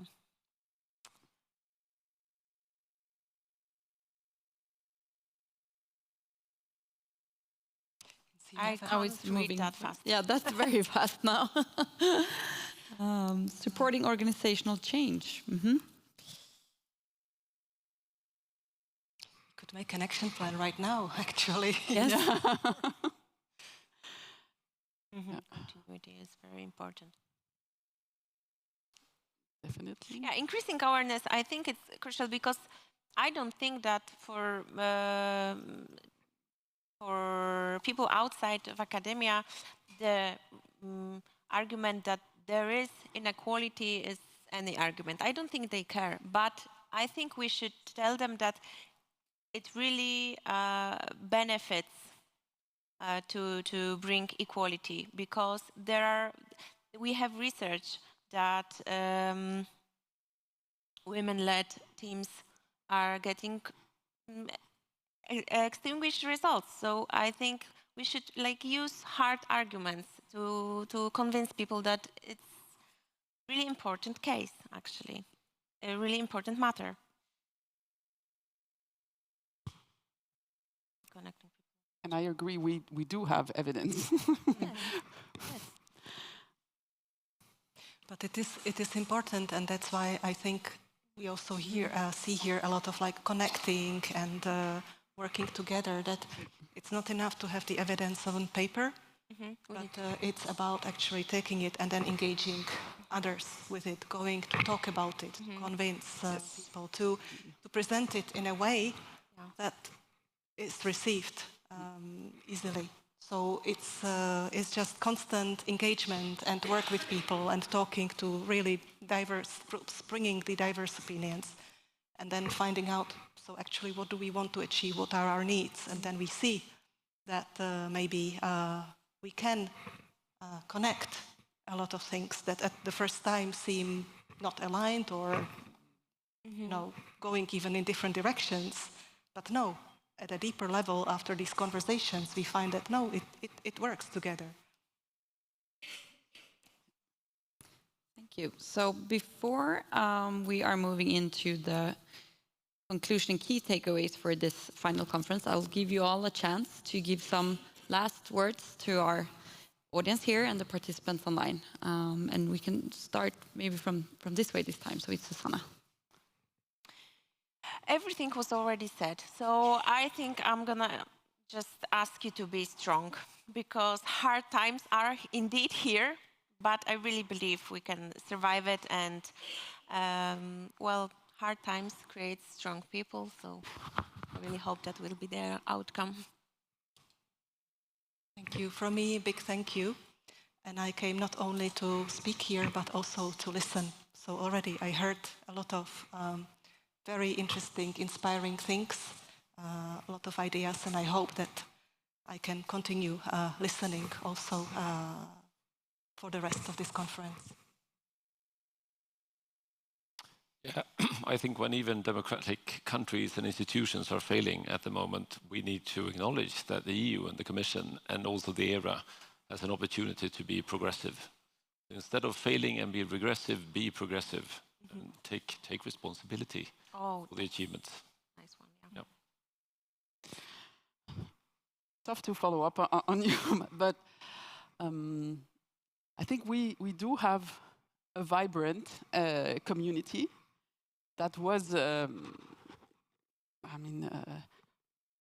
fostered, supported by the EU, but also in some member states, and yeah, we have a lot of strength to advance and to keep it on the agenda, and to find ways to work more closely, and I think we have a lot of food for thought also with this conference, really, and motivation to continue to collaborate and advance on this, and there will be better times, I'm sure. Yeah. Okay. So thank you all. A warm round of applause to our panelists. Thank you.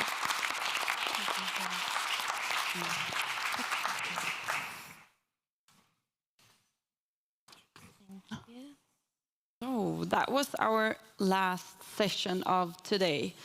And by that, it was also my last gig up here before leaving the stage to our coordinator, Marcela Linkova.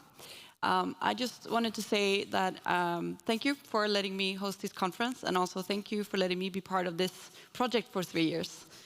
I've been very proud every time I've met with you, and to say that I'm a part of a GenderActionplus project. So I'm definitely gonna keep working strong and build allies. So thank you all, and see you in the informal mingle afterwards. But now, Marcela, thank you.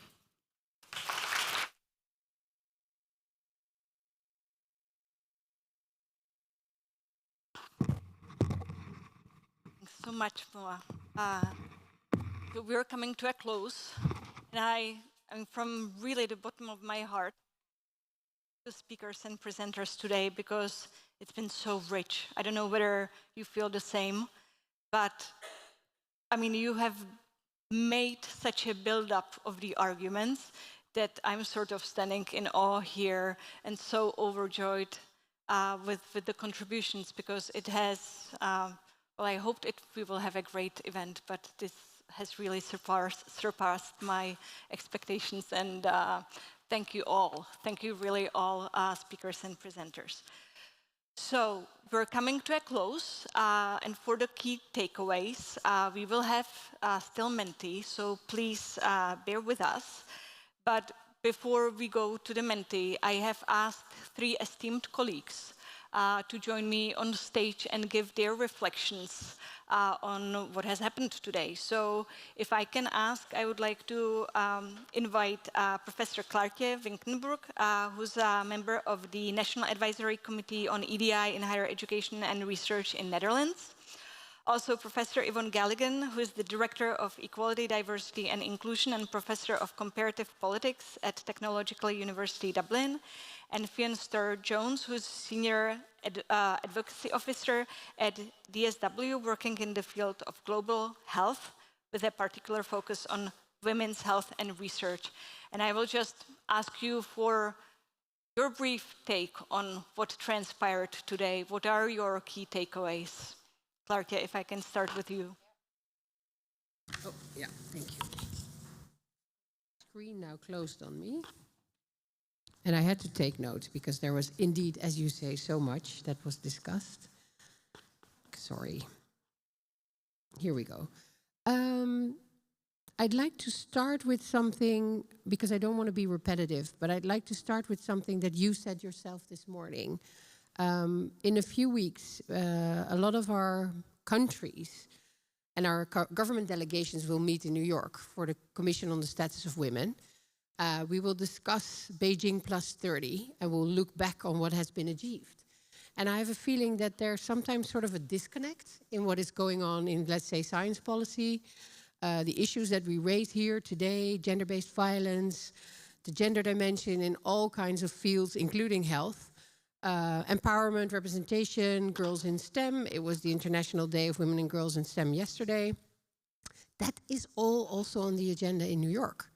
So why don't we connect more? And maybe if we're looking for a coalition of the willing, maybe that's where, I don't know if there's firm believers in the UN as a mechanism, but it could be a potential route. And I think also I was very happy to see Lina Galvez here on the video. I think she gave some really good ideas also on how to take that forward. And she's represented, of course, in the European Parliament and links the two very nicely. Then something that is a key takeaway for me personally to take back to the Netherlands to our next meeting of the National Advisory Committee. I was very inspired how here the issues of social safety and also anti-racism and discrimination are much more intertwined with gender equality. We're not doing that in the Netherlands. We're treating them as very separate things, very separate policy agendas. They have their own funding schemes. They have different ministries that run these projects. And these are inextricably linked. So we need to treat them also as intertwined as they are. And then finally, something that I heard earlier this week from the brilliant Mieke Verloo, where she said, in order to widen our net of alliances and to promote solidarity, maybe we should call it what it is. This is an anti-democratic movement. And that is something, it is urgent, super urgent. It keeps me awake at night. I don't know how you are feeling around that. So maybe we need that reframe and set a norm about how democracy is such an important standard for, well, many of us, I think, around the globe. And use that as a let's say a vessel for our solidarity. So thank you. Thank you very much. Yvonne, please. Okay.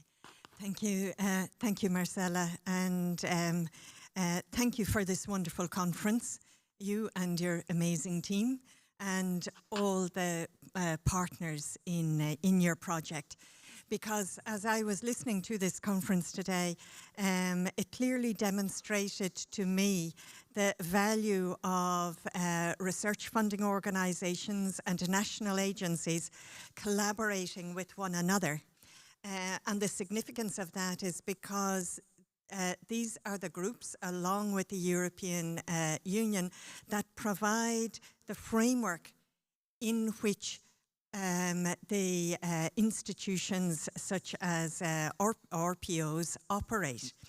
And so what RFOs do and do together matters to actually progressing impactful change and enables people working in RPOs, in research and innovation organizations to actually frame their work, and that framing is really very important. So I actually think there's a need for more of this kind of work to take place.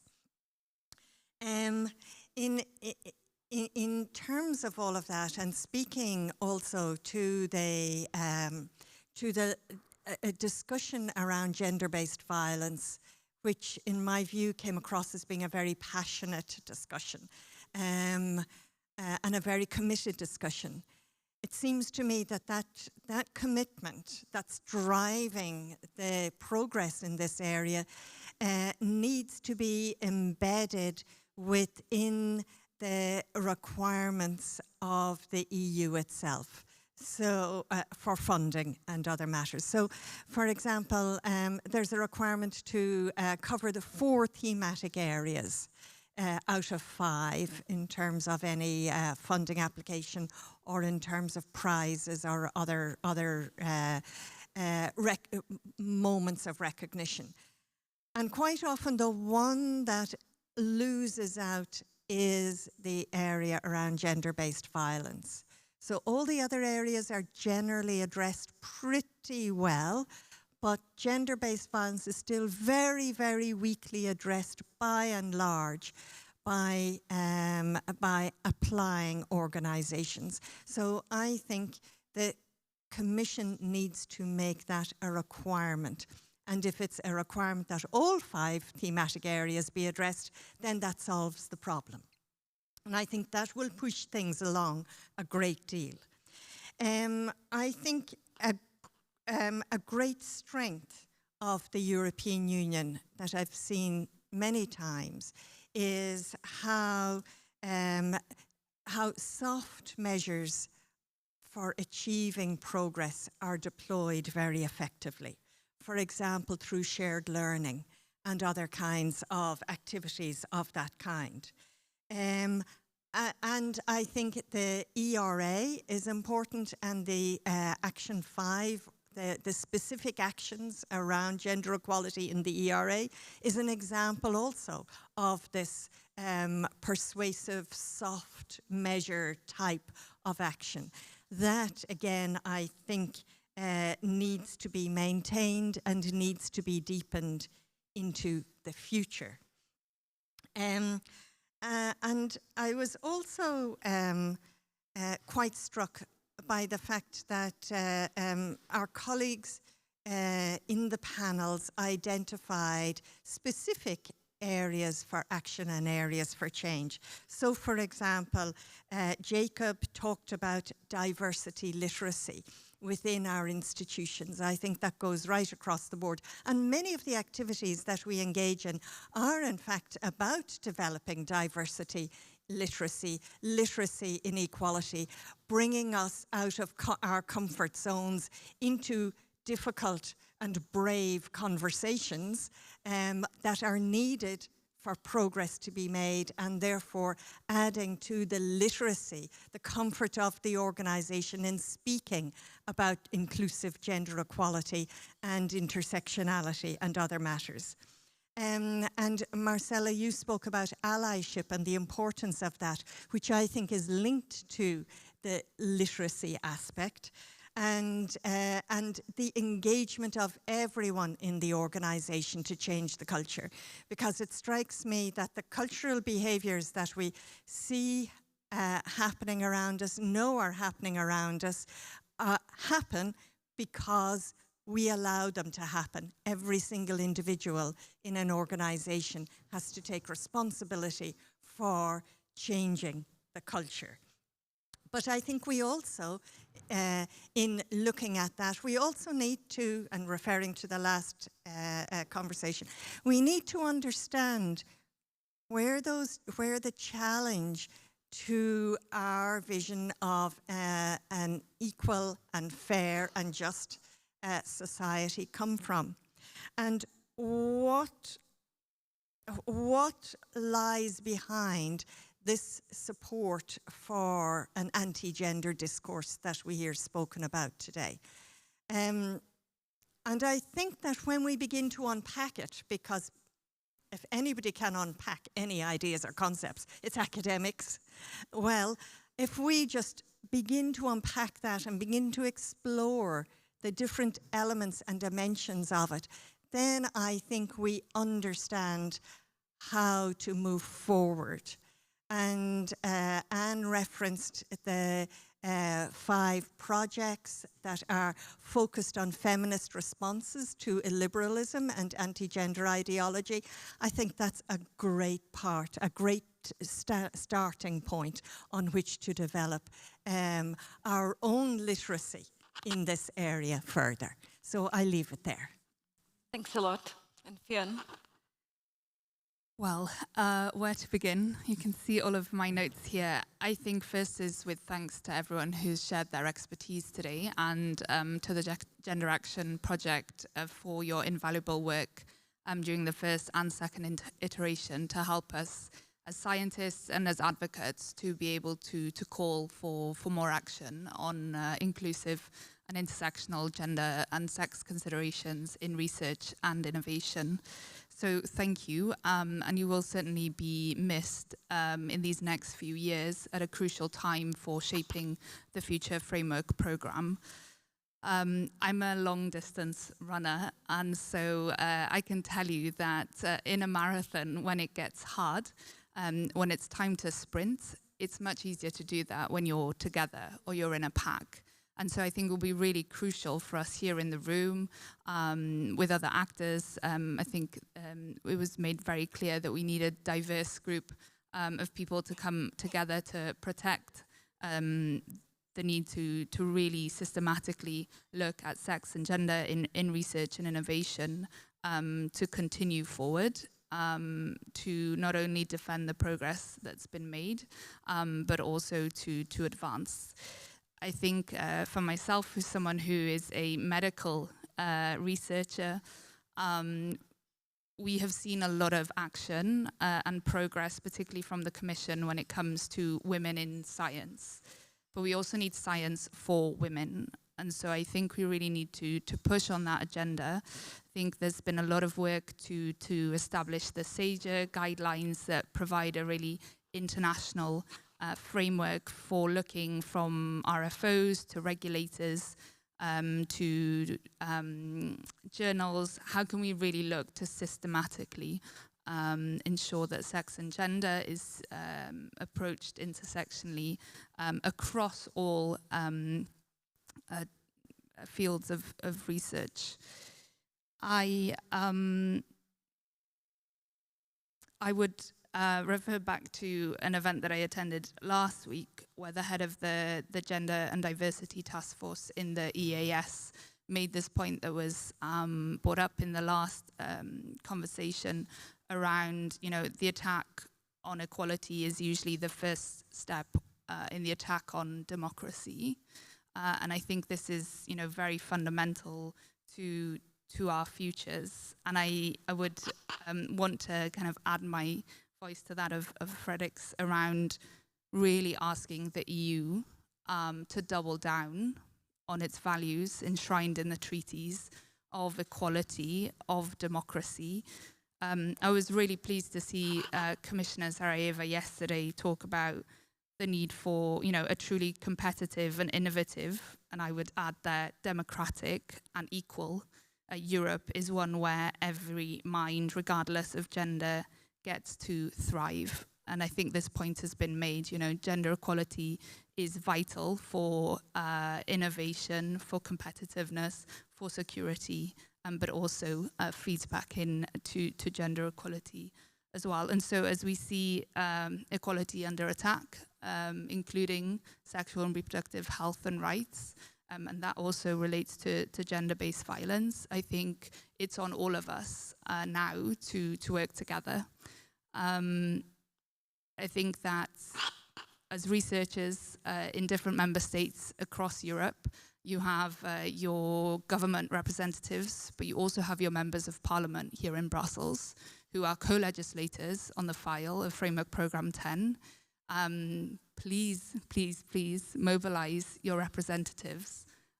We're already seeing concerning trends from the Parliament of a dilution of gender requirements in the bid to be more efficient, which is massively short-sighted and counterproductive. But really, I would urge you to engage. Consider us friends here in Brussels. We are very much up for the fight. While our focus is on health, we realize that this is really a broader issue. And I would say thank you for the work that you've all done to educate us. And I think that, the words of Rosalind Franklin always stays with me. Science and everyday life cannot and should not be separated.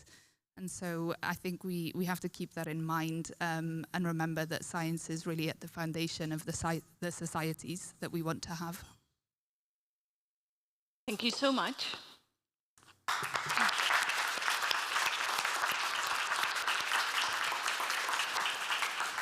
Thanks for these reflections. I really appreciate it. And you know, like when we started planning the conference, or even when we had last year the midterm event, I did not think that we will need to be raising concepts of democracy to defend what we're talking about. So this just shows the change of tides. So with this, I will now turn to you. We still have a mentee to go. We have a couple of questions. So if you can take out your phones again, and we will be asking what your key takeaway is. What have you learned today that you want to share with us? And let's just take a moment. We already have some coming in. Being strong in what we believe. Simplification is continuity. We need to support agents of change. I think that was coming across very strongly. Don't give up the fight. Build alliances. I think that we've been hearing that all day long.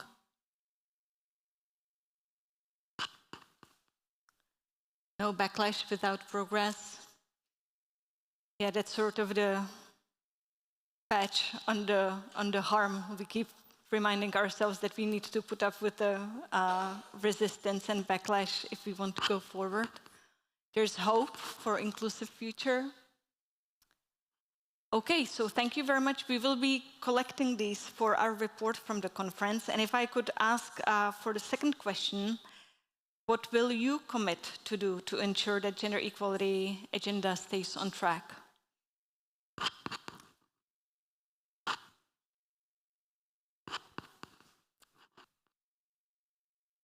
And when we talk to stakeholders and institutions, you know, I always ask the question from two perspectives. What is the least thing you can do? Because that gets them started somewhere. And then you go to what is the most ambitious thing you can imagine you can do. My job, yes.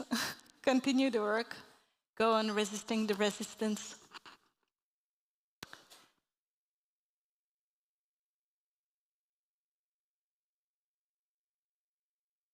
Stay optimistic, not giving up, sprinting. So thank you so much. So as these come in, you know, once again, I want to thank all of you, including the participants here and online. This has been really a huge inspiration. And I think that the conference is really a testament to our advancement, not only in Gender Action Plus, but also in collaborating across different groups of people. I think that we have really shared new insights here today. I think our conceptual frameworks have also expanded, and we have heard new arguments, not least about academic freedoms and gender-based violence. So Gender Action Plus may be ending in May, but clearly our work is not ending. And I think that we will be in a really important time trying to navigate the changing policy discourses. Because we have, I mean, the evidence is there. We have so much research, God, and we keep producing it. You know, if we just had the time to stop and work with what we know, right? We have wealth of knowledge that shows us how detrimental the neoliberal organization of research is for researchers, research work, and this rests in competitiveness. So how do we work with the concept of competitiveness that is coming so strong so that we do not reinforce the harmful elements of competitiveness that are embedded in neoliberal organizing? And of course, competitiveness tends to be linked with individualism, the individual excellence embodied in the one researcher who gets the primary award. Everyone else gets sidelined, not necessarily recognized.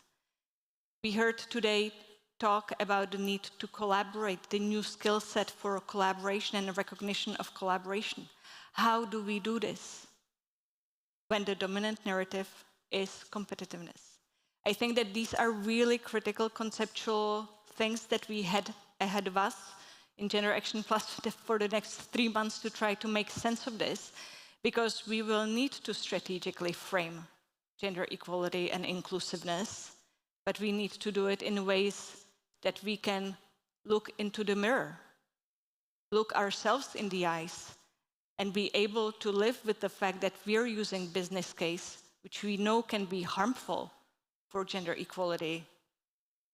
So we need to think how to use these arguments so that it actually fosters our agenda, inclusiveness, and intersectional recognition of inequality.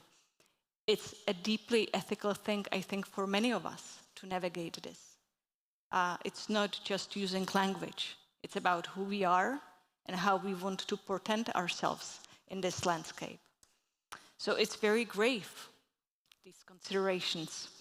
But I very much hope that we will be able, as Yvonne says, come up with solutions to these difficult questions, because who else should be doing it than us academics? And, you know, looking here, but also seeing where we are, we have a much expanded network of change agents. And it's incredible to watch people, the younger generations of change agents, you know, come up, acquire huge skills to advance gender equality. So there are so many more of us than there were in 1999, I think, across the EU, not just in the West, but now also in the East. And I was very happy to have so many Eastern European presentations today for our advances in policies. We started planning already what needs to happen. We will continue that. We will be reaching out. We need to strengthen further our alliances. And I think the talk about marathon versus sprinting, we're in a tough position because normally people don't do it all. I mean, we have one fast skater. She can do almost everything from 500 meters to 5,000 meters, and she gets medals in all of them. Normally this is not possible, but we need to learn that. We need to be able to come together extremely fast to mobilize when things go not to press, but to negotiation, and we need to react within 2 days, and we need to be able to mobilize like that, and then we need to have the long durée, sort of sustained energy, so that we can tide over this upcoming period of time. So we will need to do both, and maybe start to doing some yoga, who is not doing it, or go to the gym, because I will be closing with the fact that we need to take care of ourselves. So those of you who are working too much, believe me, we need to start working a little less and take care. Do something good, work it into your agendas. We need to take care of ourselves so that we can continue working for gender equality. Thank you all so very much for joining us today. It's been an honor.